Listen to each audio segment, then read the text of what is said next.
بەناوی خوای بەخشندەی میهرەبان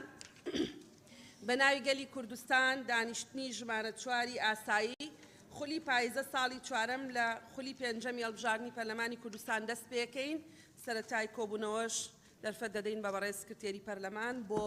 خوێندنەوەی بەرنامەی کار پوختەی کۆبوونەوەی پێشوو لەگەڵ ناوی ئامادە نەبووان بە مۆڵەت و بە بێمۆڵەت فەرموو. بەڕێز سەرۆکی پەرلەمان بەرنامەی کار بەپێی حکمی مادەی 5 بورگەی یەکەم لە مادەی 16 بورگەی سەیەم لە مادەی 18 بورگەکانی یەکەم دووەم و سەیەم و چوارەم و پێنجەم لە مادەی 20 مادەکانی 47 بورگەی یەکەم لە مادەی 52 مادەکانی 54 و 55 و 56 و 57 لە پەیڕەوی ناوخۆی پەرلەمانی کوردستان دەستەی سەرۆکایەتی پەرلەمان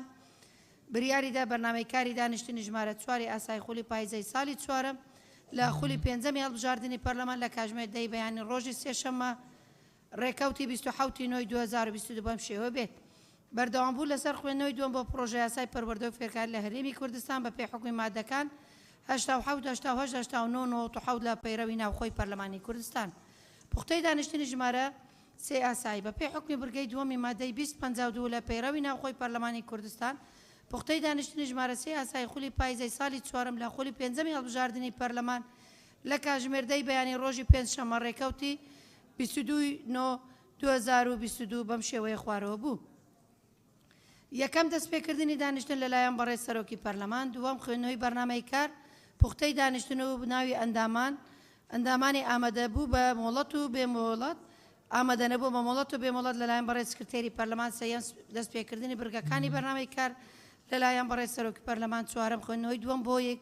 مادە لە کۆی گشتی 181 مادە لە پرۆژە یاسای پەروەردە و فێرکاری لە هەرێمی کوردستان پێنجەم کۆتایی هاتنی دانیشتن لەلایەن بەڕێز سەرۆکی پەرلەمان لیستی بە مۆڵەت و بێمۆڵەتی ئەندامان لە دانیشتنی ژمارە 3 ئاسایی 22/9/2022 مۆڵەتیان پێدراوە چەندها چەند ئەندامێک بە مۆڵەتی نەخۆش ئامادە نەبوون.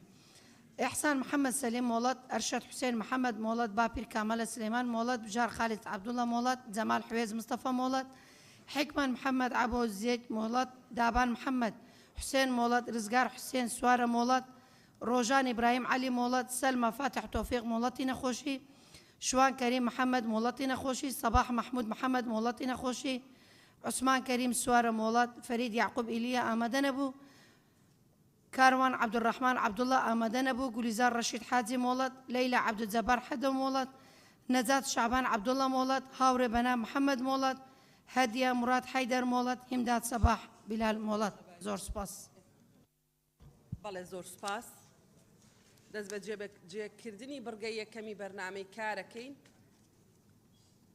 سەرۆکایەتی هەردوو لیژنەی پەروەردە و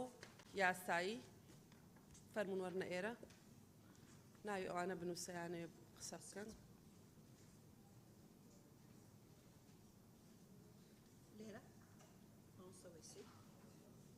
سەوسەن خان و کاک سەروان.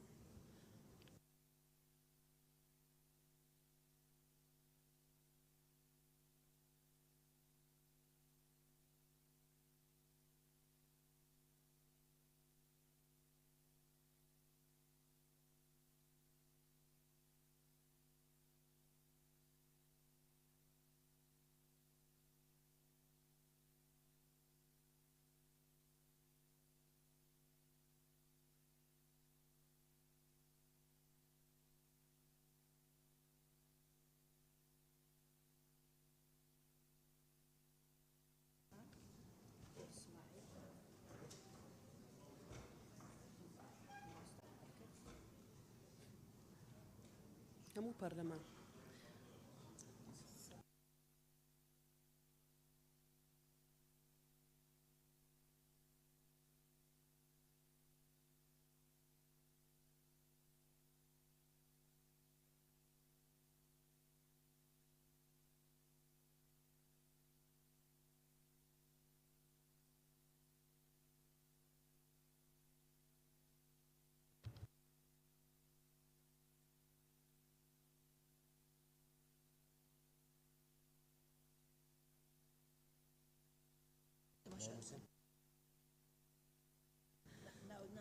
بەڵێ بەڕێزان ناوەکانتانە خوێنمەوە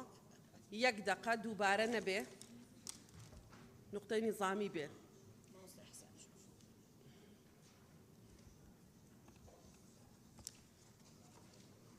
کاک مەلاوەیسی سەوسەن خان کاک سەروان مامۆستای حسان کەسێ نەمانووسی بێ کاک نزار کەسێ نەمانووسی بێ بەڵێ کاکاوە دکتۆر شێرکۆ ڕووپاخان بەدرێخان دکتۆر ئیسماعیل مامۆستا بووبەکر مژدەخان کەسێ نەمانووسی بێ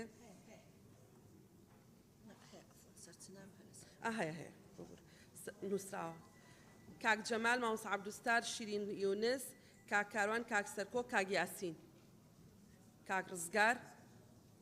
کەیتر کەسێ نەمانووسی بێ کە عەباس کەسێ نەمانووسی بێ فەرموو کاک مەلاوەیسی بەڕێز سەرۆکی پەرلەمان بەداخەوە بۆ چەند ڕۆژێک دەچێت لەلایەن کۆماری ئیسلامی ئێرانەوە سنووری ناحیەی سیدەکان و برادۆز تۆپباران دەکرێت بەمەش خەڵکی ناوچەکە زەرەرمەند بووە و ماڵ و حاڵ و ڕز و باقی خۆیان بەجێهێشتێ و زیانی زۆریان پێگەیشتووە تاکوی ئێستا بەدەیان گوند بەم هۆیەوە ئاوەدان نەکرایتەوە بۆیە داوا دەکەم پەرلەمانی کوردستان کە بەپێی مادەی 2 پەیڕەوی ناوخۆ گەورەترین مەرجەعی سیاسی و یاسایی دادەنرێت لە هەرێمی کوردستان ڕێکارە دیبلۆماسیەکانی خۆی بەگەر بخات بۆ وەستاندنی تۆپبارانەکە و داوا بکات ئەم شەڕ و ململانەیە ببردرێتە دەرەوەی خاچی کوردستان و عێراق سیتر خەڵکی ناوچەکە نەکرێتە قوربانی و ململانەیەکان و ڕێز لە مافی دراوسەتی هەرێمی کوردستان بگیرێت و زۆر سپاس. بەڵێ سپاس سەوسەن خان.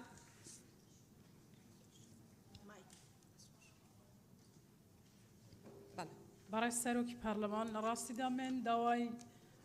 واتە پرسیارێک دەکەم داوای ڕوونکردنەوە لە دەستەی سەرۆکایەتی پارلەمان دەکەم کە هەروەکو هەمومان دەزانن ئەنستۆتی پەی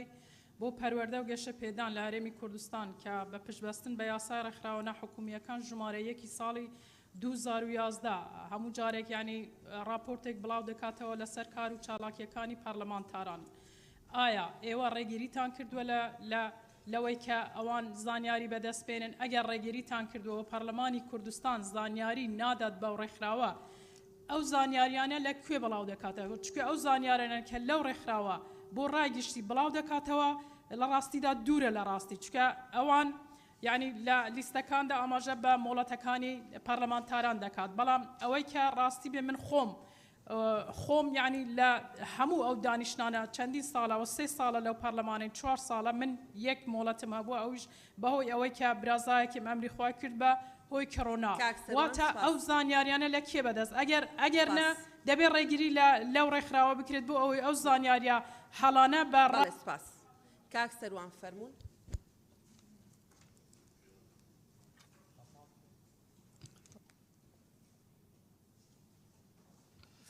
بەناوی خدای گەورە و میهرەبان بەڕێز سەرۆکی پەرلەمان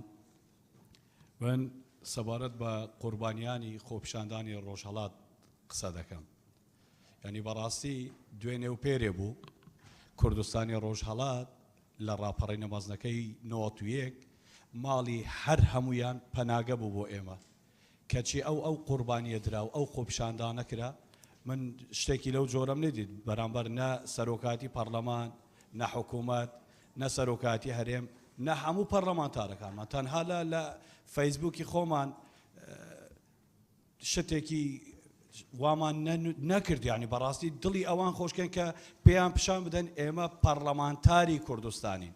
بەڕاستی ئەوان دروست پەرۆشن لە ئێمە دەبێت بە جۆرێکی تر بواە ئەوە تازە ڕۆیش بەڵام بۆ جارێکی تر بۆ خۆپیشاندانی بەشێکی تری کوردستان حەقە ئێمە هەمومان لەسەر خەت بین و پەرۆش بین و لەگەڵیشیان بین بەڕاستی ئەوە یەک دوو. کاک جەمال. بەڕێز سەرۆکی پەرلەمان ئەوەی من باسی دەکەم دیارە کێشەیەکی هەنووکەیە لە نێوان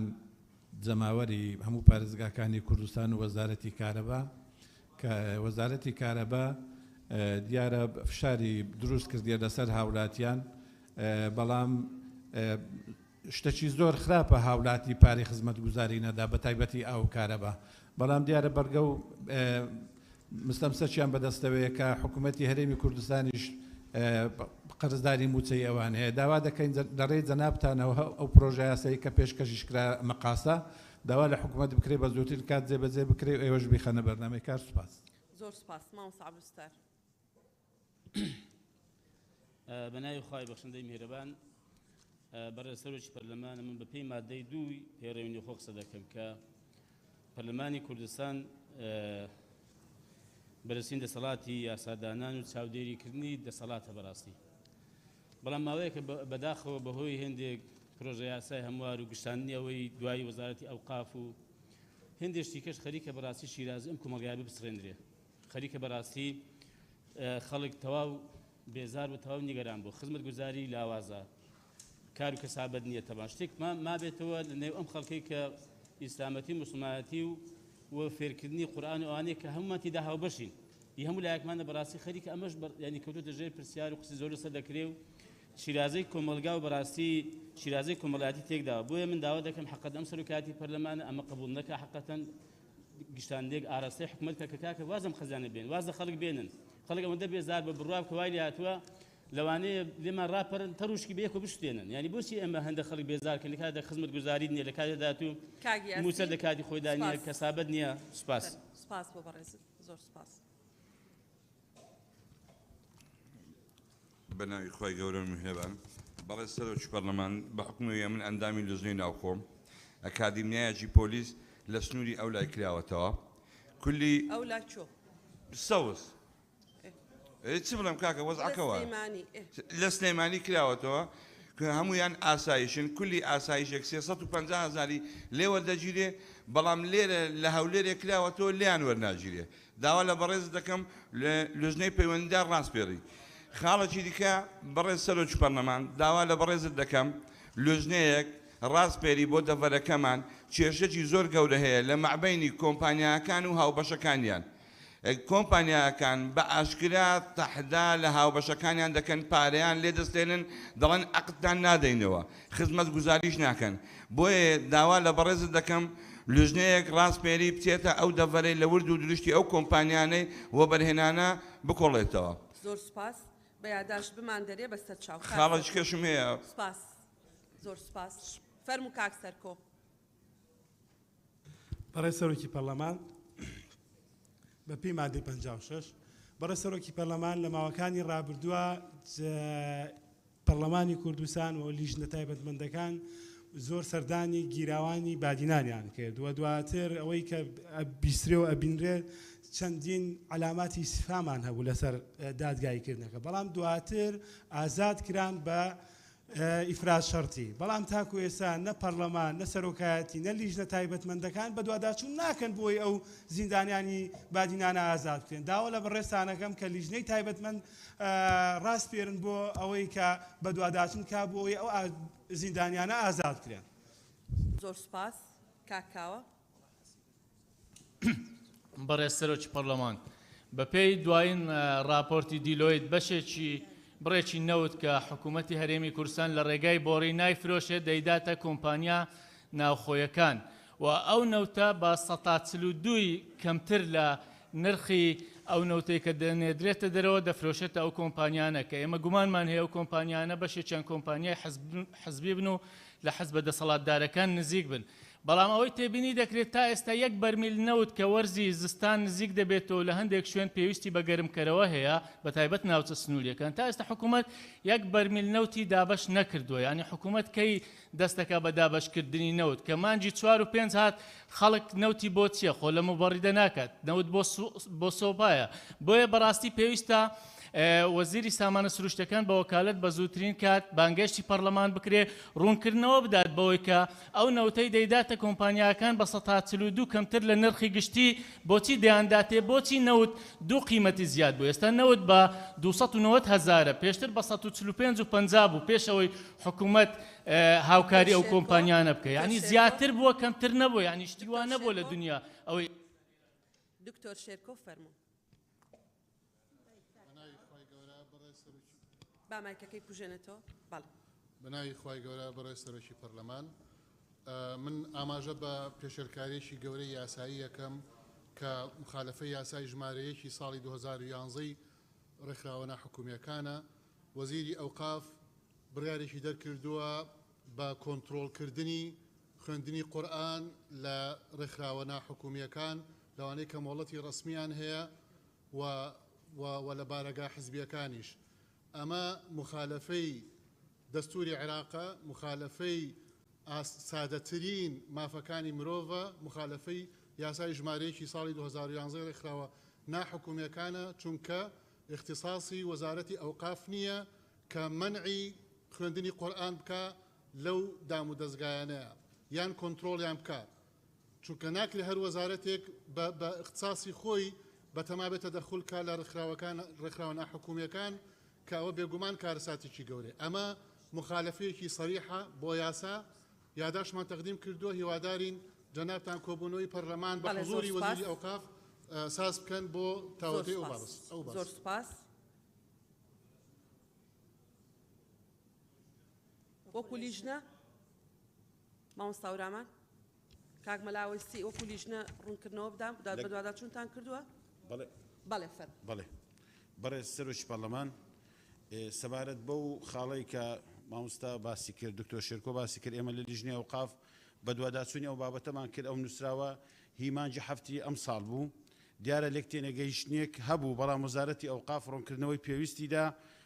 لە بۆ نووسراوەکە کە پەیوەندی بە چاڵاکی ئەو ڕێکخراوانە نییە کە لە چوارچێوەی یاسا بەرکار کراوەکان و بە پێڕێنمایەکان مۆڵەتی کارکردنیان هەیە بەڵکو مەبەستی وەزارەتی ئەوقاف ئەو شوێن و جێگایە نەبوو کە بەبێ مۆڵەت و لەلایەن خەڵکی ناشارەزا و وانەی ئاینی دەگوترێتەوە بۆ مەبەستی کەسی و سیاسی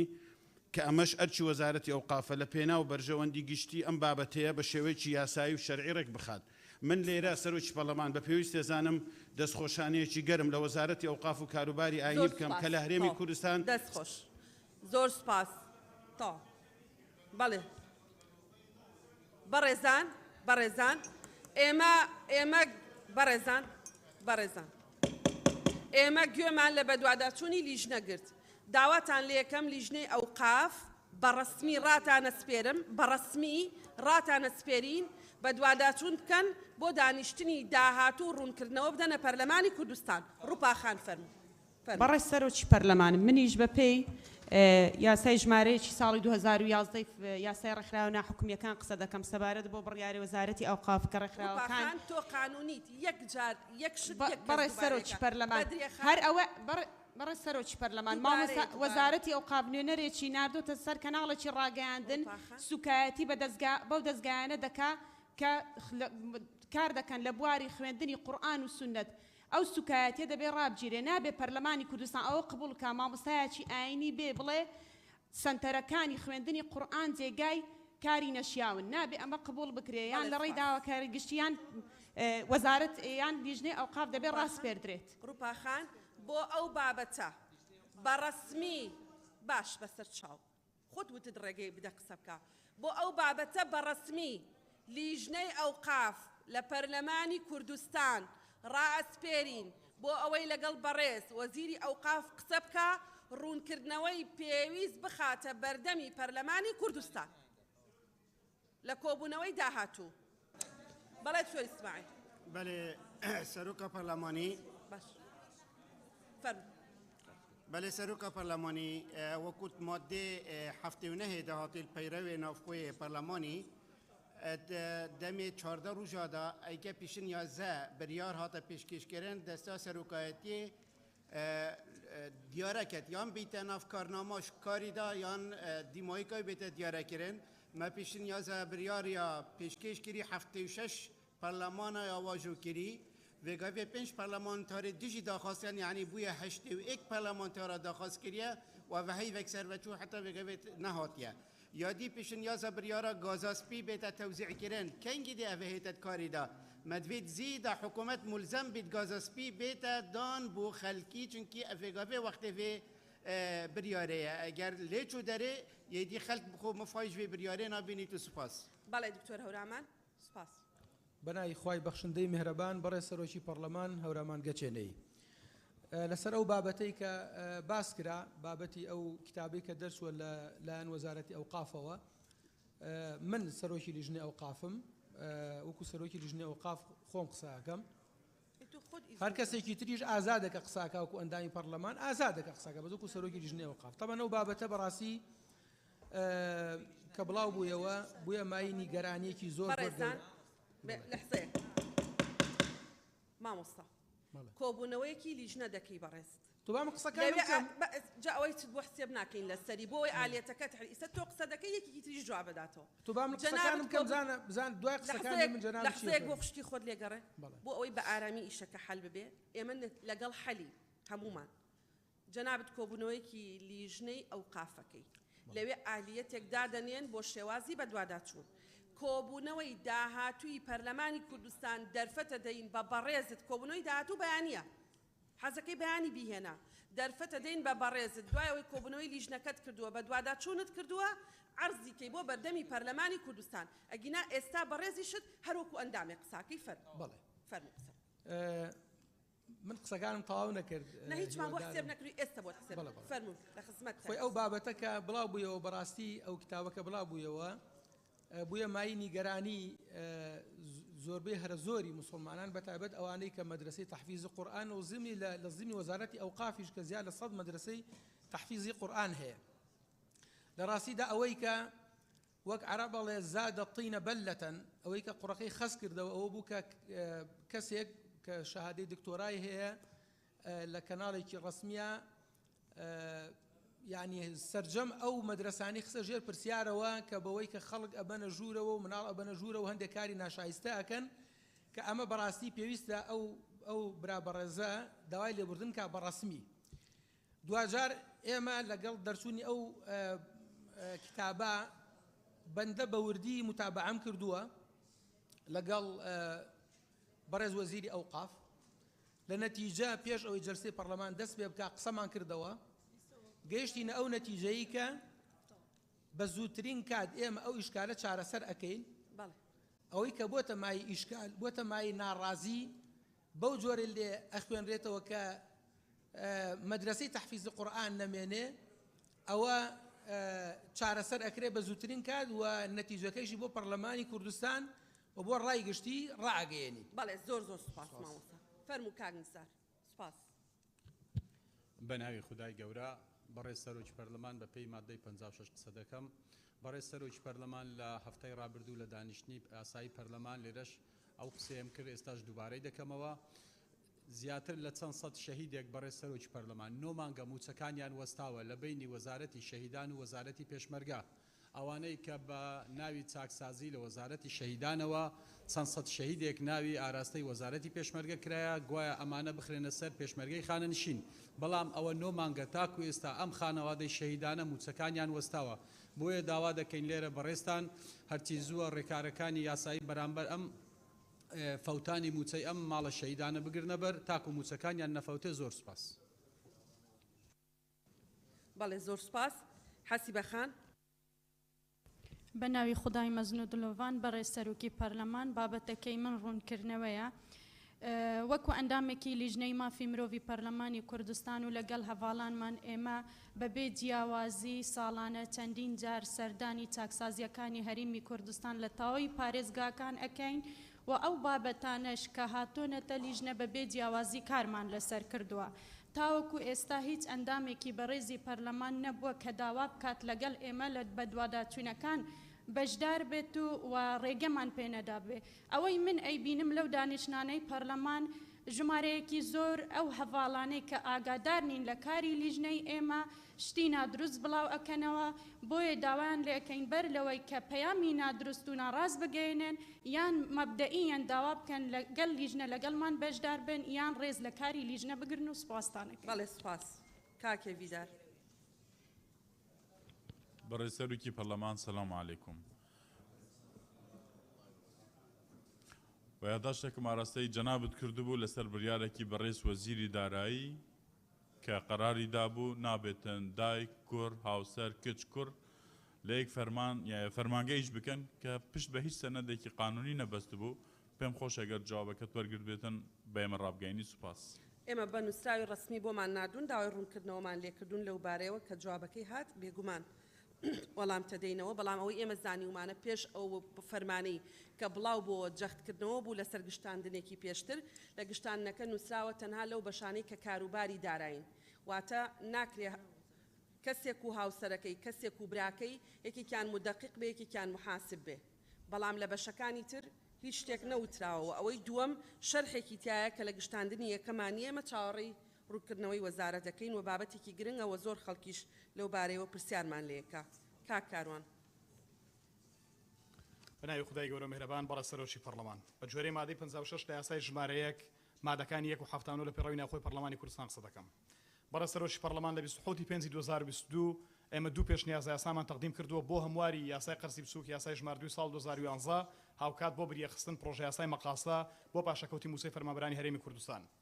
لە کاتێکدان پرۆژان تەقدیم کراون کە ئەو مافێکی شەرعی موچەخۆرانی هەرێمی کوردستانە کە پاشەکەوتی موسە بجێڕدرێتەوە لە بەرامبەر ئەوەی کە حکوومەت هەرێمی کوردستان فشارێکی بەردەوامی هەیە لەوەی کە قەرزەکانی لای هاوڵاتیان وەربگرێتەوە لە کاتێکدا کە حکوومەت هەرێمی کوردستان زیاتر لە 10 ملیار دلار قەرزارەی هاوڵاتیانی هەرێمی کوردستان و موچەخۆرانی هەرێمی کوردستانە. بۆیە داوا دەکەین بە زووترین کات ئەم پرۆژە یاسانە خوێندنەوەی یەکەمیان بۆ بکرێت چکە بە جوێرەی بڕگەی یەکەم لە مادەی 70 لە پێڕەوی ناوخۆی پەرلەمانی کوردستان پرۆژە یاسا کاتێک کە تەقدیمیەوە دەکرێت خوێندنەوەی یەکەمی بۆ دەکرێت ئینجا نێردرێت بۆ حکوومەت. بەڵام ئێوە خوێندنەوەی یەکەمی بۆ ناکەن دەینێرن بۆ حکوومەت ئینجا دێنەوە بۆ قاعی پەرلەمان. ئەمە خڕوقاتێکی واقعی پێڕەوی ناوخۆی پەرلەمانی کوردستانە و فەرمانبەران و موچەخۆرانی هەرێمی کوردستان مافێکی ڕەوای خۆیانە و داوا دەکەم دانیشتنی داهاتووی پەرلەمانی کوردستان بابەتە بخرێت بەرنامەی کار و خوێندنەوەی بۆ بکرێت. زۆر سپاس. کاک ڕزگار. بەڕێز سەرۆکی پەرلەمانی کوردستان بەپێ بە دوواداچوونانەی کە کردومانە لەسەر ڕێگەی کەلار دەربەنی خان ئێمە لەگەڵ بەڕێزان کاک مەلا ناسر شیرین خان لەگەڵ ئەندامانی ئەنجومەنی پارێزگای سلێمانی سەردانی بانقی هەرێمان کردووە بۆی بڕێک ئەو کات لە مانگی هەشتا لە مانگی هەشت هەموو هەفتەیەک 200 میلیۆن دیناری بۆ خەرجەکرێ بەڵام ئەمە کەمە لە چاو کارەکە. بۆیە داواکەین لە بەڕێستان کەوا نووسراوێک ئاراستەی بەڕێزان سەرۆکی حکوومەت و جێگری سەرۆکی حکوومەت ئەنجومەنی وەزیران و وەزیری دارایی وەزیری ئاوادانکردنەوە بکرێ بۆ ئەوەی زەختێک بکرێتەوە بۆ ئەو بڕێ زیاد کرێ. ئەو برا بەڕێزە کە ێسەر لەوەیە ئەم بەڕێوەبەری بانقی نوێیە پیاوێکی خەمخۆرە و حەزی لە کارکردنە بۆیە ئەگەر بکرێت ئەو بڕێە زیاد کرێ بۆی کار لەو ڕێگەیە بۆ جارێکی تر ڕانەوەستێتەوە. سپاس. بەڵێ زۆر سپاس. ئەومان بە یادداشت ئاراستە بکە. کاک عەباس. بەنای گەورە بەڕێز سەرۆکی پەرلەمان من خاڵە پەیڕەویەکەم بە پێی مادەی 56 بڕگەیەکە بۆ مادەکانی 79 دیارە لە پەرلەمانی کوردستان هەموو جەلسەکانمان سەعاتی یەکەم کۆمەڵی گفتوگۆیە بەڵام بێبێ بەرهەم کۆمەڵێ ئەوە یادداشت و نووسرا و تایبەت هەیە کە بۆ حکوومەت نێردراوە. دیارە ئێمە نێرایەتی خەڵک دەکەین حەقی شەریعەتی خەڵک داواکاریەکانمان لێ بکا بۆی ئێمە بیگەین بەم حکوومەتە. من بۆیە پێشنیار بۆ یەک بابەت دەکەم دەکرێت جەنابتان هەموو ئەو یادداشتانی لەلاتانە کە زۆربیان داواکاری و تایبەتن بە وەزارەتەکانی ناوخۆ و دارایی و پەروەردە و سامانە سروشتیەکان و ئەم بابەتانە لەگەر سەرۆکی حکوومەت و جێگرەکەی بە یەک یادداشت بانکێش لێرە بکرێن لە جیاتەوەی هەموو ڕۆژە سەعاتێک لێرە قسەیەک بکەین و بەرهەمی نەبێ ئەوانە لێرە ئامادە بن و هەموو ئەو گفتوگۆیانی کە ڕۆژانە لێرە تەنها بۆ دووبارەکردنەوە دەیکەین ڕوبەڕووی وانی کەینەوە وانیش یعنی ناکرێ ئێمە دەنجان پێ بدەین کە بەرژێری حزبیەکانیانن ئەوانش وەڵامێکی ڕاستەوانی هەم ئێمە هەم خەڵکی کوردستان نەدرێتەوە بۆ ئەوی ئەو ئیشانەی دەکرێت برند دەکرێت ئەوەی ناکرێ برند ناکرێت چکە کۆمەڵی کێشای هەموو ڕۆژە دووبارە دەبێتەوە هێزەکانی ناوخۆ پەروەردە وانەبێژی مژدەخان. سپاس. سپاس کاک عەباس. دەست خۆش بێ. بەنای خی گەورە میرەبان بەڕێز سەرۆکی پەرلەمان وەکەمومان ئاگادارین کە نەود ئێستا لە بازاڕەکانی جیهان بە 80 دۆلارێکە بەڵام بەداخەوە لە هەرێمی کوردستان بە 300 دۆلارە یعنی ئێمە نەوتی بە 300,000 یعنی 200 دۆلار ئێمە نەود بە وڵاتانی دراوسێ دەفرۆشین و هەناردەی دەکەین بە 80 دۆلار بەڵام خەڵکەکەی خۆمان کە خاوەنی نەوتەکەی کە خاوەنی پاڵاوگەکان دوو پاڵاوگەی هەرێمی کوردستانە دەیە بە 200 دۆلار بکرێت 120 دۆلار لە وڵاتانی دراوسێ گرانتر نەود بکڕێ نزیک دەبینەوە لە وەرزی سەرماوسۆڵە یعنی چۆن دەبێ ئەوە بەسەر پەرلەماندا تێپەڕێکە بەو شێوە چۆن بڵێ یان نازانم ناوی بنێم چی کە ئاوانەوت بە خەڵک دەفرۆشرێ بە گرانەوە بە وڵاتانی دراوسێر دەفرۆشرێ بە هەرزان داوا دەکەم لیژنەی معنی ڕاست پێرن بە دوواداچوم کا بۆ ئەوە چکە ئەگەر 1 دۆلار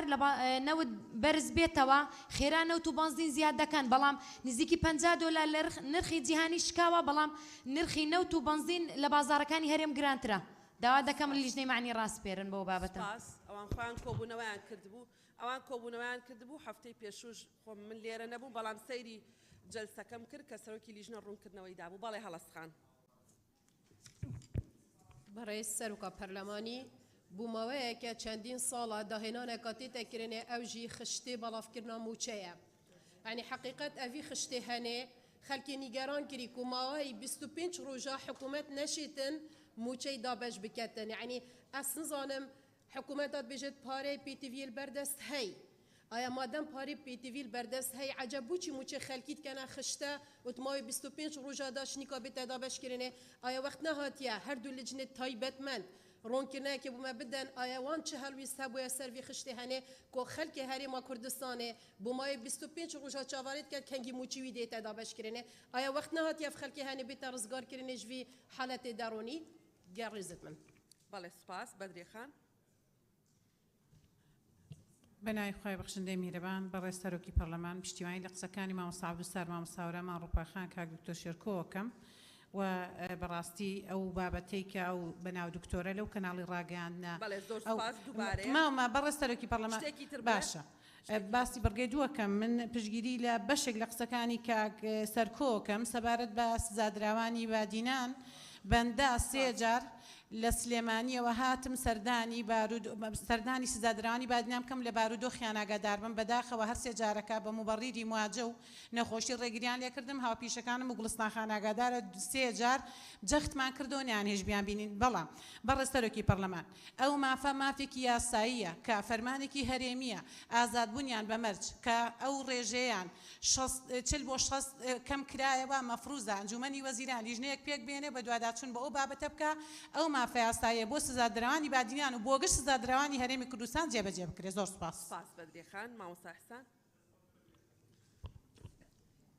بسم الله الرحمن الرحیم بەرێ سەرۆکا پەرلەمانی هەرێما کوردستانê hemî sektera da bînîn hemî sektera da berhelayeka hey lewmanê da ev sekterê tenê hemî pêdivî her sekterekê bîtin pêdivî rêxistinê ne welatê Kurdistanê pêdivî rêxistinê hemî buwara da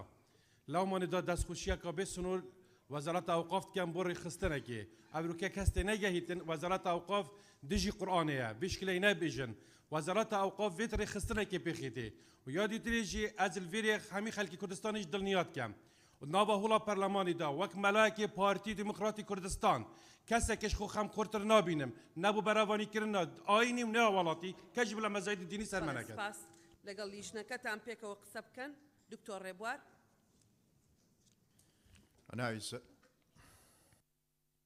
بەناوی خی گەورە میهرەبان بەڕێز سەرۆکی پەرلەمان لەسەر قەرزی وەزارەتی کارەبا لەسەر هاوبەشانی کارەبا هاوڵاتیان زۆرێک لە هاوڵاتیان پەیوەندیە کە نوێ ڕای سوپاسگوزاری بۆ وەزارەتی کارەبا کە لە ماوەی ڕابردوو بە ڕێژەیەک لێ خۆشببوونی دەرکردووە بۆ سەر قەرزی ئەو هاوڵاتیانەی کە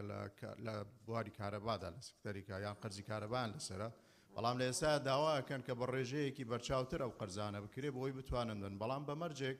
ئەم قەرزانە ئەم لێ خۆشببوونە بە هیچ شێوەیەک شوێنە تیجاریەکان نەگرێتەوە کۆمپانیەکان نەگرێت تەنها هاوڵاتی ئاسایی بگرێتەوە بەڵام ڕێژەکە بەرز بکرێتەوە بۆی هاوڵاتیان بتوانن قەرزەکانی خۆیان بدەن و ئەو لێ خۆشببوونە سوودی لێوەربگرن بەڵێ سپاس دکتۆر زێدان بەڕێز سەرۆکی پەرلەمان لەسەر داواکاری خەڵکی ناوچە سنووریەکان بە تایبەتی دەڤەری برادۆست کە داوان ئاراستە کردوین ماوەی چەند ڕۆژێکە وڵاتانی دراوسێ بردومانێکی بێحەدی ئەم ناوچەیە دەکەن و زیانێکی زۆر بەرج و تیاران کەوتووە بۆی داوا دەکەم پەرلەمانی کوردستان ڕێکاری یاسایی و دیبلۆماسی بگرێتە بەر بۆ چارەسەرکردنی و کێشانە بەڵێ سپاس سەرچنار خان بەڕێز سەرۆکی پەرلەمان ڕاستی قسەکەی من لەسەر ئەوەیە ئایان وەزار هەنێ لە وەزارەتەکانی حکوومەتی هەرێم مستشاری یاساییان نییە یان ئەگەر هەیەیانە لەوەچ ئیشی پێنەکەن ئەمە بڕیارە نایاساییە دەرەچێ بۆ نمونە وەزارەتی ئەوقافکە ئەو دەنگدانەوەی یایە وەزارەتی دارایی کە ئەو باسکراکە نابێژن و مێرد و نازام خوشک و برا لە دایکەوەش پێشەوانی یاسا بەرکارەکانە وەزارەتی ناوخۆ تابلۆی ئۆتۆمبیلی کردووە بە ئینیزی کار بە پێ ئەم یاسایکە لە پەرلەمان دەرچووە بێت تابلۆ کوردی بێت یان وەزارەتی کار و کاروباری کۆمەڵایەتی یەت هەدی ئەیا بە بکوژوو بە تیرۆریستی ئەمانە هەمووی دەنگدانەوە دروستەکە لە سۆشیال میدیا ئێمەی پەرلەمانتاران خەڵک نیگەرانە بێت و ئەبێ بە دوواداشن بۆم بابەتانە بکەن ئەم مستەشارە یاسایانیان بۆ چییە یان ئیشیان لەسەر ناکەن یان معلوماتیان نییە حەق هەیە ینی وەزارەتێک لە ئاسی پێویستە بڕیارەکانی خۆی دەرکا نەک ئەوەی بێ بۆی کە گرفت کێشە بۆ ئێمەش و بۆ خەڵکی هەرێمی کوردستانی دروست بکات سوپاس سپاس شیرین خان شیرین یونس بەڕێز سەرۆکی پەرلەمان من چەند جارێک پرسیارم ئاراستەی حکوومەتی هەرێم کردووە لەسەر تەواو نەکردنی دووسایدی کۆیە هەولێر وەڵامی ئەوان هیچ وەڵامێکی مقنع نییە بۆ ئێمە بۆیە داوا دەکەین لە دەستەی سەرۆکایەتی پەرلەمان لیژنە ڕاستپێرن بۆی بزانین هۆکاری تەواو نەکردنی ئەو دووسایدە چیە کە 13 ساڵە بەردی بناغەیدان دراوە و ڕۆژانە من هەموو جەلسەیەک و هەڤاڵەکانیشم ئێمە باسی ئەوە دەکەین کە ڕۆژانە لەو ڕێگایە قوربانی هەیە و خەڵک تووشی حادیسەی سیارە دەبێت و پێشنیازە یاسایی لێبوردنی گشتیمان تەقدیم کردو ژمارە یاساییش تەواوە تا ئێستا هیچ وەڵامێک نییە بۆ ئەوان پێشنیازە یاسایی پێشنیازە یاسایی خانەنشینی هێزەکانی ئاسایش و ناوخۆمان داوە چەندین جارە لە سەرەتای ئەو خولەوە ئێمە داومانە تکایە یعنی حەقە پەرلەمانی کوردستان لەسەر ئەو یاسایانە قسە بکات و ڕۆژانە ئێمە بەیانیان تا شەو تەلەفۆنی ئەوانە وەڵام دەدەینەوە. بەڵێ زۆر سپاس بەجێ ئەو تێبینێتان بەجێ. بەڵێ کاک دیاری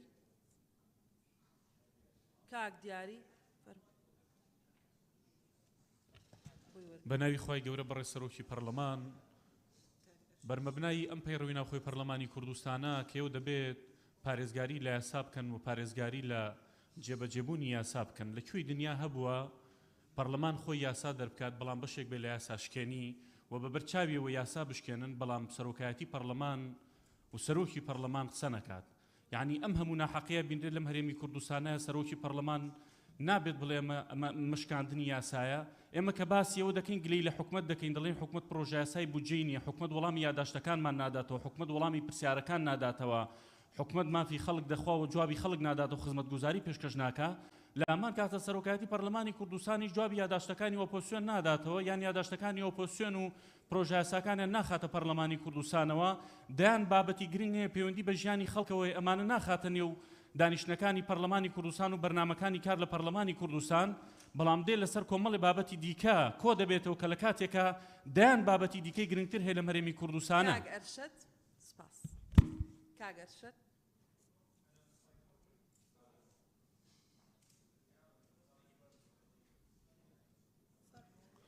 بەناوی خی گەورە و میهرەبان بەڕێز سەرۆکی پەرلەمان ناوچە سنووریەکانی کوردستان زۆربەی بە تایبەتی ناوچەی برادۆست لە ساڵی لە پاش تەرحیلی 1970 تا ئێستا ئاوادان نەکرایەوە نزیکەی 115 گوندی و ئەو گوندانە ئێستا ئاوادانش کراتەوە ڕۆژانە تۆ باران دەکرێن بۆیە پێمان باشە کە داوا بکرێت لە حکوومەت کە قەرەبووی مادی و معنەویان بکرێتەوە و کاری جدی بکرێت بۆ گەڕانەوەی ئەمنیەت هەم لەگەر حزبەکانی حزبە کوردستانیەکانی دەرەوەی هەرێمی کوردستان و هەم لەگەر ئەو دەوڵەتانی دراوسێک کە ئەمنیەتی ناوچەکە زامن بکرێ بۆ ئەوەی ئەو ترس و دڵاوکیە نەمێنێت لە ناوچەکە. زۆر سوپاس. مامۆستا بوبەکر. بەڕێز سەرۆکی پەرلەمان لە کاتی خانە نشینبوونی پێشمەرگە پێشێلکاری بەرامبەر بە دوو یاساکرێ کە لەم پەرلەمانە دەرچووە یاسای ژمارە 34 ساڵی 2007 یاسای خانە نشینی کەمەندانی پێشمەرگە و یاسای ژمارە 38 یاسای ڕاژە و خانە نشینی پێشمەرگە کە شۆڕش و بزافی گەلەکەمان لە 61 تا 91 ئەو خەڵکی کە بۆتە پێشمەرگە جانی لەسەر دەست بووە موچەی نەبووە تاوەکو ئێستا حکوومەت داوای ئیستحقاقی تەقاعودی لێ بکە ئەمە مخالەفێکی گەورەی یاسایە هەر لەو پێشمەرگانە بپرسن کە ئێستا لەم قاعێن ئەوە کاک جەمالەوە کاک مەلا ناسر ئەوە کاک دکتۆر سەیوانەوە مامۆستا ئەحمەد گەل پێشمەرگە کەی موچەی هەبووە لە 60ەکان و 70 و 80کانە تا ئەمڕۆکە خانە نشینە بێ داوای ئیستحقاقی تەقاعودی لێ بکرێ ئەمە مخالەفێکی گەورەی یاسایە لە ئەمە بۆ دوایەوە یەک دروستە کە سوپای یەکگرتووی کوردستان و وەزارەتی پێشمەرگە بۆ بەس پێش ئەو بەروارە بەڕاستی ناحەقێکی گەورەی لە پێشمەرگە ئاکرێت. زۆر سپاس. زۆر سپاس مامۆستا بوبەکر ئەومان بە یادداشت بدەیتێ بۆ ئەوی بە دوواداچوون بکەین. بەڵێ بەڕێزان دەست بە جێبەجێکردنی بەرگەی یەکەمی بەرنامەی کارەکەین کە بەردەوامیە لەسەر خوێندنەوەی دووەمی پرۆژە یاسای پەروەردە و فێرکاری لە هەرێمی کوردستان. فەرموون مادەی 2 بە گەرمی بەخێرهاتنی بەڕێز وەزیری هەرێم بۆ کاروباری پەرلەمان و بستافی وەزارەتی پەروەرداکەین بەخێربێن بۆ پەرلەمانی کوردستان. فەرموون. بەنای خی گەورە میهرەبان بەشی دووەم بنچینە فەلسەفیەکان و بنەماگەشتیەکانی پەروەردە و فێرکردن تەوەری یەکەم بنچینە فەلسەفیەکان و پەروەردە و فێرکردن لە هەرێم. مادەی دوو بنچینەی فەلسەفیەکانی پەروەردە و فێرکردن. یەکەم پەروەردە و فێرکردن میکانزمی تواناسازی و بنیادنەری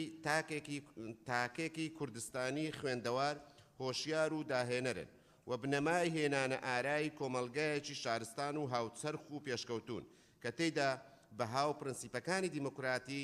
دادپەروەری، کۆمەڵایەتی، یەکسانی نێوان هەردوو ڕەگەز، پێکەوە ژیان ئاشتیانە، مرۆڤ دۆستی و پاراستنی ژینگە و خۆشەویستی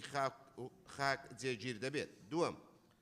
ڕوانین لە قوتابی و خوێندکار وەک تاکێکی خاوەن خواستی فێربوون و توانستی داهێنان و شیکردنەوە کە مافی ڕێزلێگرتن و توانستی ڕەخنەگرتنی هەیە.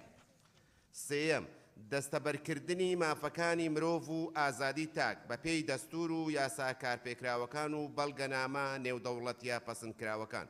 بەڵێ بەڕێزان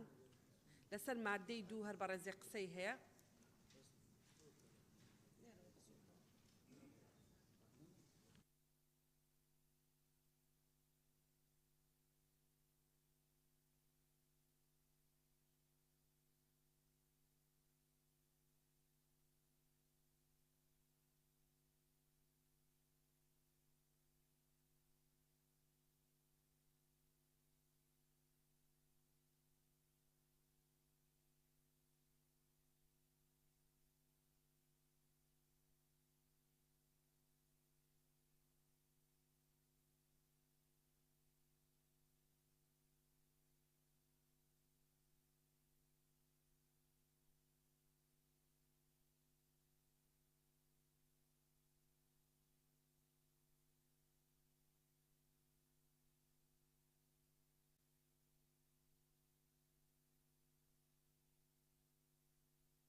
بەڕێزان تایەکونی و بەردەوامە بین ساحەتێکی یەک سەعاتی وەرەگرین هاتینەوە تا 6 بەردەوامە بین.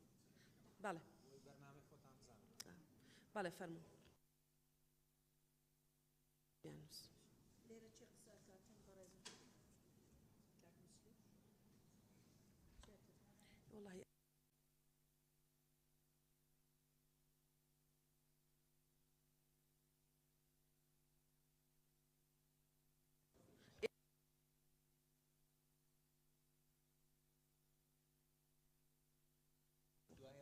بەڵێ دکتۆر محێدین، دکتۆر ئیسماعیل، مامۆستا ئەبوبەکر، هەڵەسخان، سەرچنارخان، کاکمەم،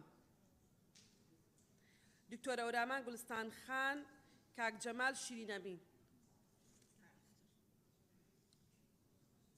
نەجات خان، کاکێڤیدار، کاک ئازاد، کاکیمدات، دکتۆر ڕێبوار، گولیزار خان، کاکچیا،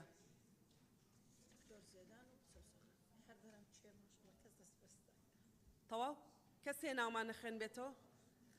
تۆ حەق خۆتە لیژنی قیاسایی.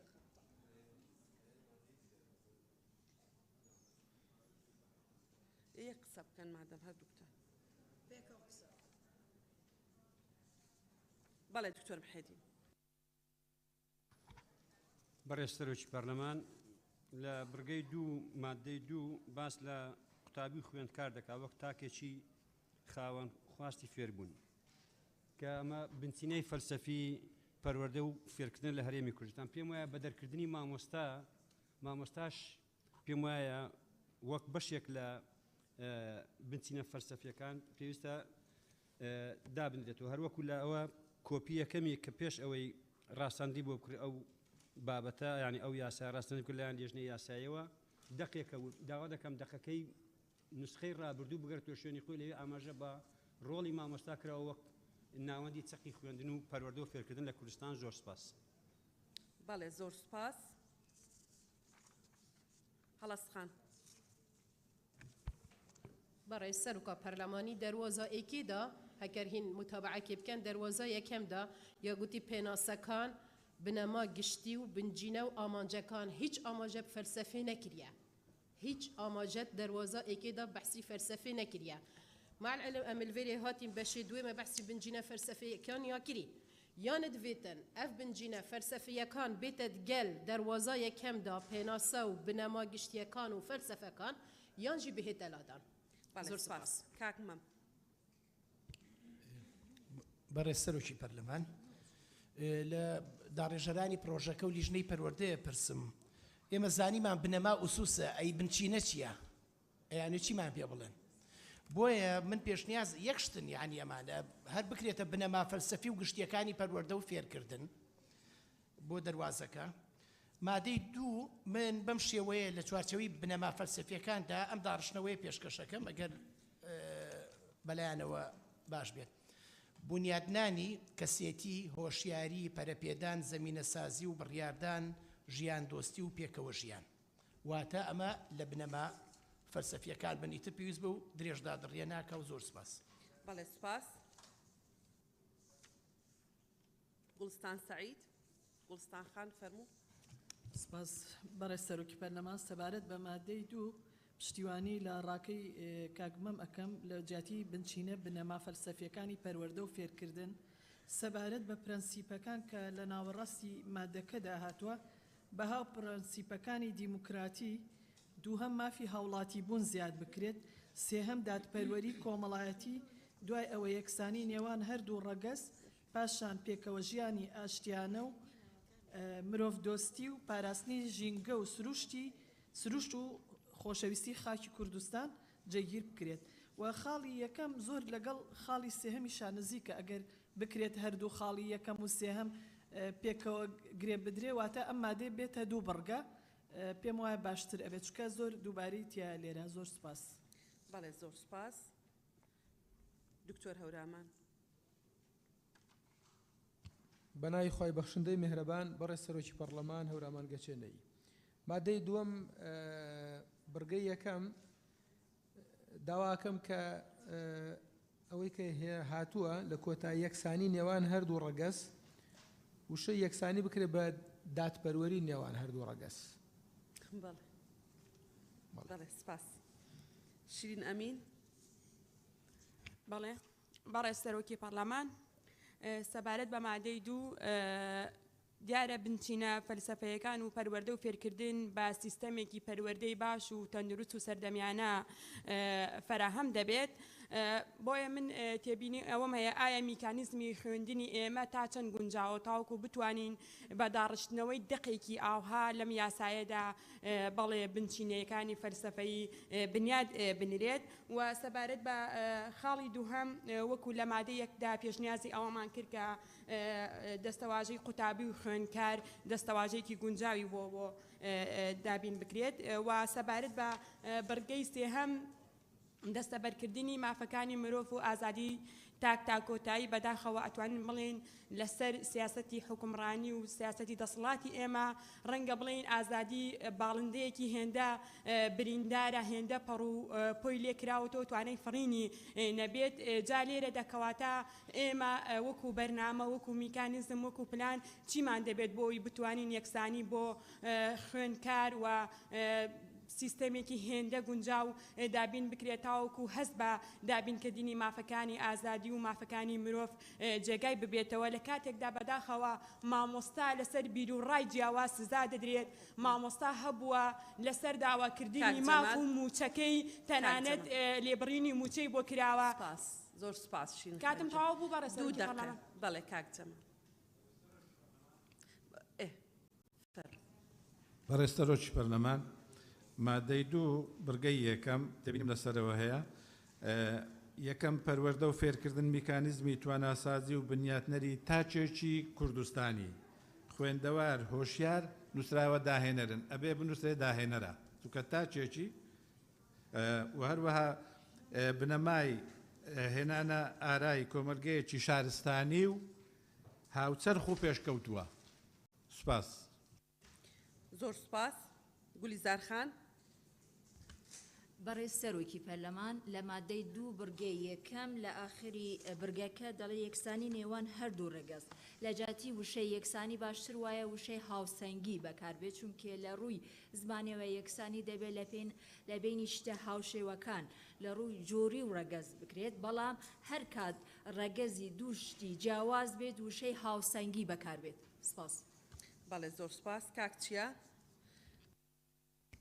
بەڕێز سەرۆکە پەرلەمانی بەریە ستێبینیا خۆ دەست پێ بکەم بڤیا ئەو تووبەڕەنەکردنا کە لە سونە هەرێما کوردستانê ji layê hikûmeta Îranê ve tête bordovankirin şermizar bikim û hêvîdarim hikûmeta merkeziya Bexdayê bête ser erkê xwe yasayî û rêgirî li van destdirêjiyê tecawuza bikin. Xala min ya têbîniya min ser xala yekê من ji pê baş ku dadperwerî û pêkvejiyan bête lê zêdekirinê çunkî yeksanî neya durist e her wisa her du reges goreyî rekeftinamên nîvdewletî ku xalasiye behs kirîne eger em goreyî rekeftinamên nîvdewletî bêjin her du reges rekeftinê nîvdewletî de sê reges hene bo wê ji me pê baş e her du reges bêne ladan çunkî eger ev yasa piştî 20 salek diyan bêkar bin ihtimale her du reges zor bûme zehmet bit ڕگەزێ سیەجێک هەیە بۆ وێجێک گەلک ڕێکەفتنی دەوڵەتی جا ڕگەزێ سی هەیە بۆ وێجێک هەردوو ڕگەز بێتە لادان لە خاڵە سیەجێک دەستەبەرکردنی مافەکانی مرۆڤ و ئازادی تاک بە پێی دەستوری کێرە چونکە ئەوە نیو دەوڵەتیە من پێ باشە بە پێی دەستوری عێراق و هەرێمە کوردستان لێ بێتە زێدەکردن چونکی مادەم دەستورە بەشێکی دەستوری پەروەردەی گرێدای حکوومەتە ناوەندی عێراقەوە بۆ وێجێک هەندێک شتێن یاساییک و حتا نوکەجە ساڵی هەشتیا وەجە ئەم سەر دەستوری عێراقی چەند بۆ وێجە باشە عێراق و هەرێمە کوردستان گۆرەی دەستوری بێتە زێدەکردنی و زۆر سپاس. زۆر سپاس. خەدیجە خان. بەڕێز سەرۆکی پەرلەمان کاتێککە یاسایەک سیاغا ئەکرێتن خۆی لە چەند بەشێکی سەرەکی پێک دێت بەشی یەکەم پێناسا و ئامانجەکان لە خوددەگرێت بەشی دووەم بڵێن ئەحکامی مەوزوعی و ئیجرایی لە خوددەگرێت بەشی تر بڵێن حکومە گشتیەکانەوە لە کوتاییشدا باسی هوکارەکانی دەرچۆندن دەکرێت. بەڕاستیدا یعنی ئەوەی کە ئێستا من بینی بووم لە خلال ئەو چەند ساڵانی تریش تەماشام کردووە کە لە هیچ یاسایەک باسی بنچینە فەلسەفەکان نەکراوە لە یاسایەکدا ئەمە دەتوانین فەلسەفەکە لە هۆکارەکان و ئامانجەکان باز بکەین بویە پێم وایە ئەم مادەیە مادەیەکی زیادە و زیادەگوییش لە ناو یاسادا پەسەند نییە و پێشنیاز دەکەم کە ئەم مادەیە لاو ببرێت. سپاس.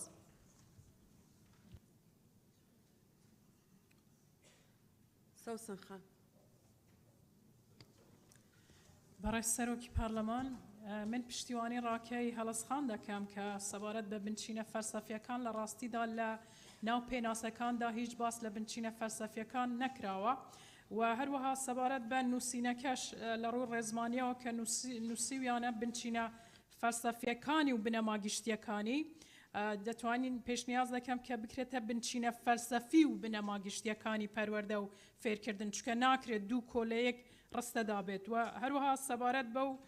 شەرحی کە لە بنچینە فەلسەفیەکاندا هاتووە من پێشنیار دەکەم کە کورت و پوخت بکرێ باشترەوە هەروەها سەبارەت بە ڕستەی دووەم لە بڕگەی یەکەم پشتیوانی ڕای کاک جەماڵ دەکەم کە کۆمەڵگەیەکی شارستان بکرێتە کۆمەڵگەیەکی شارستانی و سەبارەت بە بڕگەی دووەمیش هەروەکو لە مادەی یەکەمدا زۆربەی پەرلەمانتارە بەڕێزەکان ئاماژەیان پێدا و گفتوگۆیەکی زۆر و تێر و تەسەل کرا ڕەوانین لە قوتابی خوێندکار ئەو قوتابی خوێندکارە لەسەر یەک وشەڕێک بکەوێ پەرلەمانی کوردستان لەو یاسایەدا کە جێگیر بکرێت. زۆر سپاس. بەڵێ سپاس. مامۆستا نەجات. چی بوو؟ فەرموو. بەڕە سەرۆکی پەرلەمان پێشتر هاوپیشەمان کاک چیا قسەیەکی کرد لەسەر سێ ڕەگەز یعنی مانەوەی ڕوونکردنەوەمان باتە دوو ڕەگەز هەیە ڕەگەزی مێ ڕەگەزی نێر ئەگەر مەبەستی ڕەگەزی ترە نییە داواکانی بەپێی مادەی 55 ئەو بەشەیە بسڕێتەوە لە پرۆتۆکۆل. بەڵێ باش. بەڵێ سپاس. مامۆستا نەجات فەرموو. بەرێ سەرۆکە پەرلەمانی سەبارەت مادێ دوێ بڕگەیەکێ هەکەم بەرێ خداینا دێرە دماییکێ پاراستنی ژینگا و خۆشەویستی خاکی کوردستان یعنی خاکی کوردستان زێدەکەین بێرە هەڵوەسا سەبارەت بڕگێ سیێ پشتەبانیا ئاخافتنێت کاکچیای دکەم تبیا بەپێی دستور و یاسا کارپێکراوەکان لە هەرێمی کوردستان تبیا دەستنیشان بکەین لەوێرە چه دستور و چه یاساویدن و زۆر سوپاس. بەڵێ زۆر سوپاس. کاک ئازاد. بەڕێز سەرۆکی پەرلەمان مادەی دوو بەرگەی دووەم ڕوانین لە قوتابی و خوێندکار وەک تاکێکی خاوەن خواستی فێربوونە لێرە لە پاش فێربوونی بەڕای من مافی ممارەسەکردن و پرسیارکردن چونکە فێربوون ممارەسەی لە ناو نەبی پرسیارکردن لۆ قوتابی ئەو مافەی نەدەیە فێر نابی لێرە زیاد بکرێ لێرەش لەبەرەوەی منهەجەکەمان زۆرە فێر نابی بەس لەبەرکردنە دەوامەکەمان کەمە لە مادەکانی ئینشاڵڵا ئەو منهەج کە کەم بکرێتەوە دەوام زیاد بکرێ 4 سەعات بسرایە 4 سەعات زۆر کەمە لە بۆ خوێندن ڕۆژێ زۆر سپاس کاکەزاد کاکیم داد مایکەکە بخژێنەرەوە بەڕێز سەرۆکی پەرلەمان سەبارەت بە مادەی دوو خاڵی دووەم تێبینی من لەسەر ئەو خاڵەی بۆ ئەویش قسەکانی من لەلایەن کاک ئازاد وترا و پشتیوانی لێ دەکەم زۆر سپاس بەڵێ زۆر سپاس دکتۆر ئیسماعیل بله سروک پارلمانی خالایی که سپیشگیریا خوشکا هلز و خوشکا سوسند کم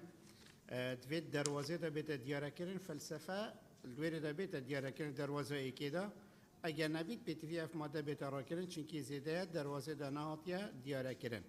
اوه تبینیا منیا ایکی تبینیا دوی پشتوانیا دکتر هورمان که همشینا یکسان ببیت داد پروری نوبر هر دو رگزا دا و پشتی وی اسپیشنیات کم اوه بیتا زیده کرن دادپروری نیوان هر دو رگزان دا و ریزگرتن اشباه بالایکانی کمالایتی یعنی ریزگرتن قیامت علیایت مجتمعی او جی ناف دا بیتا زیده کرن خلاصی بیشتن دست برکردنی مافکانی مروف و آزادی تاک به پی دستور و یاساو به پی پیش دستور از پیشنهاد کم ببیته به پی بنمای آیین اسلام و بها کمالایتی بالا کن و پاش ببیته دستور و یاسا و حتی که دیماهی که دیو زور سپاس بله زور سپاس مامۆستا ئەبوبەکر بەڕێز سەرۆکی پەرلەمان سەرەتا پشتگیری لە دکتۆر محیدین و مامۆستا هەلز دەکەم دووهەم پەروەردە و فێرکردن لەم یاسایەشا 4 کۆڵەکە و پایی هەیە پەروەردە فێرکردن قوتابی مامۆستا لەگەڵ پرۆگرام پێویستە پرۆگرامەکان ڕنگدانەوەی پێداویستیەکانی سەردەم و خواستەکانی سەردەم بێ فێرکردن بتوانێت بەرجەستەی بەها باڵەکانی کۆمەڵگەی کوردەواری و ڕەسەنایەتی و هاوچەرخایەتی بەرجەستە بکە فعلا وەی دکتۆر محیدین وتی پەیوەندی نێوان مامۆستا و قوتابی لێرا بێت ئاماژە بە مامۆستاش بێن چونکە پەیوەندیەکە لەسەر ئەساسی ڕێز و متمانە و یەکتری تەواوکردن بنیادراوە و هەردوو لە مامۆستا و قوتابی بەرامبەر بە یەکتر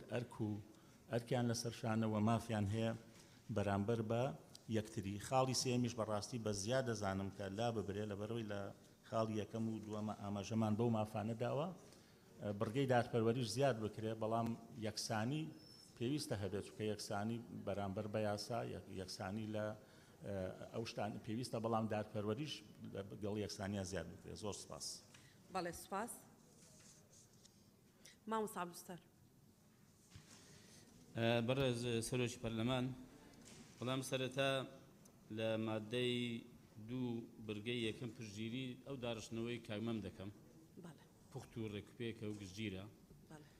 وفعلا بنچینەش بنەما فەلسەفیەکان بێ باشترە ئەگەر ئەمە هەر بمێنێتەوە ئەوەی یەکەم لە نێوڕۆکەیدا کە تێیدا بەها و پرەنسیپەکانی دیموکراتی تا ئاخری جێگیر دەبێت ئەم دەڵم یەکێک لەو بەها و پرەنسیپانی کە پەروەردەی تاشی پێدەکرێت پەروەردەی کۆمەلگای پێدەکرێت و دەتوانێت خزمەتێکی گەورە بکە بەها و پرەنسیپەکانی ئاینی ئیسلامە یعنی ئێمە لێر باسی بەها و پرەنسیپەکانی دیموکراتی دەکەین بەڵام باسی بەها و پرەنسیپەکانی ئیسلام ناکەین کە وەکو پێشتر ئاماژەم پێکرد بەڕاستی ئەم کۆمەلگای پێکۆلێک بەزۆتەوە و هەمومان تێدا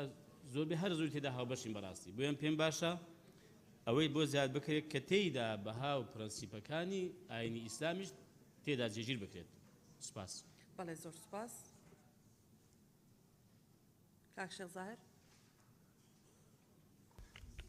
بەناوی خوای بەخشەندە و میێرەبان بەڕێز سەرۆکی پەرلەمان مادەی 2 خاڵی یەکەم دەڕی کۆتایی یەکسانی نێوان هەردوو ڕەگەز مش پشگیری ئەو برادرانە دەکەم کە یەکسانیەکە بکرێتە دادپەروەری نێوان هەردوو ڕەگەز و خاڵی دووەمیش ڕوانین لە قوتابی خوێندکار ئەو شێژ بکرێتە یەکیان یان یەک وشەی فێرخواز بەکاربێ لە جاتی قوتابی و خوێندکار. خاڵی سێەم دەستەبەرکردنی مافەکانی مرۆڤ و ئازادی تاک بە پێی دەستور و یاساکار پێکراوەکان و بەڵگەنامە نێودەوڵەتە پەسەندکراوەکان. من پرسیار دەکەم لە لیژنەی تایبەتمەند بەڵگەنامە نێودەوڵەتە پەسەندکراوەکان مەبەستی چێ لێرە؟ زۆر سوپاس. مەبەستیان پەسەندکراوە لەلایەن عێراقەوە گەر بەڵگەنامەیەکی نێودەوڵەتیە بێ عێراق پەسەندی نەکرد بێ ئێمە ناتوانین ئاماژەی پێ بکەین. پێویستە ئاماژەی پێ بدەن مادام. بەڵێ سوپاس. بەڵێ دکتۆر ڕێبوار فەرموون.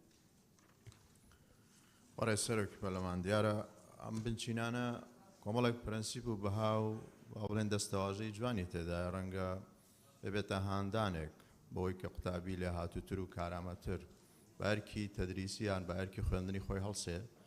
بەڵام لە ڕاستیدا هەرچەند ئەمە پرۆژە یاسایە بۆ ئایندەیە کرێ لە دوای دەرچوونی ئەم یاسایە هەندێک ڕێنمایی بگۆڕدرێ بەڵام لە ئێستا حەزەکەم بە ڕێزان لە وەزارەتی پەروەردە ئاگادارکەمەوە کە ڕێنماییەک هەیە پێ دەڵێن ڕێنمایی ئەزمونونەکان زۆرێک لە کەسوکاری قوتابیان پەیوەندیان پێوە کردوم داوایان کردو ئەو ڕێنماییە هەموار بکرێتەوە ئەویش ئەوەیە بەڕێ سەرۆکی پەرلەمان دیارە سیاسەتی حکوومەتی هەرێمی کوردستان ئەوەیە کە هانی هاوڵاتیان دانهانی قوتابیاندا بخوێنن و جەهالەت نەمێنە لە هەرێمی کوردستان بەڵام ئەو ڕێنمای ئەزمونونەکان ڕێگریەکە لە قوتابیان بۆی کە قوتابی نەتوانێت بخوێنێت چۆن ئەگەر قوتابیەک 2 ساڵ لەسەر یەک لە پۆڵێکە کەوت دوای چوو بۆ ئەزمموی دەرەکەکان ئیمتحانی خارجیدا دوای ئەوە دەرفەتی پێنادەن لە قوتابخانە ئەهلیەکان بە تایبەتی بخوێنێ من تێناگەم ینی بۆچی ڕێگری لە قوتابی بکرێ نەخوێنێ بە تایبەت ئەگەر قوتابیە کە ئیمکانیەتی دارایی باش بێ بچێتە قوتابخانە ئەهلیەکان ئەو قوتابخانە ئەهلیانەی کە هەر وەزارەتی پەروەردە مۆڵەتی پێداون بۆیە داواکەم لە بەرپرسانی وەزارەتی پەروەردە بە تایبەتی دوای دەرچوونی ئەم یاسایە پێداچوونەوە بکەن بە ڕێنمایەکان بە تایبەتی ئەو ڕێنمایی کە باسم کرد بۆی دەرفەت بدرێت بە قوتابیان بتوانن مستەقبەلی خوێندنیان نەفەوتێ و لە قوتابخانەکان بەردەوام بن لە خوێندن. زۆر سوپاس دکتۆر زێدان. بەڕێز سەرۆکی پەرلەمان سەبارەت بە مادەی دووەم من تەنها گرفتەکەم لەسەرەوە دەبینم کە بنچینە فەلسەفیەکان ئەگەر ئێمە وشەی فەلسەفە تێکەڵەوە و یاسایە بکەین ڕاستە ئێمە ڕەنگە لە ڕوویەکەوە سیر بکەین کە مەبەست لە گرنگیدان بێ بە کەرتی پەروەردە بەڵام فەلسەفە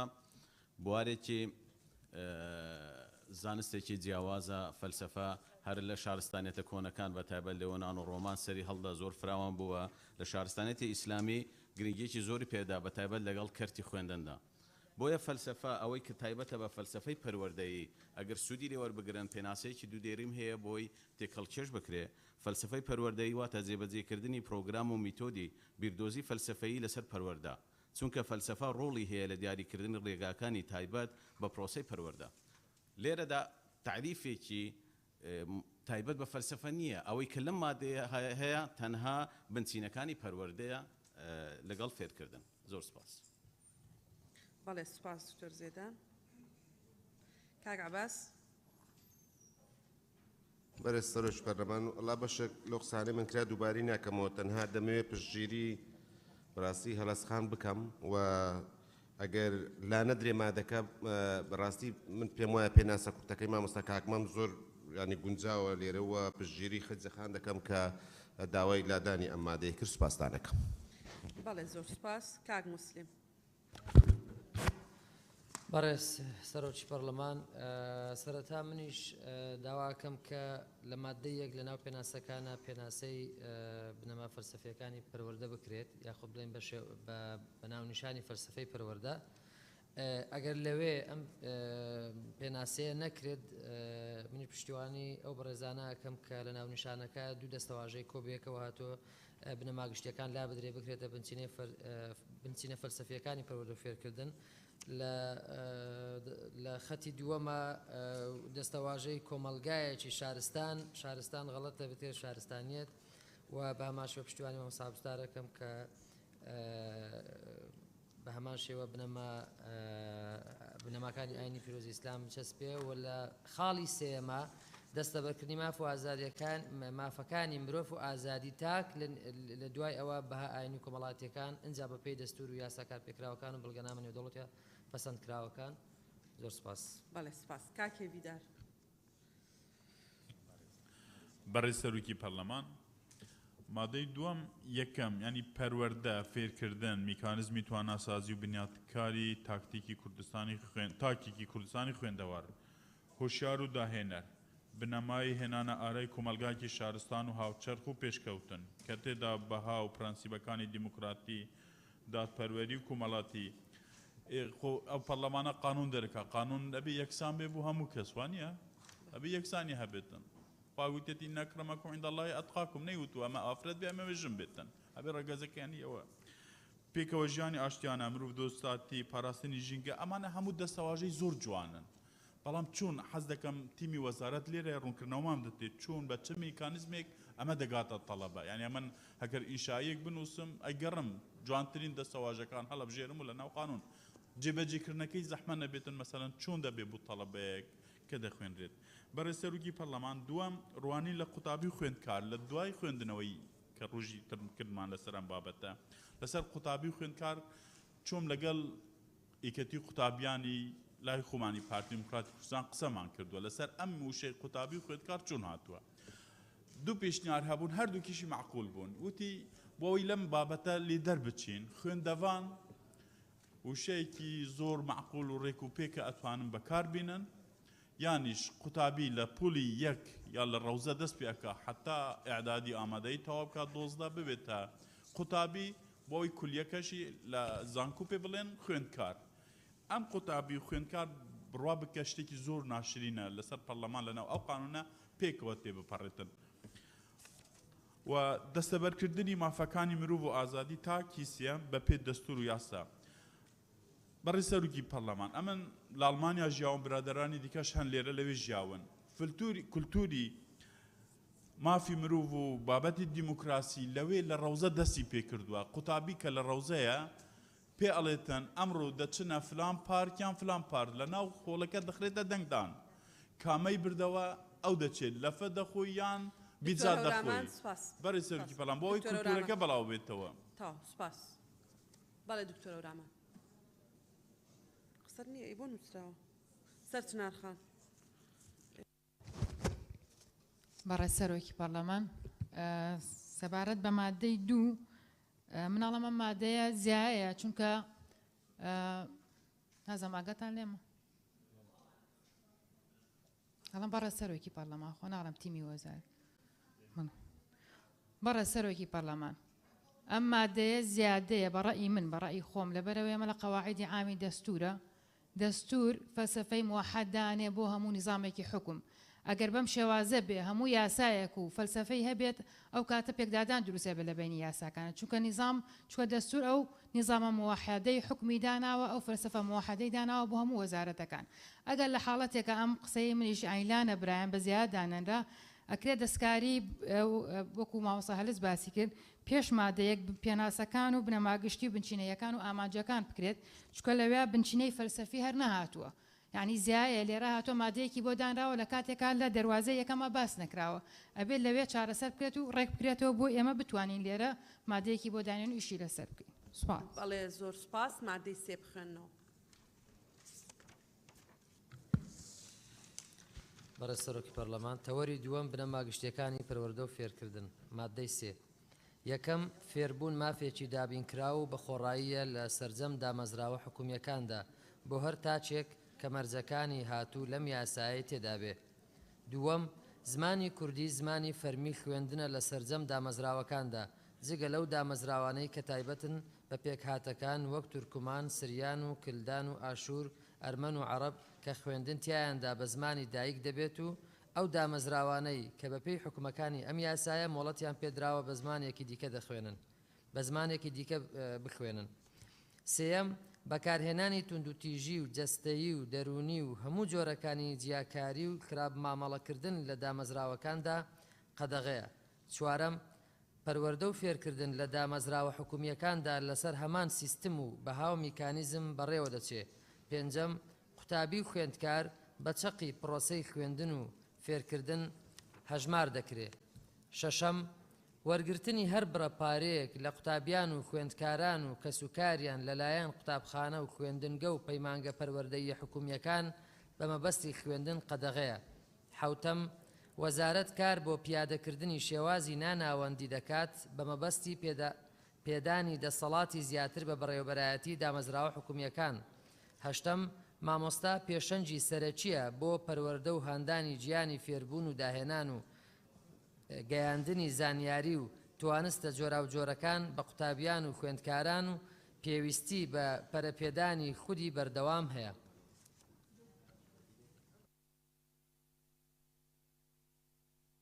ڕێزان کێ قساکە لەسەر ئەو مادەیە؟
بەڕێزان ناوەکانە خوێنمەوە.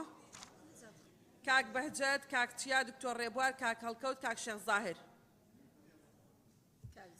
ڕزگار، کاک ڕزگار، کاک جەلال، سەوسەن خان، خەدیجە خان، گولیزار خان، هەموو پەرلەمان. کاک هێویدار، سارە خان، کلارە خان، ڕۆبینا خان، کاک ڕۆمیۆ، کاک ئازاد، کاک هیمداد، مامۆستا نەجات. کەسێ نەما نووسیمان خەدیجە خان.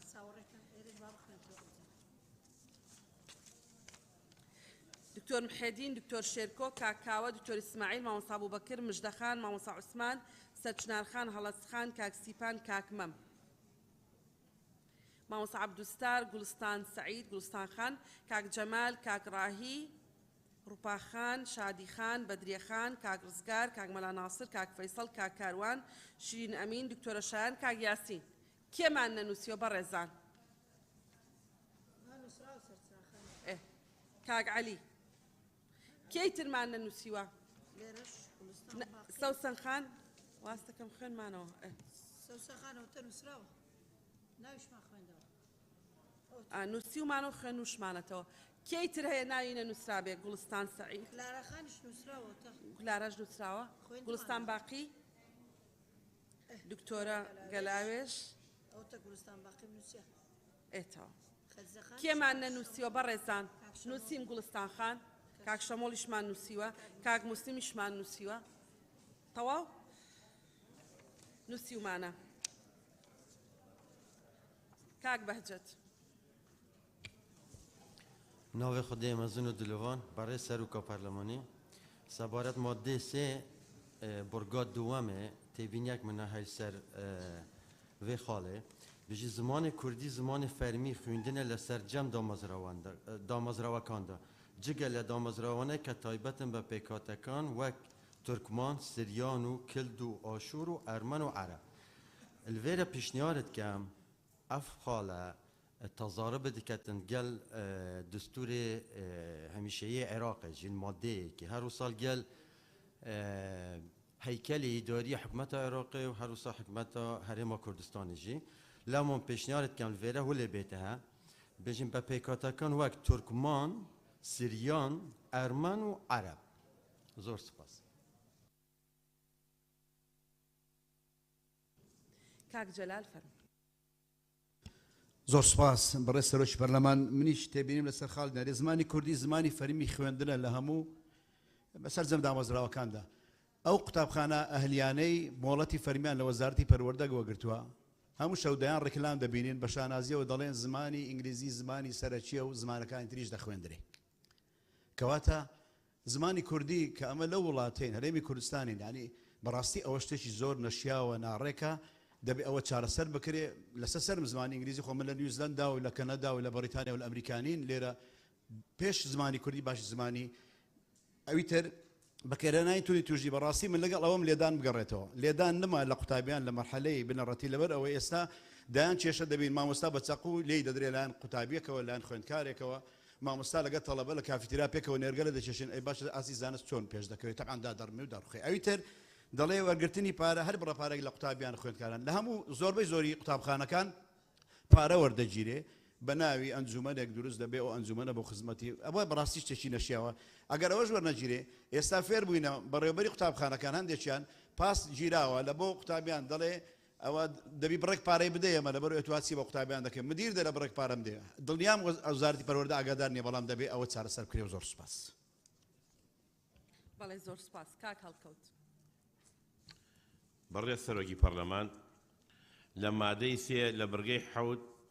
هاتووە ئەڵێ وەزارەت کار بۆ پیادەکردنی شێوازی ناناوەندی دەکات بە مەبەستی پێدانی دەسەڵاتی زیاتر بە بەڕێوەبەرایەتی دامەزراوە حکومیکات بەڕێز سەرۆکی پەرلەمان لە کوردستان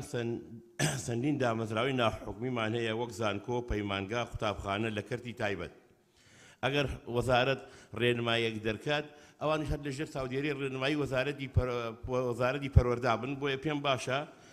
بڕگەیەکی بۆ زیاد کرێ لە ئەخیرا وەزارەت کار بۆ پیادەکردنی شێوازی ناناوەندی بکات بە مەبەستی پێدانی دەسەڵاتی زیاتر بە بەڕێوەبەرایەتی دامەزراوە حکومی و ناحکومیەکان زۆر سپاس زۆر سپاس گولیزار خان بەڕێز سەرۆکی پەرلەمان مادە سێ بڕگەی پێنجەم قوتابی و خوێندکار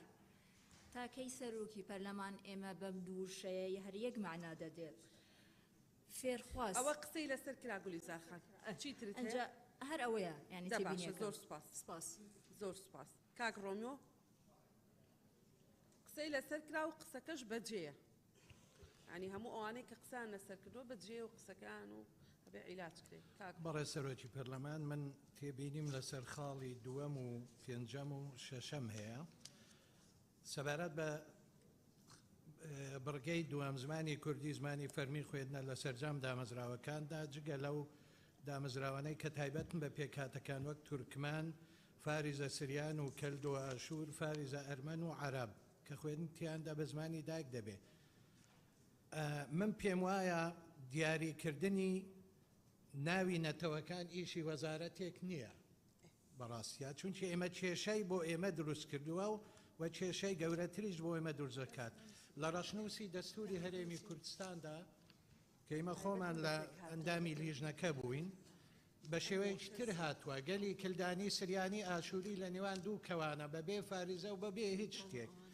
نەتەوەیەک کە بە ژمارە کەم بێتۆ بێت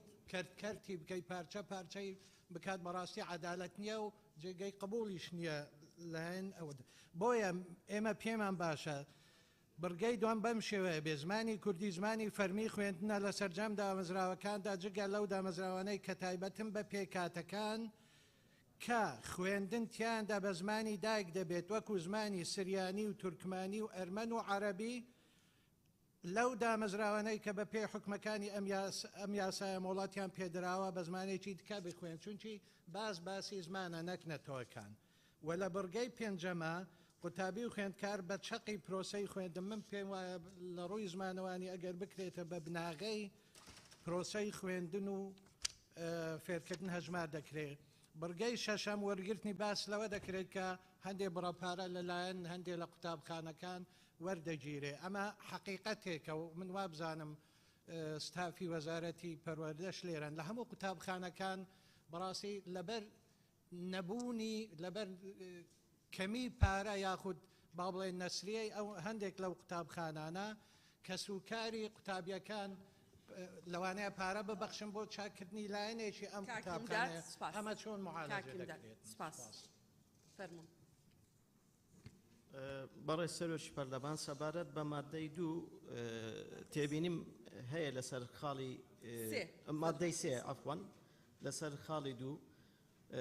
زمانی کوردی زمانی فەرمی خوێندنە لە سەرجەم دامازراوەکاندا جگە لەو دامەزراوانەی کە تایبەتن بە پێکاتەکان لێرە منیش هاوڕام لەگەر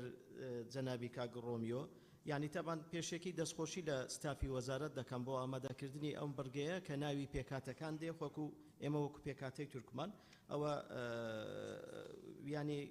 ئەهەمیەت دانە بە پێکاتەکان بەڵام لێرە ناوی نەتەوە و ناوی زمان جیا بکرێتەوە بە هەمان شێوەی کە کاک ڕۆمیۆ وتی و دەستخۆشی لە کاک ڕۆمیۆی دەکەم لێرە دەتوانین خاڵێکی تریش زیاد بکەین ینی زمانی تورکمانی ببیتە ئیختیاری لە مەکتەبەکانی تری هەرێمی کوردستان ئەگەر بتوانین ئەوەش وەکو ئیختیاریەکە وەکو مافێکە لە سەرجەم قوتابخانەکانی هەرێمی کوردستان لەگەڵ ڕێزم زۆر سپاس بەڵێ زۆر سپاس ڕۆبینە خان بەڵێ بەڕێز سەرۆکی پەرلەمان قسەکانی من کرا لە لای کاک ڕۆمیۆ پشتگیری لێ دەکەم کلارا خان بله سروکا پرلمانی سبارت ماده سه دوم زمان کوردی زمان فرمی خویندن لسرجم دامزراوکان دا جگه لو دامزرانوه که تایبتن به پیکاتکان ناوی پیکاته ملویری خلطه ام رازینین اینجا را کادی دوباره بیتول چه قانونه دی چونکو دی فیاسه جماره 5 2015 ناوی مک گلی کلدانی سریانی آشوریه جبر هنده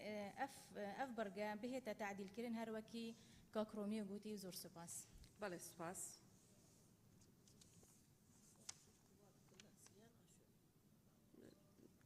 کاکاو بەڕێز سەرۆکی پەرلەمان لە مادەی دووەم خاڵی چوارەم بڕگەی چوارەم دەڵێ پەروەردە و فێرکردن لە دامەزراوە حکومیەکاندا لەسەر هەمان سیستەم و بەها و میکانیزم بەڕێوە دەچێت وەڵام من پرسیارم لە بۆ لیژنا کام هەمان سیستەم و بەها و میکانیزمم ئایا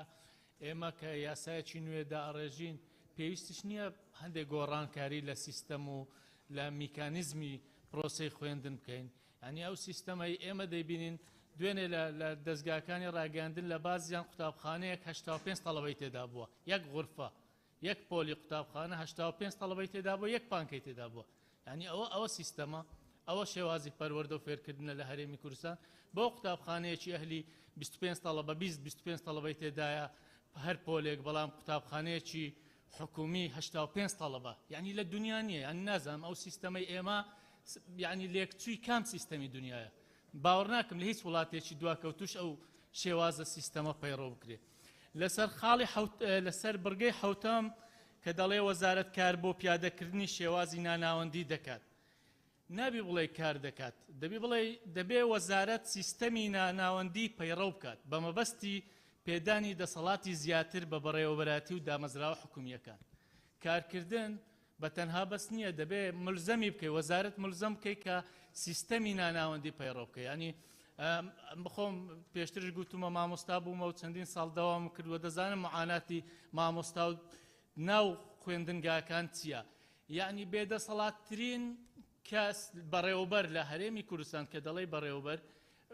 قوتابخانەکانن بەڕێوەبەری قوتابخانەکانی ئیدارەی مەکتەبەکانن کە هیچ دەسەڵاتێکیان نییە هیچیان لەبەردەست نییە بۆیە دەکرێت بەڕاستی ئەمە لەم یاسای جێ بکرێتەوە کە سیستەمی ناناوەندی پەیڕەو بکرێت لە قوتابخانەکان سوپاس بەڵێ زۆر سوپاس مامۆستا عوسمان بە ناوی خوای بەخشندەی میهرەبان بەڕێسەرۆکی پەرلەمان لە ئەنجامی بەدواداچوونی خۆم دوای ئەوەی کە چەند دایک و باوکێک هاتنە لام وتە مامۆستا تۆ وەکو پەرلەمانتار نوێنەری خەڵک ئەمن کچێکم لە قوتابخانەیەکە و کوڕێکم لە قوتابخانەیەکە دانەیەکیان 10,000 لێوەرگیراوەیەکیان 5,000 ئەمیشم لەبەر چیوتی لەبەرەوەی مدیرەکە خۆی لەگەڵ شۆفێرەکانی هاتوچۆی قوتابیان تەنسیقی هەیە هەر شۆفێرێک لەگەڵ وان نەبێ ناهێڵی قوتابی بێنێ کە قوتابیش دێ لەسەر گیرفانی وان 10,000 دینارەکە تەکسی بێ و ئەگەر پاسیش بێ 5,000 دینارە ئایا جەنابی ستافی وەزارەت ئاگاداری ئەو بڕیارە نیاننا و پێم وایە لە بەشی شانوانیە بۆ زانیاریتان بە دۆداچون زۆر کردووە هەموو ساقەکان دەڕێن بەڵێ مدیر غەسب دەکات لە سەرمان کە دەبێت پارە بدەین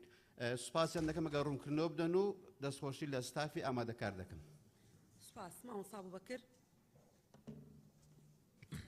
بەڕێز سەرۆکی پەرلەمان مادەی سێ خاڵ یەکەم فێربوون مافێکی دابینکراو بە خۆڕاییە لەسەر جەم دامەزراوە حکومیەکان بۆ هەر تاکێک کە دانیشتووی هەرێمی کوردستان بێتتر مەرجەکانی ئەم یاسایە زیادە چونکە تۆ بۆ هەمووان باست کردووە تەنانەت ئەوانەی کە خاوەن پێداویستی تایبەتیشن خاڵی حوتەم مەسەلەی دەسەڵ پیادەکردنی شێوازی ناوەندێتی ئەوە هیچ پەیوەندی بە بنەماگشتەکانی پەروەردە و فێرکەوەی ئیجرئاتێکی کارژێڕیە ئەکرێت لە بەشی شەشەم یان حوتەمی ئەم یاسایە لەوێ زیاد بکرێت پەیوەندی بەمەوە نییە خاڵی هەشتم تەنها یەک دیوی مامۆستا باشەکە کە ئەرچی مامۆستایە بەڵام پێویستە کەسایەتی مامۆستا و ژیانێکی ئابڕوومەندانە بۆ مامۆستا دابین بکرێت بۆ ئەوی بە ئەرکەکانیشی هەڵسێ نەگەوەی مامۆستا هەر قوتابی فێرکە ئەوە بێ بە ئەی ژیانی مامۆستای کەسایەتی مامۆستا ئەی موچەی مامۆستا ئەی مافەکانی مامۆستا پێویستە لەم خاڵە ئەوەش بەرجەستە بکرێ و زۆر سپاس بەڵێ زۆر سپاس کاک فەیسەڵ بەناوی خودای گەورە و میهرەبان بەڕێز سەرۆکی پەرلەمان بە خێراتنی وەزیر و ستافەکەی دەکەم کە لێرن من لەبارەی مادەی سێ خاڵی شەشەم پێشنیار دەکەم بەم شێوەی لێ بکرێت وەرگرتنی هەر بڕەپارەیەک لە خوێندکاران و قوتابیان و کەسوکاریان لەلایەن خوێندنگە و قوتابخانە و پەیمانگە پەروەردەیە حکومیەکان باخچەی مناڵانی حکومی قەدەغەیە بەڵێ کاک فەیسەڵ سوپاس دکتۆرە شایان بەڕێز سەرۆکی پەرلەمان بەناوی خوای گەورە بەڕێز سەرۆکی پەرلەمان شایان کاکە ساڵح سەبارەت بە بڕگەی دووەمی مادەی سێ پشتیوانی کاک ڕۆمیۆ دەکەم لە هەمان کاتدا پرسیارێکم هەیە ئایا کە دڵێ زمانی کوردی زمانی فەرمیە کەواتە ئەو جگە لە دامەزراوانەی کە تایبەتن بە پێکهاتەکان وەک تورکمان سریان و کلد و ئاشور و ئەرمەن و عەرەب ئایا لەوێ زمانی کوردی بە هیچ شێوەیەک ناخوێنرێ یان بابەتێکی لاوەکیە یاخود با بڵێن زمانێکی لاوەکیە لەگەڵ ئەوەشدان پێکهاتەکان بە زمانی دایک بخوێنن سەبارەت بە بڕگەی شەشەم ڕەنگە هەندێک مەکتەب ڕاستەوخۆ پارە وەرنەگرن بەڵام لە ڕێی کڕینی مەلزەمە سامە لە نزیکەوە ئاگادارین کە هەندێک لە بەڕێوبەرەکان یاخود هەندێک لە مامۆستا بەڕێزەکان داوای مەلزەمە دەکەن لە قوتابیان یا لە تەلەبەکان یاخود کڕینی کەلوپەل بۆ قوتابخانە وەکو لە وەرزی گەرمایە کڕینی فێنکەرەوە لە وەرزی سەرباشە کڕینی سوتەمەنی لەلایەن دایک و باوکی قوتابیانەوە واتە بە قوتابێکە بە منداڵەکە دەڵێن بە تەلەبەکە دەڵێن بە دایک و باوکتان بڵێن ئەو شتانە بکڕن بێگومان ئەوە جیاوازە لە یارمەتی دارایی و بەخشین کە لە مادەکانی دواترا باس کراوە ئەوەی کە بە ئارەزووی خۆی بەخشینێک دەدا یاخود یارمەتیکی دارایی دەداوە زۆر جیاوازە بەڵام کە بە تەلەبە دەڵی مەلزەمە بکڕا من هیوادارم نوێنەرانی وەزارەت وەڵاممان دەنەوە ئەگەر مەلزەمە بە تەلەبە دەکردرێ یاخود بە جۆرێکی کە بێڵم ئەگەر کتابی منهەجی هەبێت چ پێویست بە مەلزەمە دەکا زۆر سپاس. بەڵێ سپاس. ڕووپا خان. بەڕێز سەرۆکی پەرلەمان سەبارەت بە مادە سێ دووەم کە دەڵێ خوێندن بە زمانی کوردیە داوا لە ستافی وزاری دەکەم ئایا ئەی خوێندنگە ئەهلی و تایبەتیەکان کە ئێستا خوێندنیان بە زمانی ئینگلیزیە دەچێتە کوێی چوارچێوەی ئەم یاسایە و هەروەها چوارەم پەروەردە و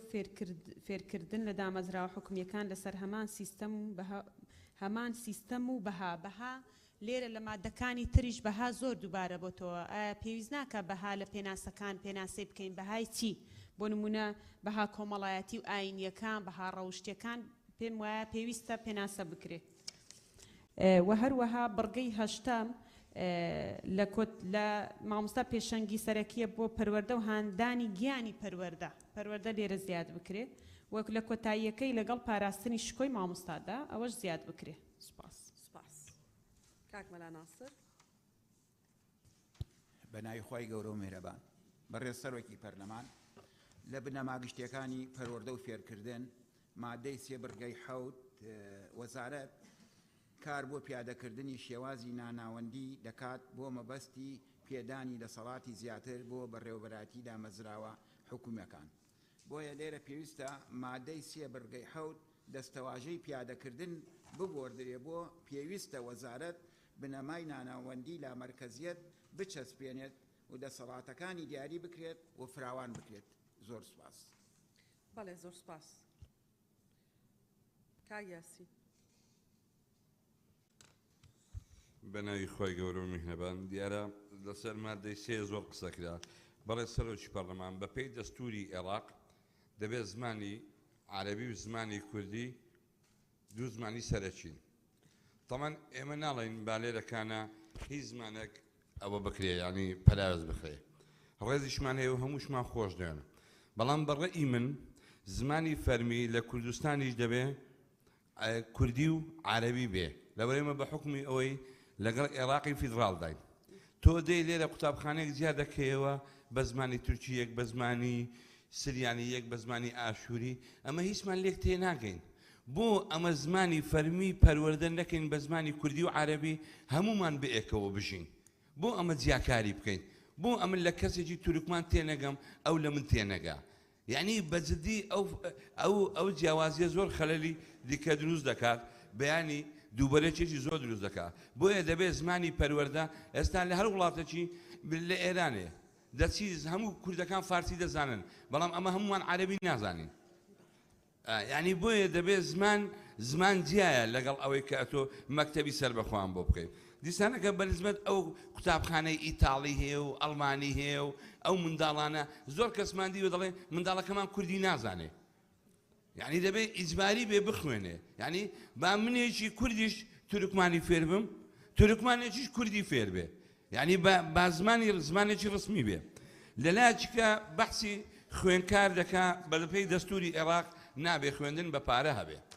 لە هەموو عێراقدا مەکتەبەکی ئەهلی نییە بەڵام کوردستان خەریکە هەموو کۆڵانەکان ببنە مەکتەبی ئەهلی یعنی داوا لە هەموو بەڕێستان دەکەم با بە خۆ نامان کوژن حکومەتی هەرێمی کوردستان پارەی زۆری هەیە با ئەو قوتابخانە ئەهلیانە بکرێتەوە مامۆستایان تێکە بیکرێتەوە حکمی یعنی بەجددی عیبە خوێندنی بە پارە بێ لە کوردستان بۆیە دەڵێم مادەی حکمی ناحکمی لابن. زۆر سپاس.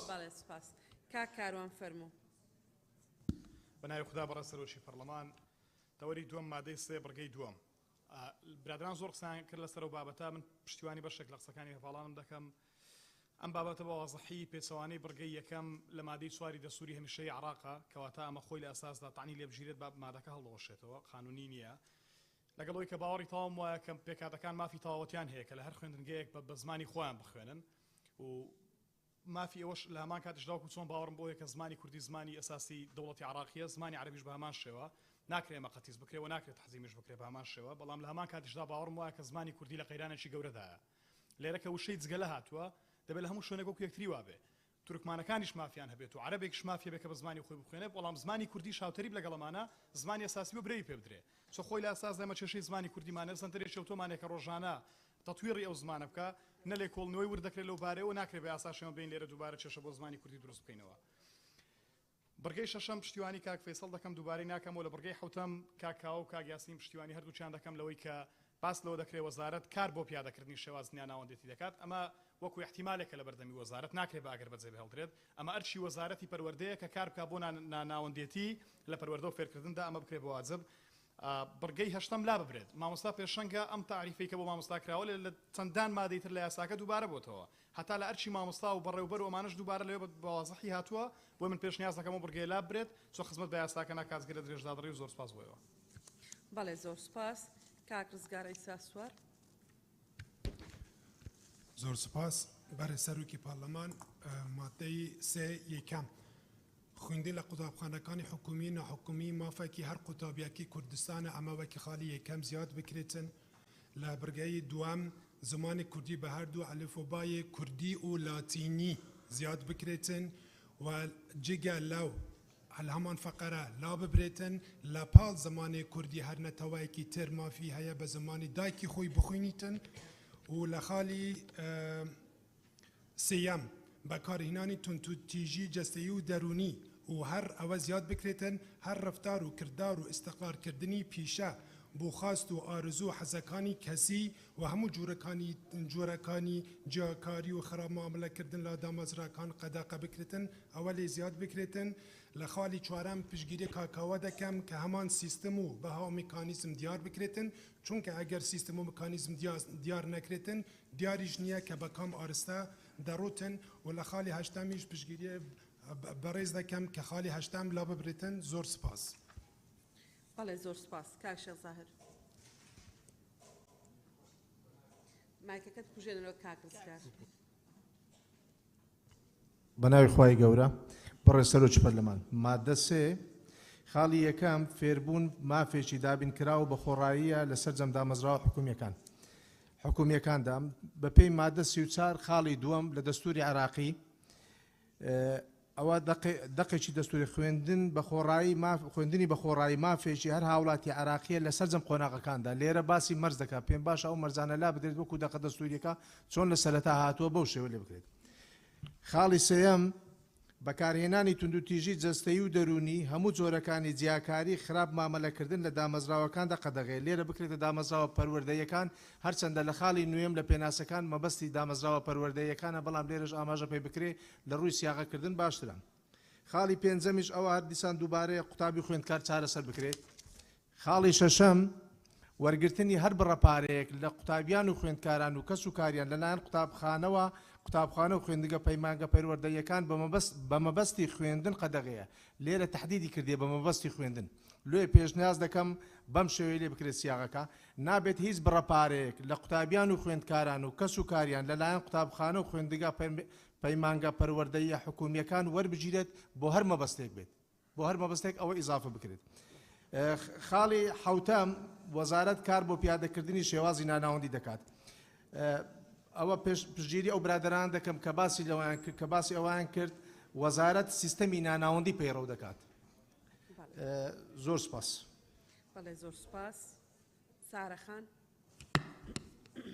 بەڕێز سەرۆکی پەرلەمان پشتگیری قسەکانی کاکڕۆمیۆ دەکەم زۆر سپاس بەڵێ کاگازات بەڕێز سەرۆکی پەرلەمان پشتگیری قسەکانی کاک ڕۆمیۆ و پشتگیری قسەکانی کاک هیمداد دەکەم کە دەلێ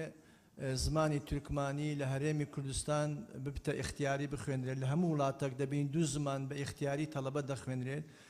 کاک یاسینیش کە دەڵێ دوو نقطەی گوت زمانی تورکمانی فێر بین ئەگەر لە مەکتەبەکان بخوێنرێ فێر دەبین گوتی فێری زمانی بە ستافی پەروەردەش دەرێم گوتی فێری قسەکردنی ئینگلیزی و عەرەبی نازانین لەبەرەوەی ئەمە زۆر قەواعید زۆر ئەدەب دەخینین بەڵام تەڵەبەتی بینی ئێستا بلێ ئێوەرە بخینە ناتانی باش بخینتەوە ئینگلیزی و عەرەبی بلێ بنووسە نازانی باش بنووسەوە لەبەرەوە ئیهتیمام بە نووسین و بە خوێندن نادەین و ئیهتیمام بە قسەکردنیش نادەین پێویستە ئەو منهەجە بگۆڕێت چونکە قسەکردن پێویستی ئێستا وا قسەی دەکەم پێویستم بە قەواعید نییە وا قسەش دەکەم بە کوردی قسەی دەکەم پێویستم بەغان منداڵێکیش کە فێرە زمان دەبی قەت بیر لە قەواعید ناکە یەکسەر فێرە زمان دەبی لۆیە لە مەکتەبەکان ئەو منهەجە بگۆڕێ ئەوەندە زۆر ئیهتیمام بە قەواعید دەدەین زۆر ئیهتیمام بە ئەدەب دەدەین نەجاتەوان ئیهتیمام بە نووسین و خوێندن و قسەکردن بدرێن سوپاس دەکەم زۆر سوپاس دکتۆر ڕێبوار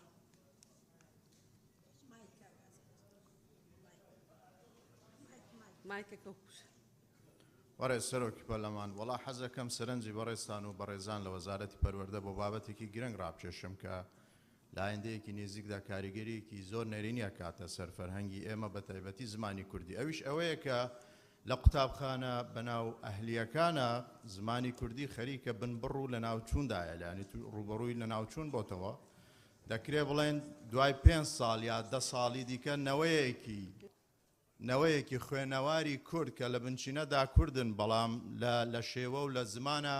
کۆپی پێستی ئینگلیزەکان بەڕێوەیە بۆچی بایەخ نادرێ بە زمانی کوردی لە قوتابخانە ئەهلیەکان زۆر گرنگە وەزارەتی پەروەردە چۆن ئێستا لە یەکێ لە بڕگەکان دایناوە کە زمانی فەرمی کوردی لە خوێندنە لە قوتابخانە حکومیەکانە ئاواش پێویستە بنووسرێ زمانی کوردی زمانی فەرمی لە پاڵ زمانی ئینگلیزی لە قوتابخانە ئەهلیەکانەکەەوە زۆر گرنگە بنووسە چکە ئەلتیزاماتی قانونی دروست دەکەوە یەک دوو بەڕێ سەرۆکی پەرلەمان گرنگە لەم بڕگەیە پێویستە ئەرکی وەزارەتی پەروەردە بە ڕوونی دیاری بکرێ کە وەزارەتی پەروەردە یەکێ لە بەرپرسیارەتەکانی ئەوەیە کە ژینگەیەکی تەندروست بۆ قوتابیان دابیم کە ئەم ژینگەیە بەپێی بۆ خوێندن بەپێی ستاندارد و بەپێی ڕێنمایەکانی یونسکۆ بێت سپاس بەڵێ زۆر سپاس کاکتۆر مژدەخان بەڕێزانەمە بە تەنها بنەماکانە میکانیزم لە دواوەیە ئەحکام فەرەزیە هەمووی لە مادەکانی دواوەیە بەڕێز سەرۆکی پەرلەمان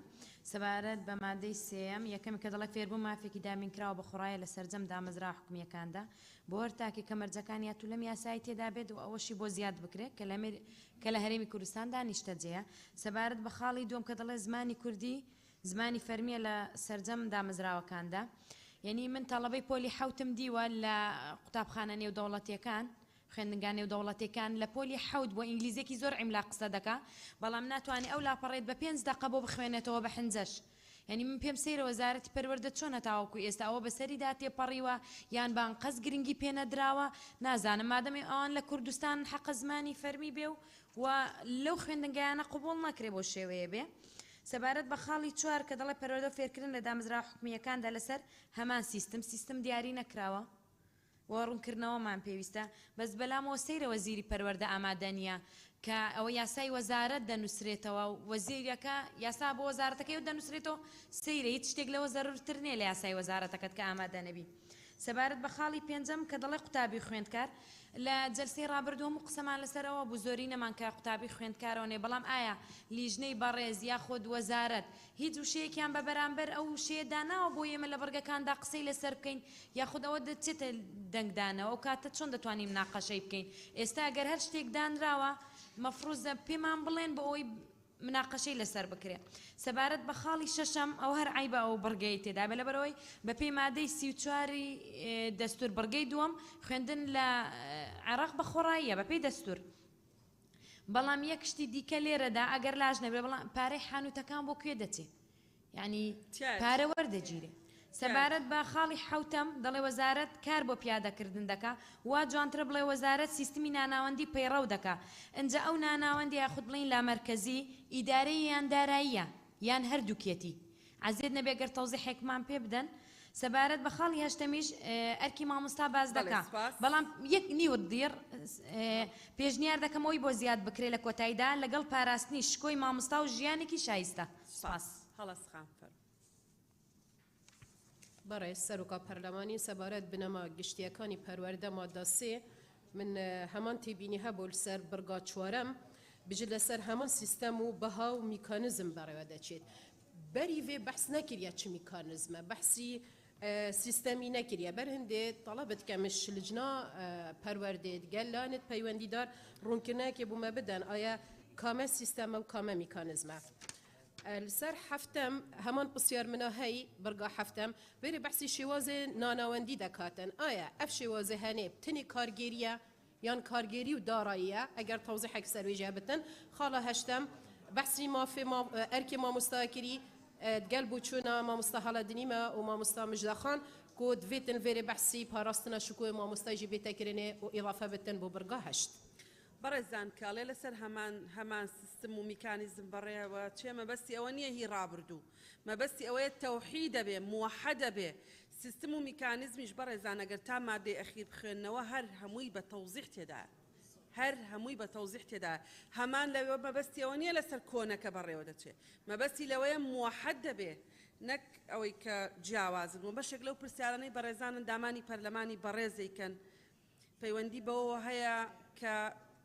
هەتا مادەی کۆتایی پرۆژەی هەستاکە ڕەنگە دەرفەتیان نەبوو بێ بیخوێننەوە داواتان لێکین تا مادەی کۆتایی بخوێننەوە بۆی ئیشەکە بۆ هەمومان ئاسانترە بێ لە ڕاستیە کاکمەم بەڕێز سەرۆکی پەرلەمان دەربارەی مادەی سێیە من پێشنیاز دەکەم بڕگەی دووەمی بەم شێوەی لێ بکرێت ئەم پرۆژە یاسایە شایانی ئەوەیە کە ڕەنگە 150 وشەکانی لابەی معنای تێک نەچێ بەڵکو خزمەتیشی بکە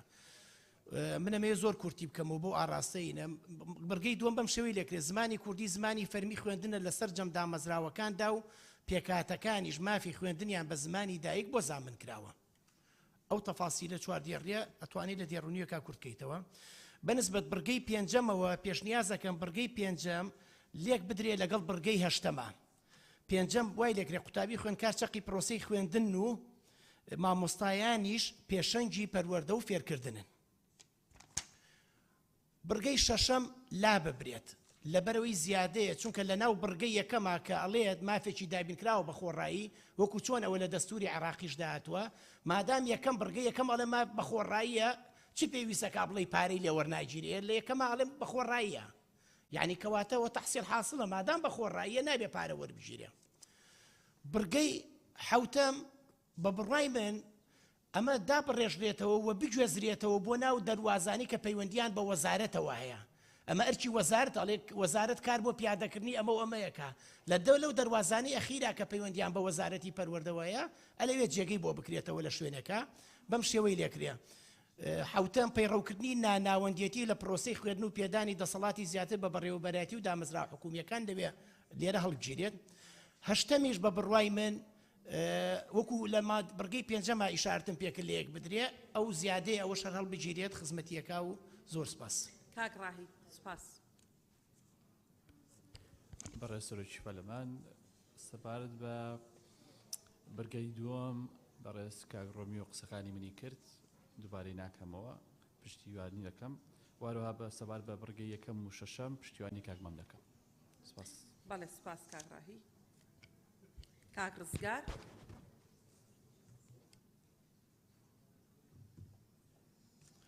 بەڕێز سەرۆکی پەرلەمانی کوردستان مادەی سێ بڕگەی دووەم زمانی کوردی زمانی فەرمی خوێندنە لە سەرجەم دامەزراوەکاندا بەڵام ئێستاکای بینین ڕوونە لای جەنابیشتان ینی ئەو قوتابخانە ئەهلیانەی کە ڕیکلامەکەن بۆ خۆیان ئەڵێن ئێمە زمانی ئینگلیزی بەو شێوەیە واکەین کە با بڵێن ئەو قوتابی بە باشترین شێوە فێری زمانی ئینگلیزی بکەین ئەمە لە ڕاستیە زمانی کوردی خستۆتە خەتەرەوە و پێویستان پەرلەمانە بەڕێزە و وەزارەتی پەروەردەیش پارێزگاری لە زمانی کوردی بکە وەکو نەتەوەکانی تر چۆن ئێستاکە ئەو ئاوارە عەرەبانەی کە لە هەرێمی کوردستان مەکتەبی عەرەبیان بۆ دابین کراوە بۆی زمانی خۆیان فێر ببن بیپارێزن و ئێمە ڕوونا لای جەنابیشتان ینی 9 ملیۆن کورد لە بەغدا هەیە مەکتەبی کوردیان بۆ دابین نەکراوە بەڵام ئەوە پێکاتەکان کە مەکتەبی خۆیان هەیە بۆی زمانی خۆیان بپارێزن ئەمە بەڕاستی خەتەرە بۆیە و پێویستە زمانی کوردی ڕاستە لێرەدا زمانی کە نووسراوە زمانی سەرەکیە بەڵام لەوێ بەباشی وا ناکرێت کە برەو بدرێ بە زمانی کوردی و ئەمەشە کێ باڵین وەزارەتی پەروەردەیە و مامۆستا بەڕێزەکانە بۆیە باشترە کە وا بکرێت ئیجباری ئەو قوتابخانانە بکرێت کە زمانی کوردی ببێتە زمانێک کە سەرەکی بێ بەداخەوە و برا بەڕێزانە باسییان کرد ئێستا هەندێک تەلەبە کە لەو مەکتەبانن بە تەواوەتی کوردیەکە نازان و ئەمەشە خەتەرە بەڕاستی سپاس. بەڵێ زۆر سپاس. کاک عەلی حەمەد ساڵح. بە ناوی خوای گەورە و میهرەبان بەڕێز شتێک و جەنابی سەرۆکی پەرلەمانەوە هینی پرسیاری جەوهەری من بوو. ئێمە پێشتر وا تێگەشتوین بەشی زۆری ئامانجی ئەم یاسا ئەوەیە فەراقی قانونی پەروەردەمانەیە لە چوارچەوەی ئەم یاسا ڕێکەخەینەوە نەک بۆ ئایندە. بەشێ لەمانە ناکرێت زمانی کوردی فەرمی خوێندنە لە سەرجەم دامەزراوەکان ئەمە عملی نییە. تۆ ناتوانانی خوێندنگایەکی نێودەوڵەتی بەشێکە لە سەردەم دامەزراوەکان وانە ناتوانانی ئیجباریکەی کە مۆڵەتەکەی وەرگرتووە بۆ نمونە بریتیش سکوڵ چۆن ئیجباریەکەی یانی چۆن ئیجباریەکەی بە کوردی بخوێنێ ئەبێ ئەمە ڕێکرێتەوە بەلای کەمەوە لەم مەرحەلا بڵێ ئایا بۆ خوێندنگاکانی سەر بە حکوومەتی هەرێم یا خوێندنگا لۆکاڵیەکان تەمان ئێستا خوێندنگا لۆکاڵیەکانیش دوو بەشە کۆمەڵایەتیەکان بە کوردیە بەڵام زانست و بیرکاریەکان بە ئینگلیزیە ئەم بڕگە ئەبێ ڕێکرێتەوە پەروەردە و فێرکردن لە دامەزراوە حکوومەتیەکان لەسەر هەمان لە حکوومیەکانیشە لەسەر هەمان سیستەم و میکانیزم نییە لە حکوومیەکانیشانە نەک ئالیەکان طبعا ئالیەکان نییە ئەمەش ئەبێ ڕێکرێت و یعنیوانی ئێستا مەسەلەن هەندێک مەکتەب هەیە ئەڵێ لە 95 بۆ سەرۆ قوتابێ نمونەیەکان وەرەگرن و جا هەر حکومیچە هەندێکی بە ئینگلیزی و بە زمانە خوێنێ ئەوەش بە هەمان شێوە ڕێک بکرێتەوە. خاڵێکی کە دیسانەوە من تەمەنامە کردوا بووە کە لە پێناسەکانە هاتبوو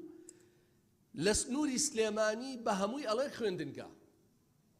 لە سنووری هەولێر بە هەمووی ئەڵێ قوتابخانەوەتە هەر خوێندکار و قوتابی نییە جا بۆ نمونە من 6 بەڵگای خوێنمەوە خوێندنگای کۆدەشتی بنەڕەتی بەپێ ئەم پێناسە بواە قوتابخانە بواە خوێندنگای سەرباغی بنەڕەتی خوێندنگای مەهابادی بنەڕەتی خوێندنگای سروەی بنەڕەتی خوێندنگای دلکۆی بنەڕەتی یعنی لە هەریەمێکە بەشێکی خوێندنگای بەشێکی قوتابیە. ئایا وەزارەت ئێوە ئەمانە ڕێکەکەنەوە دوای ئەم قانونە یان ئەمە وەک خۆی ئەمێنێتەوە سوپاس. بەڵێ زۆر سپاس کاک عەلی حەمەد ساڵح. شادی خان. پڕێز سەرۆکی پەرلەمان تەوەری دووەم بنەماگشتیەکانی پەروەردە و فێرکردن مادەی سێهەم بۆ خاڵی دووهەم پشتگیری تەواوی قسەکانی کاکڕۆمیۆ دەکەم بۆ خاڵی سێهەم پێم وایە خاڵی پێنجەم دەبێتە خاڵی سێهەم و تەسەلسولەکەی بگۆڕێ و هەروەها بەکارهێنانی توندوتیژی و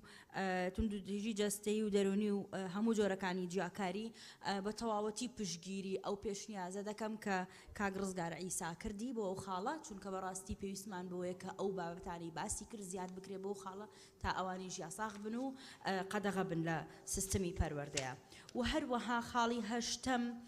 بە تەواوەتی پشتگیری قسەکانی مامۆستا بەکر هەڵەدنی و ڕووپاخان دەکەم بۆ زیادکردنی ئەو پرگانی پێشنیازیان کرد و هەروەها تەسەلسولەکەشی بگۆڕێ بێتە خاڵی چوارەم و خاڵەکانی دیکە بە دوایاندا بێت شکۆی مامۆستا زۆر لەوە گەورەترە لە بنەماگشتیەکانە یاخود لەم بنەمایەدا یان لەم تەوەرەیە لە خاڵی هەشتەم و کۆتاییە دایبوونین بۆ یەگەر بێتە خاڵی چوارەم دوایەوەی کە خوێندکار و قوتابی چەقی خوێندنن مامۆستا بێ شکۆی پارێزراو بێ لە سیستمی پەروەردە. زۆر سپاس. بەڵێ مامۆستا بستەر. بەناوی خوای بەخشندەی میهرەبان بەڕێز سەرۆکی پەرلەمان وڵا سەبارەت بە خاڵی پێنجەم لە مادەی سێ قوتابی خوێندکار بە سەقی پرۆسەی خوێن و فێرکردن هەژمار دەکرێت. ئەی باشە ئێمە زۆر باسی پەروەردە دەکەن ئەری بە سەقی پەروەردەش هەژمار ناکرێت پەروەردە و فێرکردن و خوێندن. ئەمە یەک. خاڵی شەشەم باز لە وەرگرتنی هەر بەڕێپارەیەک دەکرێت لە قوتابخانەکان و خوێندکاران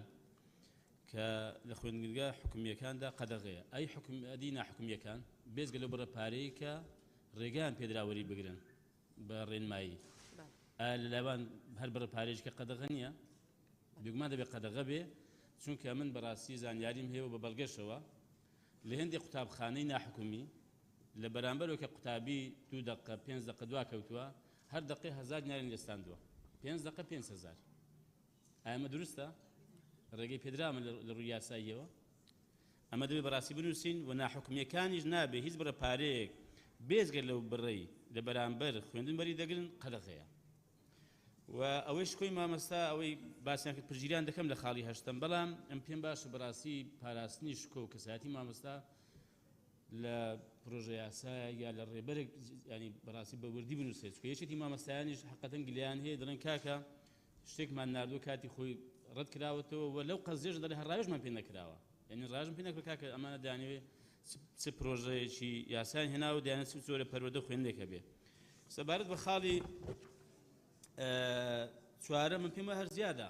یعنی ئێمە باسی پەروەردە و فێرکردن لە دامەزراوە حکومەکان دەکەین ئەم یاسایە بۆ ئەوانە هیچ پێویست دەکات بنووسین لە هەسەر هەمان سیستەم و بەمە هەمان میکانیزم هەر نایەوێ ئەمە بۆ ئەوانە زیادەی نازم بۆ چی نووسراوەوە بەڵێ سوپاس بەڵێ زۆر سوپاس گوڵستان خان گوڵستان باقی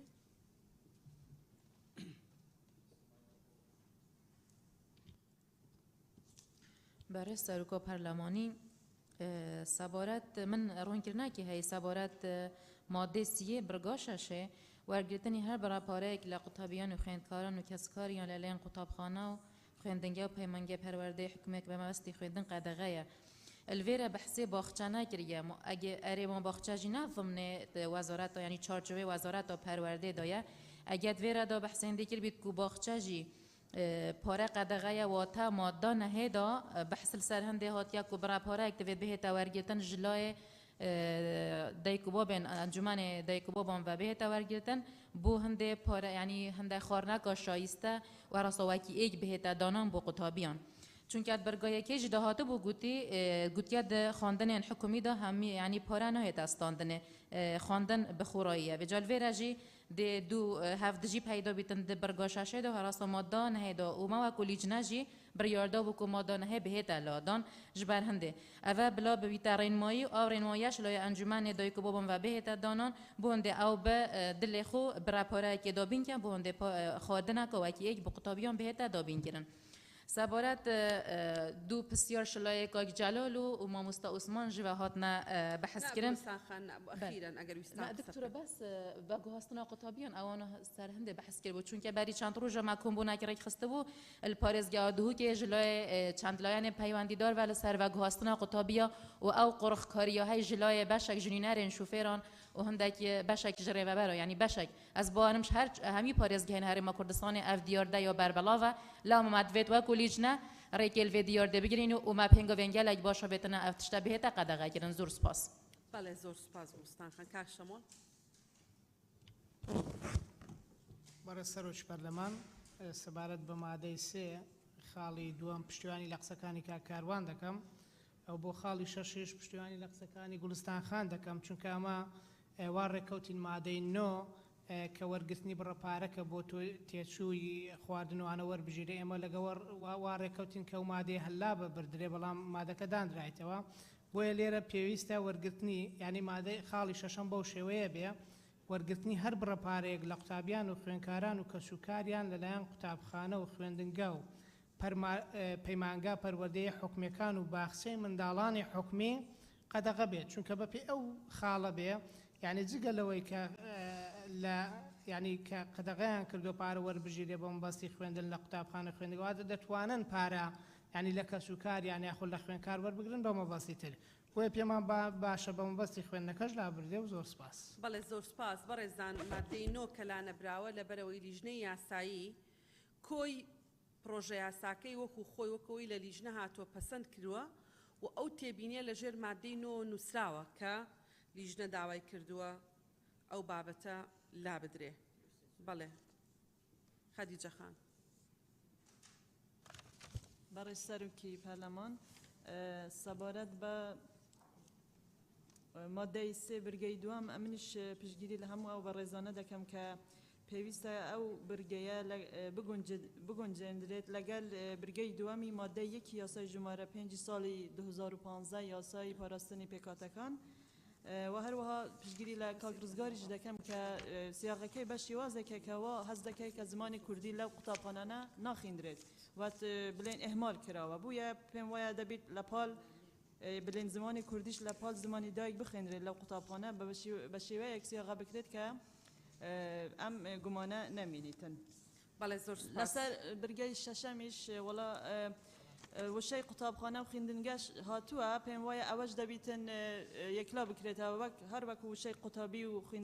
کار لێرەش دەبیتن وشەیەکی موحەددا بنرێت و ئیدی بابەتی تریش گولستان خانیش باز کرد و ئەو پرسیارە لە لای منیش دروست بوو مادەم ئەگەر وایە ئایا باخچەی منداڵان ئاساییە کە پارەیان لێوەر بگیرن ئەوە ئەویش قۆناغێک نییە لە قۆناغەکانی خوێندن سپاس. بەڵێ زۆر سپاس بەڕێزان سەبارەت بە قوتابی و خوێندکار سەبارەت بە خوێندنگا و بە قوتابخانە وەختێکی زۆر لە خۆمانە بین ئەمە باسمان کرد ئەمە ڕێیەک دروست بووە ڕێیەکی باشە کە ئێمە ئەم بابەتە چارەسەر بکەین زۆر وەخت لەو بابەتەیە تکا دەکەم مەکوژن مامۆستا نەجات بەڵێ برای سەرۆکە پەرلەمانی سەبارەت مادەی دوێ برگەی چارێ پەروەردە و فێرکردن هەکەم بەرێ خدای نەبی برگی تەناقض لەگەڵ برگێ چلێل مادەی ئێکێ چونکە هەکو بەحسی پەروەردە و فێرکردن کاتن بەحسی هەدوو دامەزراوەت کاتن یا حکومی و نەحکومی بەزل بێرە تەنها بەحسی دامەزراوێت حکومیت کاتن بێرە پرسیارە من ئەوە بوو تیمێ وەزارەتێ جیاکاری هەیە لە پەروەردە و فێرکردنێ نۆبەرە دامەزراوێت حکومی و نەحکومی باشە بێتە ئیکلاکردن چونکە یەت بەرهەندێک و بیتە گەلک جۆرە هەکە تو بەرێ خەم قوتابی هەیدێ چیدا مەرحەلە دماهی کێش نەحکومی ئیکساڵان دەخۆ تەحویل کاتە حکومی بوچی چونکە الحكومي بتر ديش الدرجة بدأس خو بقيني تنش نا حكومي البرهندي تبيا پرورده فكردن توحيد ببيت ما بينها هدو دمزراوت حكومي ونا حكومي هالوصا بالبشتيا أخذنا كاكرزجار عيسى سوار وهالوصا كاكرزجار محمد كم كو زمان كردي با دمزراوت نا حكومي وهالوصا زانز جي بيجوا يتمتد سيدا وزور سباس. بله زور سپاس. کاکتیا. برای سروکا پارلمانی به کورتی خالا دو پشتوانی کاک رومیو و کاکی امدادی دکم که پیکاته تنه بتا نویسین آین بتا لادان هر وسا خالا پنج جناب تا بحث کرده احتیاج نکه تکرار بکم خالا ششه ورگرتنی هر برای پاره قدغه براست قدغه بس وکو هوالا با اشاره پیدا تیتا ورگرتنه هر خالا که کو تا قدغه کر پیتویت خالا که لی زده کره بو سزادانه بله مخابنی و دوه چه خالا بو سزادانه وان ویریج تشتغل بيتا زدكرني اگر هاتو اف پاره هاتا ورگرتن سزا چیه یعنی ده ما مستای یان ده ریوبری قطابخانه سزا ده یان ده سزاین اداری هبت مفت لجنه پیوندی دار تشتكل سر سزای ل زیده بک تو زور سپاس سپاس کاکی ویدر برای سروکی پارلمان ماده 3 دوام پشگیری برای اندامی پارلمان کاکرزگار ایسا دکن زمانی هر دو الفی بی عربی و یعنی اوی کردی و پیتی لاتینی لسر زیاد بیتن سیم بکارهنانی تندوتیجی جستهی و درونی و همو جورکانی جیاکاری خراب معامله کردن لدا مزرواکان قدغه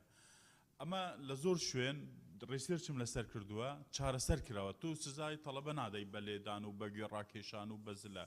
بەڵام ئەبێ سزاکە هەبێتن هی تەڵەبە لە وەزارەتی پەروەردەداوا ئەەکەم مەسەلەن ئیشی زیاتر وانەی زیاتر ئیشی ناومەکتەبی پێ دەکەم دەفتەری باوکی لە ماڵێ دایک و باوکی بانکەکەم ئەبێ سزا هەبێ لە تەڵەبەکانی نابێتن تو هەموو سزاک لا بدەیت چۆن مناڵێک پەروەردەیەکی لە مەکتەب و جیاکاری بەڕێ سەرۆکی پەرلەمانە وەزارەتی پەروەردە لێرەیە قوتابخانە هەیە پۆلی تایبەت جیاکاری کراوە کوڕی دەوڵەمەند و بەرپرسی تێدا مامۆستای زیرەک لەناو قوتابخانەیەکی حکومی بووی هەیە بە بەڵگەش هەیە اینجا دەبێ وەزارەت ئەنی ئەوەی کە نووسیوێتی جێبەجێ بکاتن و پشگیری لە شەشەم وەرگرتنی هەر برە پارەیەک بۆ هەموو مەبەستەکەوەی کاک زاهر باسی کرد خاڵی هەشتم ئەمەوێت توزێک لەسەر ڕاوسین مامۆستا پێشەنگی سەرەکیە تکا لە جەنابە دەکەم لە وەزارەت لە هەموو حکومەت مامۆستا باشترین ژیانی هەبێتن یعنی مامۆستایە نەوە دروست دەکات بناغە و قۆناغی ئەو وڵاتە دروست دەکاتن یعنی بێ هەلانی کەم هاندانێکی تایبەت بۆ مامۆستا هەبێتن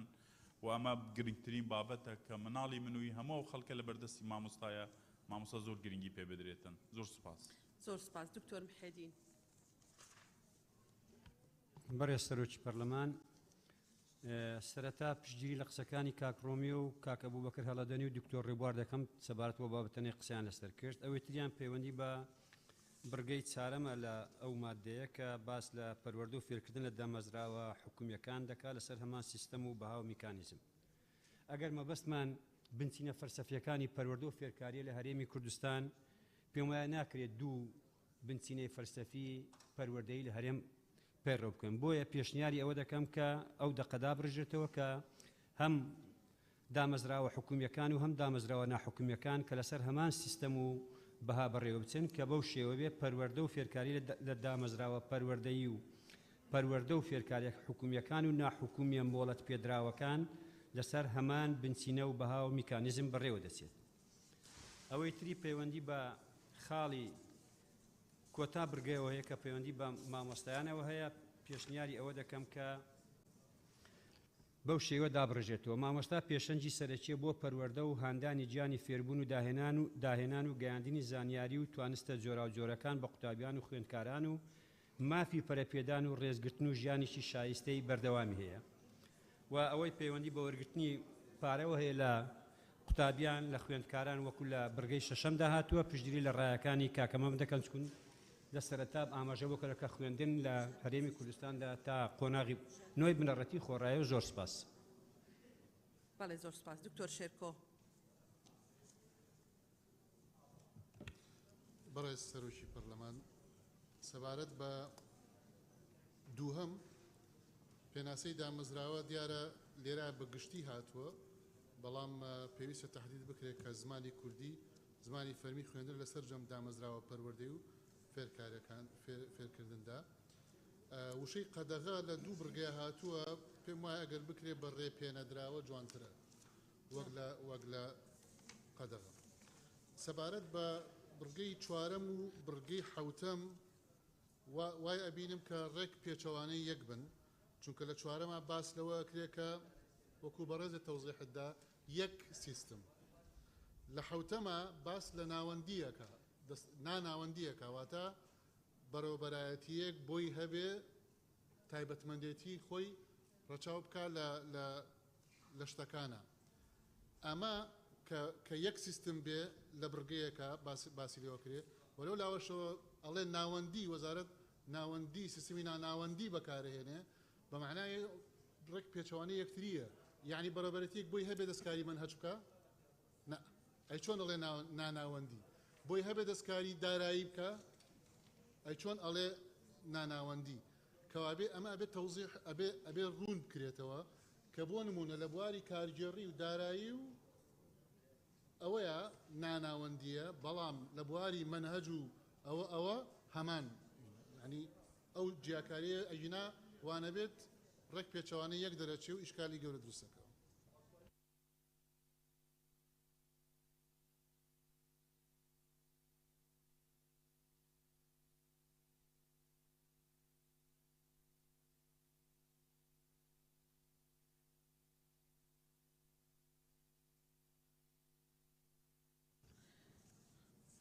بەڵێ کاک سیپان.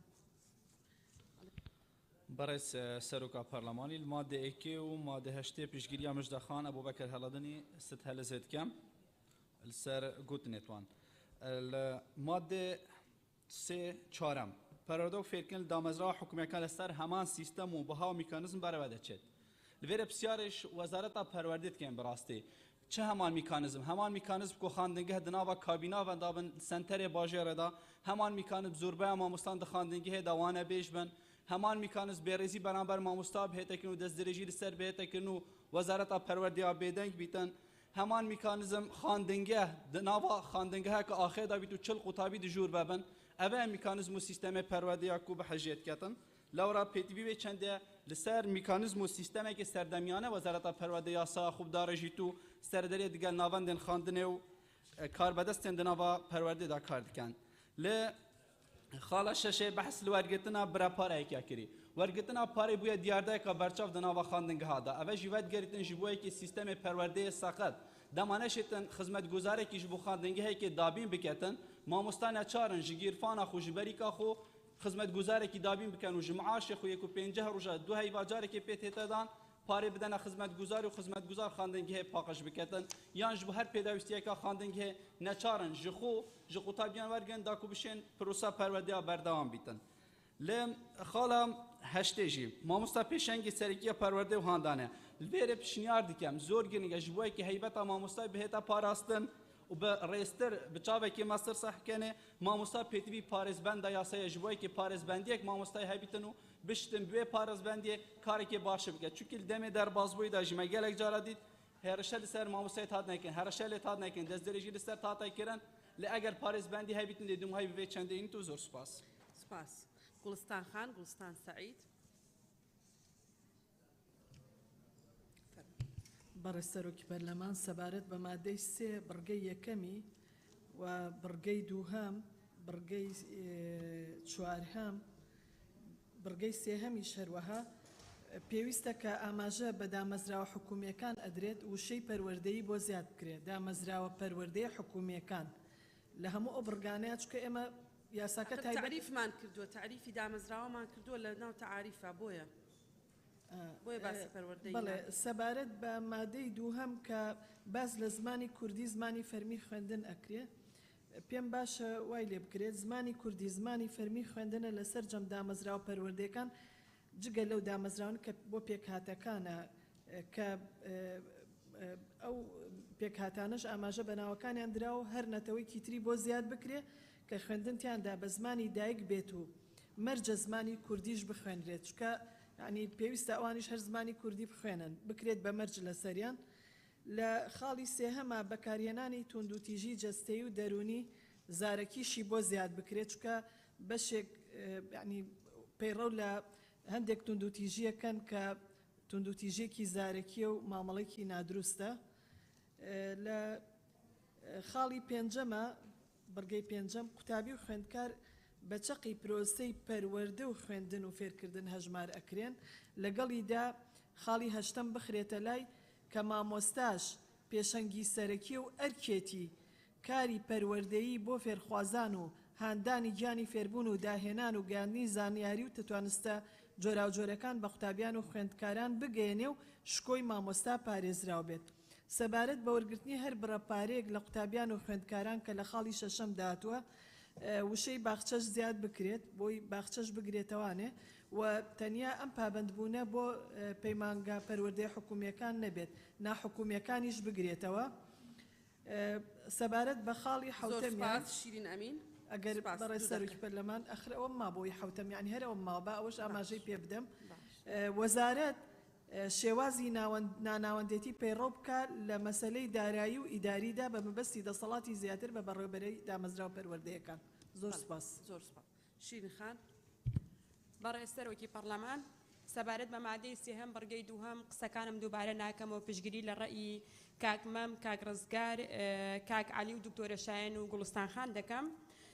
سەبارەت بە بڕگەی سێهەم بەکارهێنانی توندوتیژی جەستەیی و دەرونی هەموو جۆرەکانی جیاکاری و خراپ مامەڵەکردن لە دامەزراوەکاندا قەدەغەیە لە کاتێکدا هەمومان دەبینین سزادانی خوێندکار لێدان شکاندنەوە و جیاکاری و جیاوازیکردن بوونی هەیە و بڕگەی چوارەم کە دەڵێت وەرگرتنی عەفو بڕگەی شەشەم وەرگرتنی هەر بڕەپارێک لە قوتابیان و خوێندکاران و کەسوکاریان لەلایەن قوتابخانە و خوێندنگە و پەیمانگە پەروەردەیی و حکومەکان بە مەبەستی خوێندن قەدەغەیە زۆر جار ئەمە لە ناوەندەکانی خوێندندا دەبینرێت بۆ پڕکردنەوەی پێویستی و کەموکورتێکی قوتابخانە و ناوپۆلەکان پارە ڕەنگە بە ئیجباریش بێت لە هەموو فێرخوازەکان وەربگیرێت من دەمەوێت ئەو پرسیارە بکەم سەبارەت بە بڕگەی شەشەم و بڕگەی سێهەم بۆ معالەجەکردن هەستەکەم تەنها وشەی قەدەغەکردن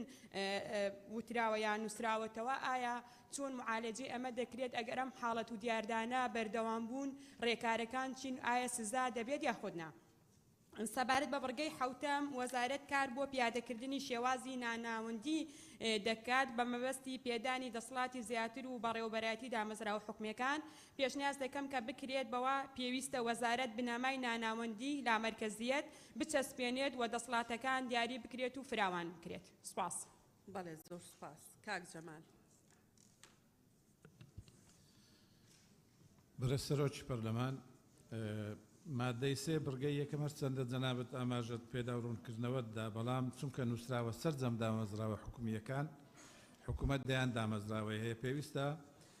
فێربوون مافێکی دابینکرا و بەخۆڕایی لەسەر جەم دامەزراوە فێرکاری و پەروەردەیی حکوومیەکاندا ئەوە جێگیر بکرێ لە بڕگەی دووەم پشتیوانی لە کاک دکتۆر ڕێبوار دەکەم بڕگەی هەشتم پشتیوانی لە مامۆستا بووبەکر هەلەدنی و بەرگەی هەفتەمدا کاکمەنا ناصر دەکەم زۆر سپاس. بەڵێ زۆر سپاس. سەوسەن خان. بەڕێز سەرۆکی پارلەمان سەبارەت بە مادەی سێ بڕگەی یەکەم سەبارەت بەوەی کە دەڵێ فێربوون مافێکی دابینکرا و بە خۆڕاییە ئەمە دژیەکە لەگەڵ مادەی نۆم کە دەڵێ پێویستە جۆر و تێچووی خۆراک لە باخچەی مناڵانی حکومی کە ئەنجومەنی بەخێوکیار دیاری دەکات شایستە و گونجاو بێ ئەمە دژە لەگەڵ ئەو مادەیە بۆیە ئەگەر ڕوونکردنەوەیەکمان پێ بدەن سەبارەت بەوە و سەبارەت بە بەڕگەی دووەمیش لە ڕاستیدا منیش پشتیوانی ئەو پەرلەمانتارانە بەڕێزانم کە لە ڕاستیدا زمانی کوردی زمانی ڕسمیە لە هەرێمی کوردستاندا بۆیە پێکاتە ئازیزەکان پێویستە لە پاڵ زمانی کوردیدا زمانی خۆیان بخوێنن و سەبارەت بە بەڕگەی چوارەم دەڵێ پەروەردە و فێرکردن لە دامەزراوە حکومیەکاندا لەسەر هەمان سیستەم و بەهاو میکانیزم بەڕێوە دەچێت منیش دەپرسم یعنی کام سیستەم و بەهاو و ئەگەر ئەم بڕگەیە بۆ دامەزراوە ناحکومیەکانیشە ئەوە پێویستە لە پاڵ حکومیەکاندا ناحکومیەکانیش ئیزافە بکرێت. سەبارەت بە بڕگەی هەشتم پێم باشە ینی لە کۆتاییدا بەم شێوازەی لێ بکرێت مامۆستا پێشەنگی سەرەکیە بۆ پەروەردە و هاندانی گیانی فێربوون و داهێنان و گەیاندنی زانیاری و توانستە جۆرا و جۆرەکان بە قوتابیان و پێویستی بە گەشە سندنی بەردەوامی خۆی هەیە. زۆر سپاس. بەڵێ سپاس. دکتۆرە گەلاوێژ.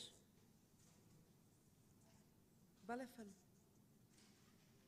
آخر کەس نیت خەڵکی لە پێش بەڕێز سەرۆکی پەرلەمان سەرەتا دەستخۆشی لە هەواڵان دەکەم کە ڕاوسەرنجەکانیاندا لە بۆ مادەی دووەم پێم خۆشە ڕوونکردنەوەیەک بدەم لێرە باسکردن باسی پرۆگرامی خوێندنە باسی زمانی خوێندن نییە بۆیە لێرە کە باز دەکەن زمانی کوردی بخوێندرێت لە دامەزراوەکانی حکومیەکان و نێودەوڵەتیەکان وانە لە مادەی 126 لە چوارەمدا هەیە دەڵێ زمانی کوردی دەبی لە هەموو دامەزراوە ناحکومیەکاندا بخوێندرێت لێرە مەبەست پرۆگرامەکانی خوێندرە لێرە لە دووەم پێم باشە دووەم زمانی کوردی زمانی فەرمی پرۆگرامەکانی خوێندنە لە سەرجەم دامەزراوەکاندا جگە لەو دامەزراوانەی کە تایبەتن بە پێکاتە وەک تورکمان و سریان و کلدان و ئاشور و ئەرمەن و عەرەب کە خوێندن تیاندا بە زمانی دایک دەبێت و ئەو دامەزراوانەی کە بە پێی حکومەکانی ئەم یاسایە مۆڵەتیان پێدراوە کە بە زمانێکی دیکە بخوێنن بۆیە باسیشیان کرد کە خوێندنگەکان کودەی بە زمانی ئینگلیزی بخوێنن ئەوانە مۆڵەتیان وەرگرتووە کە بە زمانێکی تر بخوێنن بۆیە ئەو ڕوونکردنەوەیمدا لێرە بەنسبەت مادەی شەشەم وەرگرتنی هەر بڕە پارەیەک لە قوتابیان و خوێندکاران و کەسوکاریان ئێمە ئەو مادەیەمان هەڵگرت بوو لە لێژنا وەکو ڕەئی هەمومان بەنسبەت ئەوەی مامۆستا پێشەنجی سەرەکیە هەشتم هێنری ئادەمیز دەڵێ پێم وایە مامۆستا ئەوەندە کاریگەرە بەخۆشی نازانێت کەنجین کاریگەریەکان و هۆکارەکانی تەواو دەبێت لەسەر قوتابی بۆیە پێویستە شایستەترین ژیانی هەبێت و هەموو مافەکانی بۆ دابین بکرێت و پێم وایە بڕگەیەکی تریش زیاد بکەین نۆیەم بۆ ئەوەی گۆڕانێک لە پەروەردە و فێرکردن ڕوو بدات مەرجە هەموو قوتابخانەکان هەمان هەڵ و مەرجی ستاندەردی نێودەوڵەتی زانستی بیانگرێتەوە و لە هەمان کاتیشدا هەر یەکێشیان خاوەنی ئەجندە و بەرنامەی کلتوری تایبەت بە خۆیان بێتن. زۆر سپاس. بەڵێ سپاس. کاک موسلیم. بەڕێز سەرۆکی پەرلەمان سەرەتا سپاس دیارە هەموو ڕاو پێشنیاری ئەندامانی پەرلەمان لەسەر یاسایەکی زۆر گرنگە کە پێوەستە بە ڕێژەیەکی زۆر لە قوتابیان هەرێمی کوردستان و خانەوادەکانیان بۆ ئینشاڵڵا هەمویان پش و درێژ بن چونکە ئێمە دەمانێت بەڕاستی پرۆژە یاساکە دۆڵەمەند بکەین. لەسەر مادەی سێ بەڕاستی لە بڕگەی دووەمە زۆربەی ئەندامان هاوڕا بوون لەسەرەوەی کە بەڕاستی زمانی کوردی لە قەیراندا ڕەنگ بێ ئێستا بەشێکی کاریگەریەکانی دەرنەکەوێت لە داهاتوودا کاریگەریەکانی بەدەردەکەوێت بۆ لەبەرەوەی ئەمە ڕۆژ بە ڕۆژ ڕێژەی قوتابخانە ئەهلیەکان لە زۆربووندان و بە شانازیەوە لە ڕێکلامی تەلەڤیزیۆنەکاندا قوتابیانیان دەهێنە سەر شاشە و ئەو ڕستانیان پێ دووبارە دەکەنەوە کە فێر زمانی ئینگلیزی بوون و خانەوادەکانی شانازی بە فێربوونی ڕۆڵەکانیان بە زمانی ئینگلیزی دەکەن یعنی ئەوە بەڕاستی کارەساتە ئەبێ لەم یاسایەدا تەواو ئەم بابەتە سنووردار بکرێ و بەشی ئەخیری کە دەڵێ ئەو دامەزراوانەی بە پێی حکومەکانی ئەم یاسایە مۆڵەتیان پێدرا بە زمانێکی دیکە بخوێنن پێم وایە ڕێی خۆشکردنە پێویستە ئەو بەشە لا بدرێ. سەبارەت بە بڕگەی شەشەم وەرگرتنی بڕەپارێک لە قوتابخانە و ناوەندەکانی خوێندن ئەم بابەتە زۆر بوونی هەیە یعنی ئەمە زەقا هیچ بەڵگەی زۆر زۆر ئاشکرا هەیە لەسەرەوەی بەمەبەستی کڕینی پێداویستی قوتابخانە بەمەبەستی هاتچۆکردنی قوتابیان و ماوە بەڕاستی بەڕێوەبەرایەتی قوتابخانەکان وەرەقە دەنێرنەوە ماڵەوە بە قوتابیەکاندا داوای پارەیان لێ دەکەن و خانەوادەکانیان تووشی حراجی دەکەن لەسەر کڕینی پێداویستی کە لە نێو قوتابخانەدا بوونی نییە و پێویستە لێرە بەڕاستی باخچەی ساوایان زیاد بکرێ و دەستەواژەی بە مەبەستی خوێندن لا بدرێ بۆی کە باخچەی ساوایانیش بێتە ناو ڕیزبەندی ئەو کۆمەلگانەی کە بە هیچ شێوەیەک نەتوانن داوای پارە لە خانەوادەی قوتابیان بکەن بۆی کە ئەم بابەتە حەسڕ بکرێ لێرەدا. اسماعیل سپاس کاک مسلم سپاس تکایە لیژنەی بەڕێز تکایە دەبوو لە لیژنەی خۆتان ئەو قسانەتان بدا 1 ساڵ و نیو لەلاتان بوو یاڵا فەرموو. بەڵێ سەرۆکە پەرلەمانی ئەو ئەندامە بەڕێزانەی پەرلەمان قسە دەکەن بۆ ئاگاداریتان قسە لەسەر ئێوە دەکەن کە راپۆرتەکەتان وایە ئێوە ئەبێت جوابیان بدەنەوە نەک بە عکسەوە. بەڵێ فەرموو. سەر مەحسب مەکە. بەڵێ سەرۆکە پەرلەمانی چەند تێبینیەک من هەبوون چەند جارە دامەزراوە هاتیە 4 جارە خاڵەیەکی و دوێ و سێ و چارێدا پێتیڤە بیتە دامەزراوەی پەروەردەیی یان پەروەردیەکان دا یا وازح بیتن. دو پشتوانیا ماموسا ابوبکریتیم پێتیڤە بێتە ئێدیکردن خاڵەیەکی دانوشتێت هەرێمە کوردستانی بیتن کە دەل هەمیا بێتە گرتن. سێ تێبینیام نیاسێت خاڵە دوێدا ئەس پشتوانیا مامۆستا ڕۆمیۆ کەم و خوشکا کلاراخان و هەر وەکو یاسا 2015 داهاتی ژمارە 5 مادەیەکێدا کلدانی و سریانی و ئاشووری هاتیەوە و عەتفێ بێتە ڕاکردن ئەش پشتوانیا وێ مافیت کەم و مافێوانایە. خاڵە یا خاڵە چارێ نەگەلەکە وازحە هەمان سیستەم و هەمان بەها و هەمان میکانیزم یعنی من پرسیارێک لیژنە تایبەت هەیە نزانم مەقسەد پێ چیە هەمان سیستەم و هەمان بەها و هەمان میکانیزم. جەنابێتە گوتی قوتابی خوێندکار جارەکەی دووبارە نەکەنەوە هیڤە من ئەوە یعنی بێتە چارەسەرکردن و نەبیتە ئەگەری هەندێ و ئەم دووبارە بکەینەوە ئینشاءالله. خاڵە شەشێ پشتگیری و پشتوانیا که شیخ ظاهریت کم و ماموستا هیویداریت کم که بیت اضافه بیت که بو هر مبسته که هبید چونکی بو نافخویا مدرسه پیوست جامعه کاش کستی هندجارا موظفه خدمتکاری بو پارا زیاده صرف کن دا بیت پاکش کرن به جاویر بیت دیگره کن بو هر مبسته هبیدن داره که تماما بیت گرتن. خالا زور سپاس بس نیف ثانیه اشتوانیا وان خوش کبرات کم همیاد یاوید گوتی پیتویه یعنی حرمت و رضا ما مستای بیت گرتند خالا هشته دا و بیت اضافه کردن. سپاس زور سپاس. بدری خان بەنای خۆی بەخشندەی میرەبان بەڕە سەرۆکی پەرلەمان سەبارەت بە مادە 3 منیش تێبینیم لەسەر خاڵی دووەم هەیە پرسیارە گاراستەی لیژنەی پەیوەندیدارەوە تیمی حکومەت دەکەم ئەمە پێچەوانەی ئەم یاسایانیە کاتێک بۆ نمونە لە خوێندنالیەکان خوێندن بە ئینگلیزیە زیاتر گرنگی بە ولایە نادرێ و بۆ خاڵی سێم منیش هاوڕای گوڵستان خانم وشەی زارێکی بۆ زیاد بکرێ سەبارەت بە خاڵی شەشەم کە وەرگرتنی هەر بڕەپارەیەک ئەوە بۆی کات نەڕوا هەر بە کورتی قسەی لەسەرەکەم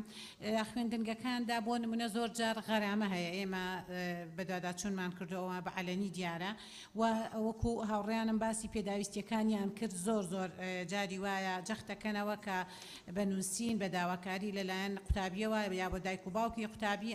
ئەمە زۆر جەختەکرێتەوە لەلایەن قوتابخانەکانەوە بۆیە من پێشنیارەکەم کاتێکە دەوترێ وەرگرتنی هەر بڕەپارەیەک لە قوتابخانە و خوێندکاران و کەس و کاریان لەلایەن قوتابخانە و خوێندنگە و پەیمانگە و پەروەردەیە حکومیەکان بە مەبەستی خوێندن و هەر پێداویستیەکی قوتابخانە قەدەغەیە ئەو هەر پێداویستیە بۆ زیاد بکرێ زۆر گرنگەوە باخچەی ساوایانیشی بۆ زیاد بکرێ و سەبارەت بە خاڵی هەشتە منی جەخت لەسەرەوە دەکەمەوە کە شکۆی مامۆستا پارێزراوە بێت کە بەڕاستی مامۆستا بڕبڕەی پشتی پەروەردە و فێرکردنە گرنگ بوو بە مادەیەک باسی پێگە و ڕۆڵی مامۆستا و پێناسەی مامۆستا بکرێ. زۆر سپاس. بەڵێ زۆر سپاس. مادەیەک هەیە تایبەتە ئەمە بەس پرینسیپە گشتیەکانە ئەگەر کۆی یاساکە بخوێنیتەوە ئەیبینی کە مادەیەک هەیە پێوەستی بە مامۆستا سەرچناخە هندوت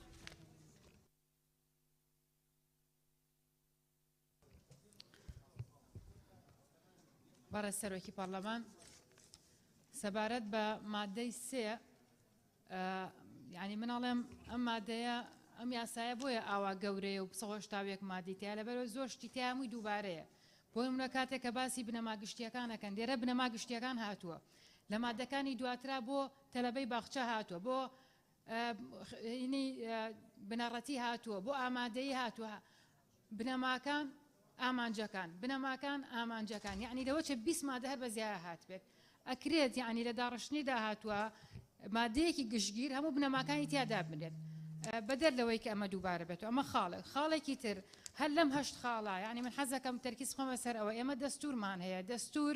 بنەماکە هەنێ بنەمای داگری وەک پێشترش وتم کە سیستەمی حکم و نظامی حکمی دیاری کردو ئێستا بۆ نمونە خاڵی یەکەم کە ئەڵێ خوێندن بە خۆڕاییە مادەی ینی بۆی کاتم نیە مادەی 34 بڕگەی 2 دەستور خاڵی یەکی باس کردووە مادەی 4 بڕگەی یەکی دەستور خاڵی دووەمی باس کردووە مادەی 3 بڕگەی 3 مادەی 29 چوارەمی دەستور باسی تونوتیژی کردووە حتا بە باشتریش باسیەوە خێزان و مجتەمع و مەدرسەشی هێناوە کەیسە لێرە هاتوێتەوە سەبارەت بە ئەو دەستەواژەی کە دامەزراوە حکومیەکان پێناسە لە بڕگەی 19 و 20 هاتووە باسی دامەزراوە کراوە بەڵام باسی دامەزراوەی پەروەردەیی و فێرکردنی حکومی کراوە باسی دامەزراوەی حکومی نەکراوە چکە دامەزراوەی حکومی بۆ هەموو وەزارەتەکانە بێبێ لە هەموو دامەزراوە حکومیەکان کە لێرە هاتووە بگەڕێنەوە بۆ پێناسەکەی پێش و دامەزراوەی پەروەردەیی و فێرکردنی حکومی دانەی پێشنیارێکیشم هەیە کە بڕگەی هەشتم کە باسی مامۆسایە بێنێتە پێش بڕگەی 5 کە باسی قوتابی ینی لە بڕگەی 4 باسی مامۆسا بکرێت چکە ڕەکیزەی ئەساسی لە پەروەردە مامۆستا و قوتابیە مامۆستا باس بکرێت لە بڕگەی 5 باسی قوتابی بکرێت بڕگەی شەشەم کە ئەڵێت هیچ بڕاپارەی لە قوتابیان و خوێندکاران و کەسوکاریان وەرناگیرێت بە مەبەستی خوێندن ئێگە بە مەبەستی خزمەت گوزاری بوو یعنی مەبەستەکە دیاری کرا بەس بۆ یەک مەبەست وەرناگیرێت سەبارەت بە بڕگەی حوتەمیش حەزەکەم تەوزیحە بدرێت لەسەر ئەولا مەرکەزیەتە ئایا ئیداریە کارگەریە هەردووکیانە یان جیاوازە یەک تێبینی بچووکیشمە ئێمە مەبدەئی تەدەڕوجی قانونمان هەیە بەرە سەرۆکی پەرلەمان دەستورمان هەیە قوانینمان هەیە سیستەممان هەیە بڕیارمان هەیە لە ئەخیرا تعلیماتمان هەیە نابێ ئەمانە دژیەک ببنەوە ئەوەی دەستورێکی خستەوە ئەگەر پێویستی بە قانون بێ ئەڵە بە قانون ڕێکەخرێ بۆی دانێگەر نەبێت دووبارە نەکرێتەوە بۆی زۆرێک لە مادانە ڕزگارمانە بێت هیچ گرفتێکیش لە یاساکە دروست نابێت لە ڕووی یاساییەوە بەڵێ زۆر سپاس لەبەرەوەی ئێمە جارێ دەستوری هەرێمی کوردستانمان نییە بەس دەستوری عێراقیە بەڕاستە دەستورەکە لێرە جێبەجێکرێ و هیچ مانعێک نییە ئەو مەبادیە ئەساسیە دەستوریانەی کە لە ناو دەستورە هاتوون بۆ مەجالێکی دیاریکراو لە ناو قانونە بەمەرجێ دژیەکی نەبێت تەفسیلی پێ بدرێ نابێ هەموو جارێک بڵین ئەوە لە دەستورە هەیە و نابێ لێرە باز بکرێ مادەی 4 بەڕێزان نەتەوە نانە ئەگەر لیژنەی وەرە ئێرە تەوەری سێم ئامانجە گشتی و نانە ئەگەر ئەتەوەکو لیژنە وەڵامت هەبێ بۆ ئەندامانی بەڕێزی پەرلەمانە بێ لێرە بی بەڵێ فەرموو تەوەری بەڵێ لەسەر چی بەڵێ ئاخر ئێوە مشاوەری خۆتان بکەن کە یەکێکتان جواب داتەوە لەسەر پرسیاری ئەندامانی پەرلەمان بەڵێ فەرموو ئەتوانی بەڵێ دەتوانی بەڵێ بەڕێ سەرۆکی پەرلەمان دەستان خۆش بێ هاوڕێیان ڕاستەکەی ئیزافەی باشتان کردێ مەش هەوڵین لە لیژنە ینی زۆرترین ئەو تێبینیانەی کە هەتان بووە جێی بکەینەوە لەسەر کۆی یاساکە کە خاتوو سەرچنار ئاماژەی بۆیە کە دوور درێژە بەڵێ یەکێک لە تێبینیەکانی ئێمەش وەکو لیژنە و خۆشم وەکو ئەندام زۆر تەرکیزم لەسەر کردەوە کە ئەم قانونە زۆر درێژە دوور درێژە جوینەوەی زۆری تایە کە پێویست ناکات چونکە هیچ ئیزافەیەک ناکاتە سەر ناوەڕۆکی قانونەکە بەڵامی تر توانای منیش وەکو ئەندام لەو لیژنەیە سنووردارە ڕەنگە هەموو خواست و ویستێکی من لەو قانون جێ نەکرابێتەوە هەرچەند هەماهەنگی زۆرمان هەبووە لە کاتی ئامادەکردنی راپۆرتەکە یەکێک لە تێبینیەکانی من ئەوەیە گە بەڕاستی ئەندامە بەڕێزەکانی لیژنە لەسەر هەموو مادەیە قسە بکەن ڕاستەکەی مێژۆک و ئەندام لەسەر هەموو مادەی قساکەم چونکە پێشتر تێبینیم زۆر هەبووە و جێ نەکراوەتەوە بەڵام احترامن بۆ ئەوەی کە راپۆرتێک ئامادە ئەکرێ و راپۆرتی لێژنەیە ڕێزی لێگرم ئەگینام من ئەو مادانی کە وتومە تێبینیم هەیە لەسەری وتومە لە قاع قسەی لەسەر ئەەکەم ئێستا ناکرێ هەموو بە ڕێزێک بێت ئەو تێبینیانەی کە هەی بۆ جارێکی تر بیڵێتەوە کە لە لیژنە بناقەشە کراوە و مانگ زیاتر ئێمە بە بەردەوامی لەسەر ئەم قانونە کۆبووینەتەوە لەسەر زمانیش بەشێکی زۆرمان لە ئەندامانی لیژنە بەڵێ کۆک بووینە سەر ئەوە کە زمانی کوردی کللتوری ئێمەیە و لە بەردەم مەترسیەکی گەورەیە ئەرکی سەرەکی ئێمە وەکو ئەندامانی ئەو لیژنەوە ئەم قانونەش بەڕاستێ بێ پارێزگاریکردن بێ لە شەرەف و کەرامەتی ئێمە کە زمانمانە و پێداگیر بووین لەسەر ئەوەی کە زمانی کوردی دەبێت ڕێزی لێ بگرێ وەکو خاتوگەلایەش ئاماژەی پێیا لە مادەکانی ترا ئەوە بە ڕوونی ئەبینن تێبینێکی عامی تریش بە ڕێزان کە من وەکو ئەندامی لیژنە هەستم پێکردووە بەشێکی زۆری ئەندامە بە ڕێزەکان کە قسە لەسەر قانونەکەکەن جوان دیارە کە قانونەکە تا کۆتایی نیان خوێندۆتەوە چونکە هەندێک وەڵامی پرسیاری خۆیان دەسەکەوێت گەر قانونەکە تا کۆتایی بخوێنەوە زۆر سپاس. بەڵێ مادەی 4 تکایە بەس مادەی 4 مادەی 4 تەوەری سێەم ئامانجە گشتی و هاوبەشەکانی پەروەردە و فێرکردن مادەی 4 یەکەم فێرکردن و گەشەپێدان و بنیاتنانی نەوەیەکی بەهرەمەند بە زانست دووەم بنیاتنانی تاچی هۆشیار کە شانازی بە نیشتیمان و کللتوری کوردستانی خۆی بکات و لە بنیاتنانی وڵاتەکەیدا بەشدار بێت سێەم پەرەپێدانی بەهاکانی دیموکراتی ئاشتی پێکەوە ژیانی ئاشتیانە یەکسانی نێوان ڕەگەزەکان و ڕێزگرتنی ئاینەکان و ئازادی تاک مافەکانی مرۆڤ و پاراستنی ژینگە چوارەم گەشەپێدانی توانستەکانی قوتابی و خوێندکار تا ببن بە هاونیشتیمانیەکی خوێندەوار و داهێنەر هاوچەرخ چاڵک خاوەن هۆشیاری و کەسایەتی سربەخۆ کارکردن بۆ ئەوەی فێربوونی بەردەوام بە درێژایی تەمەن ببێتە بەشێک لە فەرهەنگی ژیانیان پێنجەم گەشەپێدانی توانای نەوەکان بۆ ئامادەکردنیان تا بەشداری لە ژیانی گشتی کۆمەلگە و بازاری کار و پێشکەوتنی هەرێمدا بکەن شەشەم ئامادەکردن و هاندانی قوتابیان و خوێندکاران تا بەردەوام بن لە خوێندن لە قۆناغی بەرزتردا حوتەم گرنگیدان بە پەروەردەی وەرزشی و هونەری و جەستەیی قوتابیان و خوێندکاران هەشتەم کارکردن بۆ نەهێشتنی نەخوێندەواری و ڕەخساندنی هەلی فێربوون و گەڕاندنەوەی دابڕان بۆ ناوەندەکانی خوێندن نۆیەم هێنانە ئارای کۆمەلگەیەک کە بڕوای بە ئاوێتەکردنی پەروەردەیی کەسانی خاوەن پێداویستی تایبەت هەبێت بەپێی بنەماکانی یەکسانی بۆ ئەوەی فێرکردنێکی ئاسبەرزیان بۆ دابین بکرێت دەیەم بەهێزکردنی تواناکانی قوتابیان و خوێندکاران بۆ بیرکردنەوەی زانستی ئەنجامدانی توێژینەوە و تاقیکردنەوەکان بە بەکارهێنانی سەرچاوەی زانستی و تەکنەلۆژیای پێشکەوتوو یازدەم هەوڵدان بۆ ڕاهێنانی قوتابی و خوێندکار لەسەر شێوازە هاوچەرخەکانی خوێندن و پەرەپێدانی توانستی پیشەیی خوێندکاران و ئامادە و مەشق پێکردنیان بە ئاراستەی خۆگونجاندنی تواناکانیان لەگەڵ پیشەیەکی دیاریکراوی پێویست لە بازاری کاردا سپاس قسە بکە لەسەر ئەو مادەیە بەڕێزان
نەجات خانیش نەجاتی داوای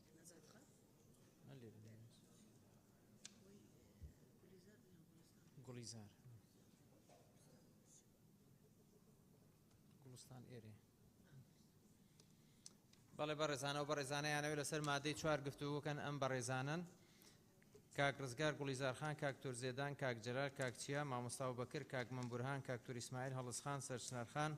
کاک دیاری کاک توور محەدین مژدەخان کاک نزار لیزاخان کاک ئیمداد مامۆستا نەجات شنۆخان کاک زەکری کاک تۆرەورامان بەدرێخان کاک بەڵێن ڕووپاکخان شیرین خان شیرین ئەمیر بۆنە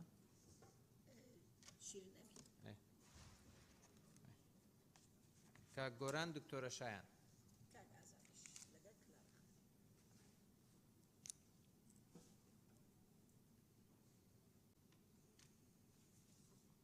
کاک توور ئیسماعیل بەدرێخان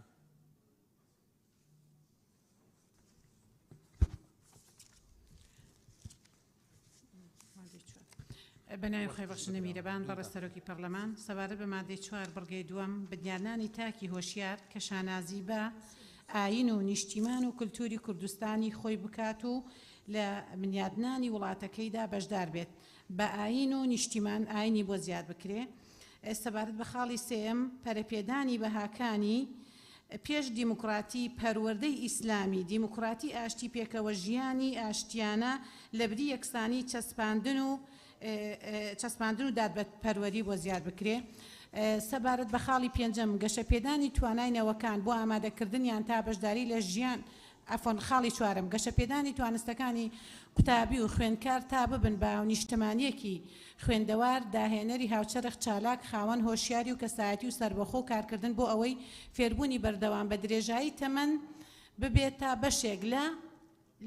لە باتی فەرهەنگ ببێتە خولیای ژیانیان زۆر سپاس کاک زکری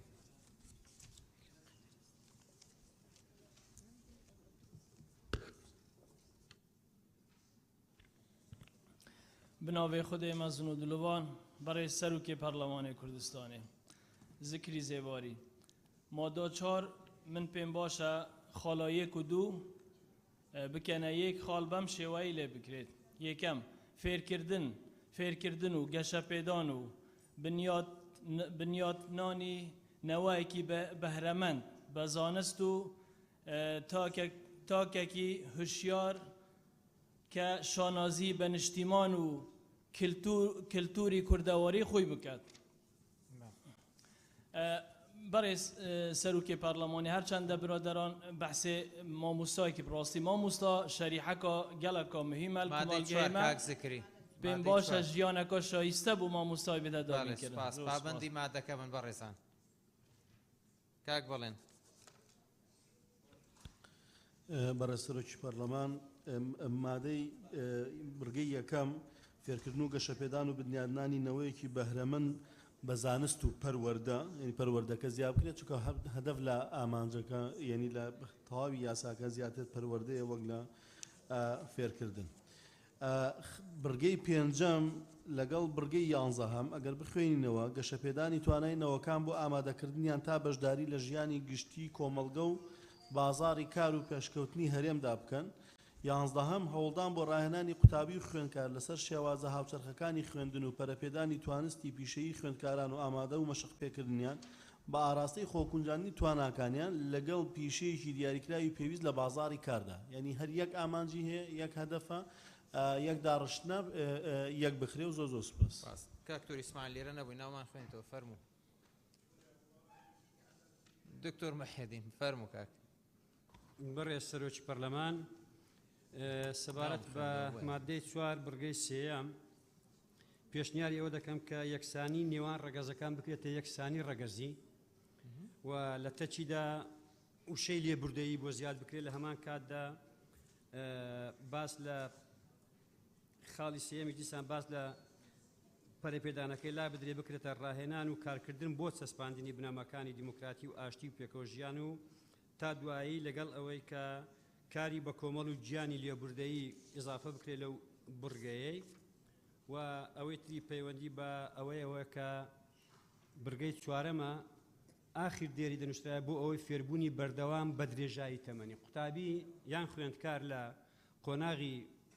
بنەڕەتی کە دەکات نۆی سێی متەوەستەی بە درێژایی تەمەنی هەر لەو خوێندگەنگەی نامێنێ بۆیە بە درێژایی تەمەنی ناکرێت پێم وایە ئەوە زیادەی ئضافەیەکی لێ ئەوە دەکەن ئەوێ یعنی پێم وایە بە درێژایی تەمەنی لا بدرێ و شەیەکی دەستەواژەیەکی زیادە خاڵی یازدەهەم یاخود بڕگەی یازدەهەم ئەوەی کە پەیوەندی ئەوەیە پێشنیار یەکەم بەو شێوەی خوارەوە دابڕێژێتەوە کارکردن بۆ ڕاهێنانی قوتابیان و خوێندکاران لەسەر شێوازە هاوچەرخەکانی خوێندن و پەرەپێدانی زانستی بە زانیاری ئەوتۆ بتوانێت دەنگ بە دەنگ پێداویستەکانی کۆمەلگا و ڕۆژگارێتەوە پشت بەستێت بە پەیڕەوکردنی شێوازی زانستی گونجاو بۆ چارەسەرکردنی کێشەکان و پێشنیاری ئەو دەکەم بڕگەیەک زیاد بکرێت بە زنجیرەی 12 بەو شێوەی لێ بکرێتەوە دەستەبەرکردنی گەشەسەندنی کۆمەڵایەتی بە ئاراستەی کاری بەرهەم هێن و دەستپاچی ڕاستگۆیی بڕوا بەخۆبوون هەرسوکەوتی درست بەرامبەر فێرگە و مامۆستا و پرۆسەی پەروەردە لەگەڵ ڕێزمدا. کاک ڕزگار ئەیسا سوار. بەڕێ سەرۆکی پارلەمان مادەی 4 فەقەرەی 2 مادەی مێژوو زیاد بکرێتن بنیانانەی تاکێکی و شارکێکە شانازی بە نیشتیمان و کەلتور و مێژوو بکەتن گەلێک کە مێژووی نەبیتن کولتوریشی نابیتن و ئەو گەلەژی کە مێژووی خۆنە ناسیتنە ڕەگ و ڕیشەی کوتان نابیتن لەو خاک و نیشتیمانە لە فەقەرەی سیەم یەکسانی لە فەقەرانی پێشتریش گوتمان بکرێتە دادپەروەری لە مادەی 4 دێری سیەم کە باز دەکرێتن بوو فێربوون و داهینانی لێ زیاد بکرێتن و ببیتە بەشێک فەرهەنگ لا ببرێتن بکرێتە پرینسیپ و بنەمای ژیانی لە مادەی 5 هەمووی ناخوینمەوە بەڵام بەو شێوای لێ بکرێتن گەشەپێدانی توانایی قوتابیان بۆ ئامادەکردنیان وەک بیرمەند و داهینەر تا پێشەوابی لە ژیانی گشتی کۆمەلگا و پێشکەوتن لە جیهان و هەریمی کوردستان مادەی 6 هەریمی کوردستان و ئابدێرەش لێ زیاد بکرێتن بە جۆرە کە جیهان پشت ببەستێتن بەهێز و ئاسی زانستی و توانایی کاری قوتابیانی هەریمی کوردستان و داواش لە هەموو ئەندام پارلەمانە بەڕێز دەکەم کە ئەم یاسایە ببیتە ئەوەی کە قوتابیانی هەریمی کوردستان بازاری جیهانی داگیر بکەن هەم لە ڕووی زانستی و هەم لە ڕووی تەوانیەوە مادەی 6 بەم جۆرەی لێ بکرێتن هاوکاری و زمینەسازی مادی و معنەوی و دەرونی و جەستەی بۆ قوتابیان بۆ خوێندنی بەردەوام و بەرزتر مادەی 7 گرنگیدان بە پەروەردەی وەرزشی و هونەری و دەرونی لێ زیاد بکرێتن زۆر سپاس. کاک جەلال.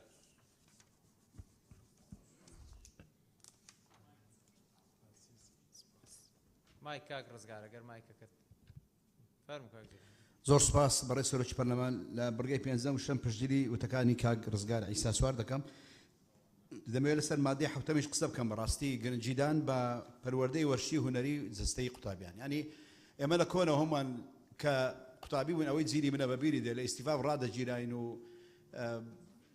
نەشیدی نیشتیمانی و چەندین زوجۆڵی وەرشی بە ئێمە دەکرا ئێستا بەداخەوە لە هەم وڵاتانی جیانی سیستەمە لە قۆناغی بنەڕەتی ڕ هەمویان جویا دەکرێتەوە کامە بۆ باسکە باشە کامە بۆ بالە باشە کامە بۆ تۆپی پێ باشە کامە بۆ هونەرەکانی زەجی باشە کەچی لە وڵاتی خۆمان زۆربەی زۆری کە دەگاتە بنەڕەتی و دواناوەدیش دەرسی وەرزش هونەر دەنێ با بدرێتە کیمیایی بدرێتە فیزیای ئەو ڕۆبانە خوێندرێ ێ باشە چۆن ئێمە دەتوانین ئەو جیلە پێ بگەینین لە بواری وەرش و هونەر کە ئەوڕە دوو چەش کاریگەر لە ئاستی دنیا هەموو وڵاتان بە هونەر و بە وەرزش شەڕ بە تایبەتی وەرزش کەچی ئێمە دەرسەکان فەرامۆش دەکەین دەدەینە مادەکانی تر بەڕاستی زۆر گرنگە هەر قوتابی لە سەرەتا لە بنەڕەتی ئەگەر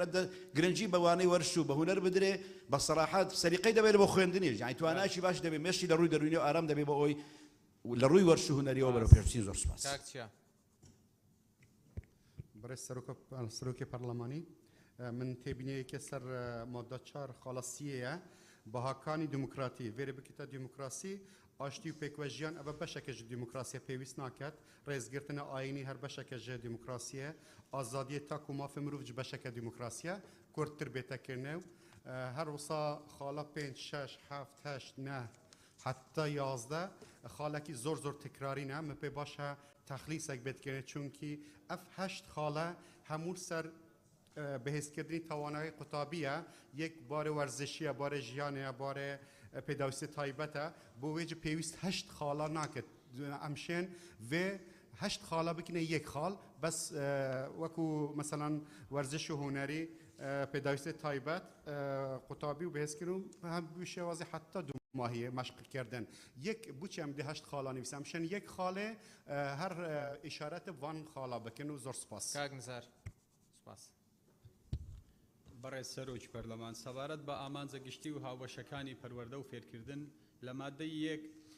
یەکەم فێرکردن و گەشەپێدان و بنیاتنانی نەتەوەیەکی بەهرەمەند و بەزانست پێم باشە وشەی پەروەردەش لە پێش فێرکردن زیاد بکرێ و لە مادەی دووش پشتگیری لە کاک ڕزگار دەکەم سەبارەت بە وشەی مێژوو لە پێش وشەی نیشتیمان زیاد بکرێ زۆر سوپاس لیزا خان بەڕێز سەرۆکی پەرلەمان لیزا خان دەی فەرقتانێ کامتان یاڵا گوڵیزار خان دەی بەڕێز سەرۆکی پەرلەمان مادە 4 خاڵی سێم هەمان تێبینیم هەیە کە تەوزیحم کرد لە مادەی 2 خاڵی یەکەم کە لە جاتی وشەی یەکسانی باشتر وایە کە وشەی هاوسەنگی دابنرێت سپاس بەڕێز سەرۆکی پەرلەمان سەبارەت بەم مادەیە بڕگەی دووەم کاتێک دەڵێت کەشانازی بە نیشتیمان و کولتوری کوردستان بکرێت بەڕای من زمانیشی بۆ زیاد بکرێت کەشانازی بە نیشتیمان و زمان و کولتور بکرێت هەروەها بڕگەی سێیەم لێرە دەستەواژەی کە باس لە ئەوە کات ڕێزگرتنی ئاینەکان لە هەرێمی کوردستان تەنها پێکاتەی ئاینی نییە بەڵکو پێکاتەی ئاینی و نەتەوەیش هەیە وەکو برا و خوشکە تورکمانەکان بۆیە پێم باشە لێرە ئاینی و نەتەوەکان زیاد بکرێ وشەی نەتەوەکانیشی بدرێتە پاڵ هەروەها لە بڕگەی چوارەمیش کە باس لە ڕستەی کۆتایی باس لە کارکردن بوو ئەوەی فێربوونی بەردەوام بە درێژایی تەمەن باس لەوە دەکات بەڕای من کارکردن وشەیەکی زۆر گونجاو نییە لێرە بە هاندان بێ هاندان بۆ ئەوەی فێربوونی هاندان بۆ ئەوەی فێربوون و هزرسازی وشەی هزرسازی دەتوانین لێرە زیاد بکەین بە مەبەستی دەوڵەمەندکردنی هزر و پێگەیاندنی هزر دێت هەروەها لە حوتەم پشتگیری لە قسەکانی کاک ڕزگار دەکەم ڕزگار ئیسا سوار کە دەڵێ لێرە وشەی دەرونی بۆ زیاد بکرێ گرنگیدان بە پەروەردەی وەرزشی و هونەری و جەستەیی و دەرونی هەروەهاش لە بڕگەی نۆیەم هێنانە ئارایی جوانترە بکرێ بۆ گەڕاندنەوەی یاخۆ ببوورن بۆ پێگەیاندنی هێنانە ئارە ببێت بە پێگەیاندنی کۆمەڵگەیەک چونکە هێنانە ئارە تۆزە گوشەیەکی نازام لەگەڵ یاسا جوان نییە بۆ پێگەیاندنی کۆمەڵگەیەک هەروەها دەیەم داهێنانی نوێ بۆ زیاد بکرێت دیسان کاک ڕزگار باسی لە داهێنانی نوێ کرد بۆ ئەوەی کە گرنگی بدرێت بە داهێنانی نوێ هەم بۆ مامۆستایان هەم بۆ قوتابیان زۆر جار ئێمە وەکو پەرلەمانتار قوتابیان دێن قسەمان لەگەڵەکەن کە داهێنانێکی نوێیان هەیە بەڵام هیچ شوێنێک نییە کە سەردانی بکەم بۆ ئەوەی گرنگی بە داهێنانەکانیان بدرێ بۆیە باشترە بەرگەیەکی دیکە بۆ ئەم مادەیە زیاد بکرێت بە بەرگەی 12 هەم گرنگیدان و پاڵپشتیکردنی بیرۆکەی نوێ و داهێنەرانی قوتابیان و مامۆستایان زۆر سوپاس کاگیمداد بەڕێز سەرۆکی پەرلەمان سەبارەت بە مادەی 4 ئامانجە گشتی و هابەشەکانی پەروەردە و فێرکردن خاڵی دووەم بنیاتنانی تاکی هۆشیار لە جیاتی ئەو تاکەی تاک گشتیە ئێمە ئەو یاسای پەروەردەیە ببێتە قوتابی باشترە و کەشانازی بە نیشتیمانی و کەلتوری کوردستانی خۆی و بکات و لە بنیاتی وڵاتەکەیدا بەشدار بێتن لێرە من هەمان فکرم هەبوو بۆیە پشتیوانی لە لیزەخان دەکەم ئاینی و نەتەوەیی زیاد بێتن و لە هەمان کات پشتیوانی لە کاک چیا دەکەم زۆر سوپاس کاک دیاری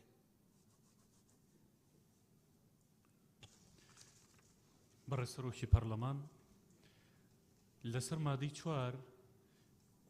یعنی بڕوا بکە لە چەندین بەشی دیکەی ئەم پرۆژە یاسایەیە ئامانجە گشتیەکان ڕەنگە بەلانی کەمەوە بڵم ڕەنگە دەپەڕی گرت بێت و دەجار دووبارە بوو بێتەوە بۆیە من پێشنیازەکەم تەواوی ئەم یانزە بڕگەی کە لە مادەی 4 هەیە و تەواوی ئامانجە گشتیەکان لە خوێندنی باخچەی ساوایان لە خوێندنی بنەڕەتی لە خوێندنی یامادەیی بۆ نمونە بەشێکی گەورەی هەموو ئەمە نازانم بۆ ئەوەندە ینی پێداگریان کردو لەسەر دووبارەکردنەوەی بەشێک لەم شتانە دەکرێت بکرێت بە دوو خاڵ و بەشێک بە ئامانجە گشتەکان هەر بۆ پرۆسەی خوێندن و پەروەردە و فێرکردن بۆی پێشنیاز دەکەم بەم جۆرەی لێ بکرێت هیوادارم. مادەی 4 ئامانجە گشتی وابەشەکانی پەروەردە و فێرکردن بریتیە لە فێرکردن و گەشەپێدان و بنیاندانی نەتەوەیەکی بەهرەمەند و هۆشیار کە بەشدار بێت لە بنیاندانی وڵاتەکەیدا شانازیکردن بە نیشتیمان و کللتوری وڵاتەکەی و بکات و تاکێک بێت بڕوای بە باهەکانی دیموکراسی ئاشتی و پێکەوە ژیان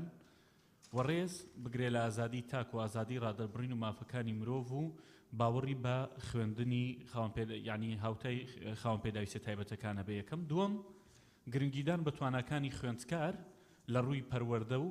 وەرزش و هونەر و پیشەیی و بیرکردنەوەی زانستی و ئەنجامدانی توێژینەوە بەکارهێنانی تەکنەلۆژیا بە شێوەیەکی دروست و گەشەپێدانی توانای نەوەکان بۆ بەشداریکردنیان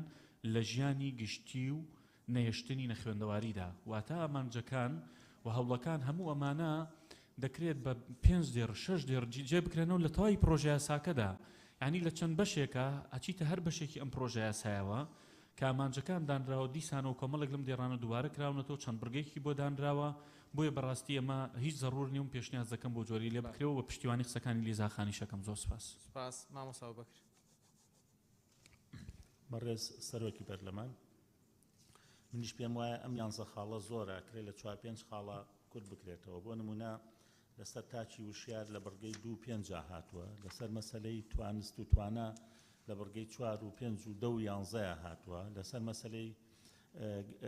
گەشەپێدان لە بڕگەی 4 و 5 هاتووە، لەسەر بەردەوامی لە خوێندن تا عمر بمێنێ لە بڕگەی 4 و 6 هاتووە، زۆربەی زۆری دووبارن. و خاڵی سێمیش مەبەست چییە لە یەکسانی نێوان ڕەگەزەکان کە ئێمە هەردوو ڕەگەزمان هەیە. زۆر سپاس. زۆر سپاس. مژدەخان. وڵی بەڕێز سەرۆکی پەرلەمان پشتیوانی لە قسەکانی کاک دیاری و مامۆستا بەکر هەڵەدنی دەکەم. سەبارەت بە مادەی 4 پێشنیار دەکەم خاڵی دووەمی بەو شێوەیە بێ بنیادنانی تاکی هۆشیار کە شانازی بە ئاین و نیشتیمان و زمان و کولتوری کوردستانی خۆی بکات و لە بنیادنانی وڵاتەکەیدا بەشدار بێت. دەستخۆش بێت. شنۆخان. بەڕێز سەرۆکی پەرلەمان پشتیوانی لە قسەکانی مامۆستا ئەبوبەکرەکەم سەبارەت بە بڕگەی مادەی 4 بڕگەی 4 دووبارەی بڕگەی یەکەمی هەمان مادە و بڕگەی یەکەمی مادەی دووەمە کە باس لە گەشەپێدانی توانستەکانی قوتابی خوێندکارەکە باس لە خوێندەوە هاونیشتمانێکی خوێندەوار و داهێنەر و هاوچەرخ و جارات ئەمە بە تەواوەتی دووبارەیە پێشنیارەکەم لا ببرێ. پێنجەم باس لە بازاری کارەکە بە هەمان شێوە لە بڕگەی دێمی هەمان مادەیە ڕوونتر باس لەم بابەتە کراوە کە دەڵێ گونجاندنی توانەکانیان لەگەڵ پیشەیەکی دیاریکراوی پێویست لە بازاری کاردا. پێنجەم لا بدرێ گرنگیدان بە پەروەردەی وەرزشی و هونەری و جەستەیی مەبەستیان چیە گەر لێژنای تایبەتمەند وەڵام بدەنەوە، هەروەها ئەتەکێت زیاد بکرێ گرنگیدان بە پەروەردەی وەرزشی و هونەری و ئەتەکێتی قوتابیان و خوێندکاران. سپاس. شیرین خان. شیرین ئەمین. بەڵێ بەڕێز سەرۆکی پەرلەمان سەبارەت بە مادەی 4 بڕگەی دووهەم بنیاتنانی تاکی هۆشیار کە شانازی بە نیشتیمان و کولتوری کوردستانی خۆی بکات و لە بنیاتنانی وڵاتەکەیدا بەشدار بێت. سەبارەت بە بڕگەیە پشتگیری لە ڕێی بەدرێخان دەکەم کە ئاینی بۆ ئیزافە بکرێت. سەبارەت بە بڕگەی سێهەم پەرەپێدانی بەهاکانی دیموکراتی ئاشتی پێکەوە ژیانی ئاشتیانە یەکسانی نێوان ڕەگەزەکان هەمان پرسیاری مامۆستا ئەبوبەکرم هەیە و پشتگیری لە ڕائەکەشی یەکەم ئایا مەبەست لە ڕەگەزی سێهەمیشە گەر مەبەست لە ڕەگەزی سێهەمیش بێت بۆ ئەو کەسانی با بڵێن کە بە خۆڕست یاخود سروشتیان لە ڕووی جەستەیی و تەندروستی و زانستی و ئەو ئەشکالیان هەیە زۆر ئاساییە، بەڵام ئەگەر مەبەست لەو کەسانە بێت کە لەسەر خواستی خۆیان دەستکاری ڕەگەزەکانیان دەکەن بۆیە پێشنیاری ئەوە دەکەین کە ئەو جۆرە کەسانە بەداخەوە لەم یاسایەدا بەدەر بکرێت. و سەبارەت بە بڕگەکانی تر بە هەماشەوە پشتگیری لە ڕێی کاکچیا دەکەم پێویستە کات بڕگەکانی تر هەستەکەن بە دوور و درێژ و بگرە دووبارش هاتووە بۆیە ڕێک بخرێتەوە و تێک هەڵکێش بکرێت. زۆر سپاس. دکتۆر ئەورامان.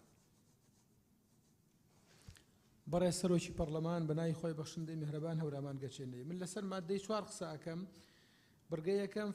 بەم جۆرەی لێ بکرێت فێرکردن و گەشەپێدان و بنیادنانی نەوەیەکی لەجێی بەهرەمەند دەوڵەمەند بە زانست.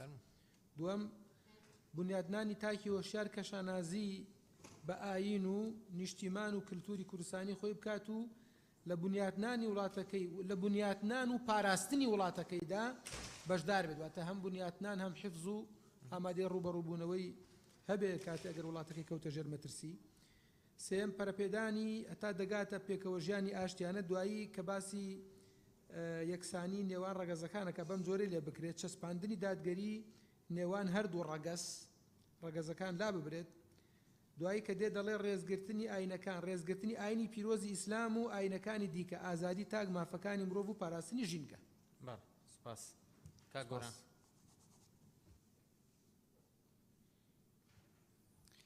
بەناوی خۆی گەورە و میهرەبان بەڕێز سەرۆکی پەرلەمان من لەسەر مادەی 4 خاڵی دووەم قساکەم. بنیادنانی تاکی وشیار کە شانازی بە نیشتیمان و کللتوری کوردستانی خۆی بکات و لە بنیادنانی وڵاتەکەیدا بەشدار بێت. داوا دەکەم پاراستنی زمانی بۆ زیاد بکرێت چونکە یەکێک لە بنەماکانی بوون بە دەوڵەت بەهێزکردن و دەوڵەمەندکردنی زمانە و لە ناو هەموو گەلاندا بەس گەلی کووردە پارێزگاری لە زمانەکەی خۆی ناکە. نمونە بەپێی دەستوری هەمیشەیی عێراق زمانی کوردی و عەرەبی زمانی فەرمیە لە وڵاتی عێراقا. ئێمە ئەو کوردانی کە لە بەشێک لە شارەکانی ئەوان نیشتەجێن ئایا ئەوان ڕێگە بەوە ئەیەن کە ئەو کوردانی کە نیشتەجێن لەوێ بە زمانی عەرەبی لە ناو قوتابخانەکان بخوێنن بەڵام ئێمە لە هەرێمی کوردستان ئەو عەرەبانی کە لێرە نیشتەجێن پارێزگاری لە زمانەکەی خۆیانەکەن و زمانی خۆیان خوێنن لە قوتابخانەکاندا. بۆیە پێویستە تاکشی کورد هۆشیار بکرێتەوە لە پارێزگاریکردن لە زمانی کوردی و زۆر سپاس. دکتۆر زێدان. بەڕێز سەرۆکی پەرلەمان ڕەنگە تێبینەکانی من هەم ئەم مادەیە بگرێتەوە کە تایبەتە بە مادەی 4 و هەمیش مادەی 3 پێشتری خۆی بە حکومەوەی پێشتر لە لێژنەش تێبینەکانم خست بۆ ڕوو و لەسەر داواکاری لێژنە خودی خۆشیان داوان لێکردم کە مادەکانی هەمووی تایبەت بە بنەماکان و تایبەت بە ئامانجەکان و تایبەت بە مانەوەش لە پۆل کە نزیکەی 12 مادە بوو بکەمە 3 مادە. ئەو ئەرکەشم کێشە هەموم ڕێکخستەوە دایتمە سەرۆکایەتی لیژنەش کە بنەماکان یەک مادە بێت چونکە یاساکە تەنها یاسای پەروەردە و خوێندنە فێرکاریە و ئامانجەکانیش ئەو 5 مادەی کە هەیە لە مادەی 4 و مادەی 6 ئامانجی باخچەکان مادەی 11 ئامانجی بنەڕەتەکان مادەی 15 ئامانجی ئامادەیەکان و مادەی 22 ئامانجی پەیمانگاکان هەموومان ڕێکخستۆتەوە کردوتوانە ئامانجی ئەم یاسایە. ئەم ڕێخستنەوەیە بەداخەوە سەرۆکایەتی لیژنەش بە پەسەندی وەرنەگرتووە ئێستاش ئەو مادانە هەمویان دووباران ئەو ماندیبوونەش بە هەدە ڕۆژ بۆیە تێبینەکانی ئێمە پێویستە بە هەند وەربگیرەوە پێویستیشە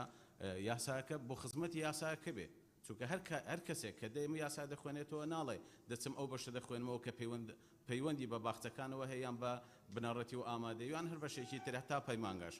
واتە پێویستە و تێبینیانە وەرگرنەوە وەکو خۆی دابڕێژنەوە بۆی سوودی گشتی هەبێت و هەموو خاڵەکانیش کۆکراونەتەوە و کراونتە یەک مادە لە هەرسێک بەرگەکاندا. سپاس. نەجات خان. برای سەرۆکی پارلەمانین سەبارەت مادە 4 برگی هەفتە پاڵپشتیە ئاخفتنێت کە جەلال پەریشانی دکەم و بدل گرنگیدان ببیتە پابندبوون به پەروەردەی وەرزشی و هونەری بەرهەندێ دا ئەفە دوانە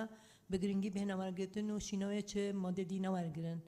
هەروە ساڵ بێران مادە هەفتە جەستایی ئەم شێنجێ بین چونگو وەرزش جەستە جێ تێدا هەی محتاجینە جەستایی بکات تێدا. سەبارەت مادە 10 دیرە دماهی که هەکەم بەرای خەف داینێ ئەوان هەمیە بخینین وی شکلی لێ بکەین دیرە دماهی که بەهێزکردنی قوتابیان توانەکانی قوتابیان و خوێندکاران بوو بنکردنەوە بوو بیرکردنەوەی زانستی و ئەنجامدانی توێژینەوە و تاقیکردنەوەکان بە دابینکردنی سەرچاوی زانستی و تەکنەلۆژیای پێشکەوتوو بوو بەکارهێنان. تیڤیا دابین ببیت پاشی بکاربینن نه ئەکسەرم کاربینن تیڤیا وەزارەت دابین بکاتە سەرچاوی زانستی و تەکنەلۆژیا پێشکەوتی پشتی هەنگی بێتە بکارهێنان و زۆر سوپاس. کلارا خان. بله سەرۆکی پەرلەمان ئاواکردنا تاکی لەسەر بنەما و بەهاکانی مرۆڤایەتی وڵاتێکی سەرکەفتی و پێز دروست کرد دوی ڕژدەمارگیریە ئاینی و نەتەوەیی و ئەڤەش قۆناغا زاروکنیە دەست پێت کردن و کوردستانی ئەم پێدوی بنەوەیەکی وەساینە چونکە کوردستان یا هەمەجوو ڕێژلای نەتەوەی و ئاینی لەو ما پێشنیار کە مادە 4 بڕگا دوێ وەساڵێ بهێتن بنیاتنانی تاکی هوشیار نیشتیمان پەروەر و ڕێزگرتن و باوەری هەمەجووریە ئاینی و نەتەوەی هەبیتن شانازی مێژوو و کەلتورێ گەلێن کوردستانی بکات و بنیاتنانی وڵاتێکی بەشدار بیتن یا سیێژی پەرەپێدانی بەهاکانی مرۆڤایەتی بهێتە زێدەکردن گەل دیموقراتی و هەروەسا پشتگیری قەسەکانی لیزەخانی دکەم سەبارەت ڕێزگرتنی ئاینەکان و نەتەوەکان زۆر سوپاس سپاس کاکتۆر ئیسماعیل بله سروکی پارلمانی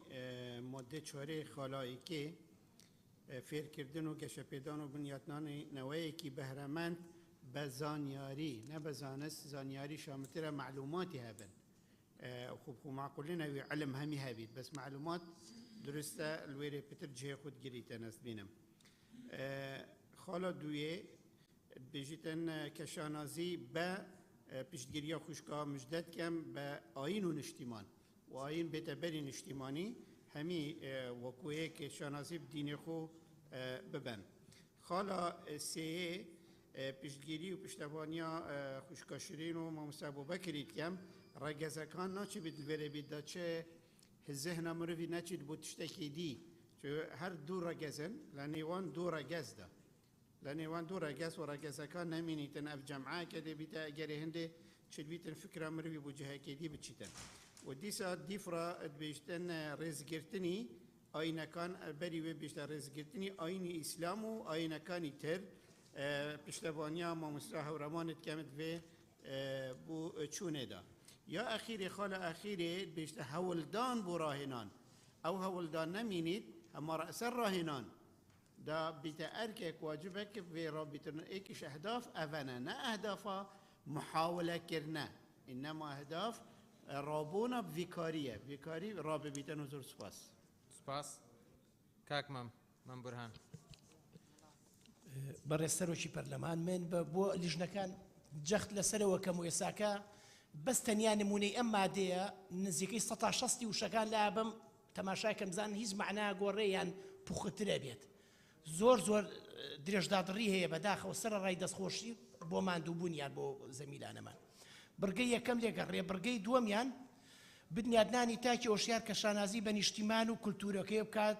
بۆ بنیادنانی وڵاتەکەی طبعا کولتورەکەی نە کولتوری کوردستانی زیادە پێویست ناکە نە ئەفغانیە نە سریلانکیە یعنی شتانە نییە پێویست بوو تەفاسیلە ناکات لە لێرە هاتووە مەسەن خاڵی سێم پەرەپێدانی باکانی دیموکراسی و پێکەوە ژیانی ئاشتیانە یەکسانی نێوان ڕەگەزەکان ڕێزگرتنی ئاین ئازادی تاک مافی مرۆڤ ژینگە هەمووەمانە لە ناو سیستمی دیموکراسیا کەوتە ڕێزی بژیر هەمووی جێگەیە بێتەوە پێکەوە ژیانی ئاشتیانە جێگەی ئاشتیە بێتەوە مافەکانی مرۆڤ هەمووەمانە ئەگرێتەوە پێویست بۆ ناکە بەڕاستی خاڵی بڕگەی چوارەم هیچ پێویست ناکە پێویستەکە لا ببرێ زیادەیە و لە ناوانەی کە جێگەی بۆ کراوەتەوە بەنسبەت بڕگەی پێنجەم گەشەپێدانی توانینەوەکان بۆ ئامادەکردنیان تا لە خوێندن بەردەوام ببن و بەشداری لە بەرەو پێشبردننی کایە جیاجیەکانی بەڕێوەبرنی کۆمەلگای کوردیدا بکەن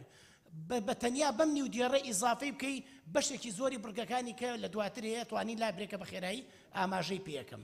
خاڵی شەشەم ئامادەکردن قوتابیان خوێنەرەکان بەردەوام لە خوێندن لە قۆناغەکانی زیاتر دواتردا بەرزتردا و ئاماژەی پێکراوە کە لە دەستکاریەکانی خاڵی پێنجەمە لە حوتەمە بەڕای من دیسانەوەمە زیادەیە پەروەردەی وەرزشی کەواتە بێ بڵێن گرنگی بە هونەری بدرێ بە پیشەیی بدرێ بە زانستی بدرێ بە چی بدرێ لەبەرەوە ئێمە پەرەپێدان لە بوارە جیاجیەکاندا بدرێت کۆی کایە جیاجیەکان نەکرێتەوە پێویست ناکە یەک کایە ئێمە ئاماژەی پێ بکرین هەشتم نەهێشتنی بکرێتە کەمکردنەوەی چونکە نەهێشتنمان پێ جێبەجێ ناکرێ پێم وایە بڕگەی دەیەمیان بە تەواوەتی دیلیت بکرێ لەبەر ئەوەی لە پێشنیازە چاکراوەکەی بڕگەی پێنجەمدا جێگەی بۆ کراوەتەوە و بڕگەی یازدەیەمیش دیسانەوە هەمووی لا ببرێت پەرەپێدانی توانای پیشەیی کە لەسەرەوە ئاماژەمان پێکردووە لە جێگەمان کردبووە بە نیودێر پێم وایە جێگەیە بێتەوە و ئەم کورتکردنەوەی خزمەتی پرۆژە یاساکێکە کۆی پرۆژە یاساکە کە 180 ئەوەندە مادەیە ئەو درێژدادڕیە بەڕاستی زەرەر لە یاساکەیەدا و زۆر سپاسانەکەم هەڵستان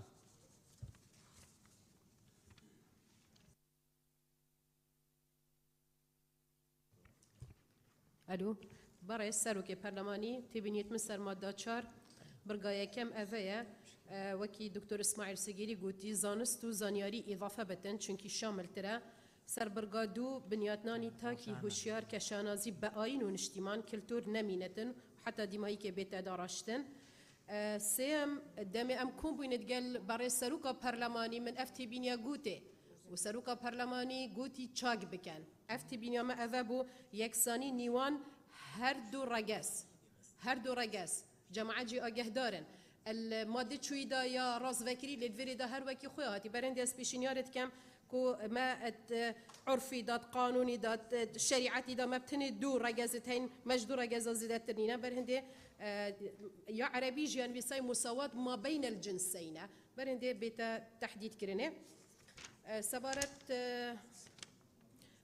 برگا چوارم پشتگیریا کاک ممید کم پشتگیریا وان برزاند کن ما مصطفى هورامان و بدریا و شیرین خان و مجده و دکتر اسماعیل و ما مصطفى دنی سبارت ماده دو دكتور اسماعيل سبارت ماده 2 وماده 3 بس يك بصير من هيا دكتور اگر مجالها بسروكي برلماني نكاست خناقه مس عندما لجنه پروردی ما من حقه رون كرنينا جاب دانا برلمانتاركي كو داخص كري لجنه اگر بصير هبتنو برسف ندتن برسفال دف من هي ايا من حقنينا از برسف دم الا بما استرستيجي اگر تني حقدانا من بوهندي زي ما استرستيجي دوي بصياري جاب دم دي صفر نجي لجنه تایبەتمەند دوای مشورەتکردن لە ناو یەکتریەتوان وەڵامێکی هاوبەش لە ڕاو سەرنجەکان بە ئەندامانی بەڕێزی پەرلەمان بنەوە سەرۆکی پەرلەمانی سەر سنارخان بەڕێز سەرۆکی پەرلەمان من چەند تێبینیەکەم لەسەر ئەم مادەیە هەیە بڕگەی یەک فێرکردن و گەشەپێدان و بنیاتنان بنیاتنان چییە ینی شەیەکی هێنە بکرێ بە بنیاتنان نەوەیەکی بەهرەمەند بە زانست و زانیاریەکەی بۆ زیاد بکرێ بڕگەی دووەم بنیاتنان تاکی هۆشیار کە شانازی بە ئاین و بە نیشتیمان و کولتوری کوردستانی خۆی بکات و لە بنیاتنانی وتەکانی دابەشدار وڵاتەکەی دابەشدار بێ سێم پەرەپێدانی ئەمەکە ئەڵم ئاوای لێ بکرێ بۆیە پەرەپێدانی بەهاکانی دیموکراتی ئاشتی پێکەوەژیانی ئاشتیانە و ڕێزگرتنی ئاینی پیرۆزی ئیسلام و سەرجەم ئاینەکان یەکسانی نێوان دوو ڕەگەز ئەم ڕەگەزەکان لا ببرێ بکرێ بە هەر دوو ڕەگەز لەگەڵ ئازادی تاک مافەکانی مرۆڤ پاراستنی ژینگەجا بۆ ئەم سێ خاڵە پشگیری لە بەڕێز ماوەسا بەکر هەڵەدنی بەدریەخان شیرین ئەمین دکتۆر هەورامان دکتۆر ئیسماعیل ماوەسا هەلیزەکەم بۆ خاڵی چوار و تا کۆتاییش هاوڕام لەگەڵ وتەکانی بەڕێز کاک مەمبورهان و پشگیری لەوەکەم و سپاس ڕووپاکان بەڕێز سەرۆکی پەرلەمان سەبارەت بە مادە 4 بڕگە دووەم بنیاتنانی تاکی هۆشیار کە شانازی پێش نیشتیمان ئاین جا نیشتیمان و کلتوری کوردستانی خۆی بکات سێیەم پەرەپێدانی بەهاکانی کە دەڵێ بەهاکانی دیموکراتی پێش دیموکراتی پەروەردەی ئیسلامی دیموکراتی و ئاشتی پێکەوەژیانی ئاشتیانە یەکسانی نێوان ڕەگەزەکان لا بدرێ یاخود بکرێتە چەسپاندنی نێوان هەردوو ڕەگەز چەسپاندنی دادپەروەری نێوان هەردوو ڕەگەز یان یەکسانی نێوان دوو ڕەگەز چونکە دوو ڕەگەزمان هەیە وەکو بەڕێزان باسییان کرد و ڕێزگرتن لە ئاینی پیرۆزی ئیسلام و ئاینەکان و بۆ ئەم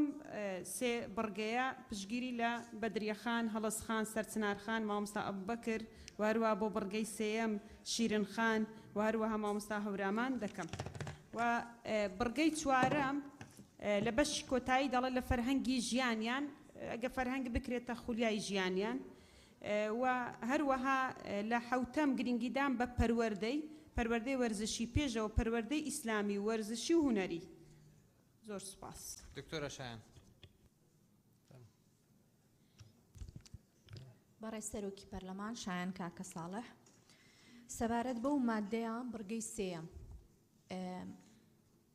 یەکسانی نێوان ڕەگەزەکان یا ئەوە تا بکرێتە یەکسانی نێوان هەردوو ڕەگەز یاخود ئەگەر کرایە هەر سێ ڕەگەز بەزێک دەقە مامۆستا یا کە کرا هەر سێ ڕەگەز یا بڵێن نێر و مێ و ڕەگەزی سێیەم بەمەرجێک ڕەگەزگۆڕینی لێ بەدەر بکرێ ڕەگەزگۆڕین چونکە ئەمن ئەگەر دەرفەت بدەن لە ڕووی زانستی و تەندروستیەوە یەک ڕوونکردنەوەی بچووک لەسەر بابەتی ڕەگەزی سێیەم دەدەم ڕەگەزی سێیەم بە دوو جۆر دەگوترێ ئەوانەی کە هەر بۆ خۆیان کە لە دایک بوون هەردوو کۆ ئەندامی زاوزەی نێرینە و مێینیان هەیە کە ئەوانە دەچنە قوتابخانەی بنەڕەتی و قوتابخانەی ئامادەی ئەیخۆ دەبێ یەکسانیەک بکرێت لە نێو ئەوانە نەک لە بنجوێ یەکتری تەڵەبەکان پسکە پسک بکەن و بڵێن ئەوە مەسەلەن بۆ نمونە نێرەمووکە. ڕەگەز گۆڕینیش بابەتێکی ترە کە دیارە کۆمەڵگەی ئێمە بە تەواوی لەگەڵی دانین. بۆیە ڕەگەزی سێم بەڵێ بەشێک لە نێرەمووکەکان پێیان باشە پێیان بگوترێ ڕەگەزی سێم تەنانەت بازێکیان داوای یاسای تایبەت بە خۆشیان کردووە. بۆ بڕگەی دووەم پشتگیری لە بەدریەخان و هەموو هاوپیشەکانی تر دەکەم کە باسییان کرد لە زیادکردنی ئاین. پشتگیری کاک گۆران دەکەم و بۆ بڕگەی سێم پشتگیری کاک مامۆستا ئەبوبەکر هەڵەدنی و شیرین خان و هاوڕێکانی تر دەکەم و بۆ بڕگەی حەوتەم کە دەڵێ گرنگیدان بە پەروەردەی وەرزشی و هونەری ماڵداریشی بۆ زیاد بکرێت کە ئێمە دەڵێن یەکسانی نێوان ڕەگەزەکان کەواتە پیاویش یا کوڕیش هەر لە بیدایەتەوە ڕەگەزی نێر دەبێت فێر بکرێ چۆن ماڵداری بکە هاوکار بێ لەگەڵ خێزانەکەی لە ماڵێ بۆیە ماڵداریش زیاد بکرێت. سپاس کاگازات ناوت نەنووسی کەعەب وستار بەڕێز سەرۆکی پەرلەمان وەڵا سەبارەت بە خاڵی سێم لە مادەی چوارەم باسی پەرەپێدانی بەهاکانی دیموکراتی و ئاشتی و تا ئاخری دەکا. وەڵام من هەر پرسیارێکم هەیە لە ستافی وەزارەت نازانم لێم بۆتە گرێک بەڕاستی زۆر باسی بەهای دیموکراتی و باسی پرەنسیپی دیموکراتی و باسی فەلسەفەی دیموکراسی و یعنی من دەپرسم چییان ئەمانە چن بەهای لە کوێ بوو دیموکراسی کامە بەهای ئەگە باسی پێکەوەژیان بکەی لەوێ گوتومانە ئەگە باسی ئاشتی بکەی گوتومانە ئەگە باسی مەسەلەن مافی مرۆڤ بکەی لەوێ گوتومانە پاراستن مەسەلەن ڕێزگرتن لە ئاینەکان من نازانم یانی زۆر ئەم هەز دەکەم زۆر زەقراوەتەوە قەزیە ئێمە لە کاتێکدا کە ئێمە کاکە بەهای بەهاکانی ئاینی پیرۆزی ئیسلامان هەیە هەسوکەوت و ڕەوشتە جوانەکانی ئیسلاممان هەیە هەزار ئەوەندەی کە لە دیموکراتیدا هەیە لە ئیسلامدا بەزیادەوە هەیە لەوێ نووسا باشە بۆ هەم بۆتە گرێ نازم بۆ ناینووسن ینی بۆ ینی پێمان شەرمە ینی باسی بەهاکانی ئیسلام بکەین باسی بەهاکانی ئاین بکەین بۆیە بەڕاستی من پێم وایە حەل زیاتی ئەوە بنووسرێ یا ئەوەتە مەسەلەن بەلایانی کەم بنووسێ پەرەپێدانی بەهاکانی ئاینی پیرۆزی ئیسلام. وڵای سەبارەت بە ڕێزگرتنی ئاینەکان دەکرێت بنووسێ مەسەلەن ئاینی ئیسلامیش بنووسێ بەڵام وەکو سەرنجی خۆم حەقەتەن یان تێگەیشتنی خۆم لە قورئان یعنی پێم وایە ئەم زیاکارە نەکرێ ئاسایی لێرە لەو قەزیەدا چونکە ئامەنە الرەسوول بما أنزل إليه من ربه والمؤمنون كل آمن بالله وملائكته وكتبه ورسله هەموو بەیەکەوە کە من بڕوان بە ئیسلام هەیە بڕوان بە ئاینەکانی کەش هەیە بڕوان بە پێغەمبەری خوا هەیە کە محەممەد صلی الله علیه و سلم بڕوان بە پێغەمبەرەکانی کەش هەیە بەڵام ئەگەر بە مەبەست بنووسێ هێندە جارێ ئەوە مەبەستێکی لە پشتە ئەمە خراپە. بەڵێ سپاس بەڵێ بەڕێزانەوە بەڕێزانی ناویان تۆمار کردبوو کۆتایی هاتن ئەگەر لیژنە وەکو لیژنە دوای مشوەرەتی خۆتان وەڵامێکتانەیە فەرمونون ئەگەر نا جەلسەکە هەڵەگرین بۆ سەعات 2:30 وەکو ئەندامنا وەکو لیژنە جواب بنەوە فەرمونون.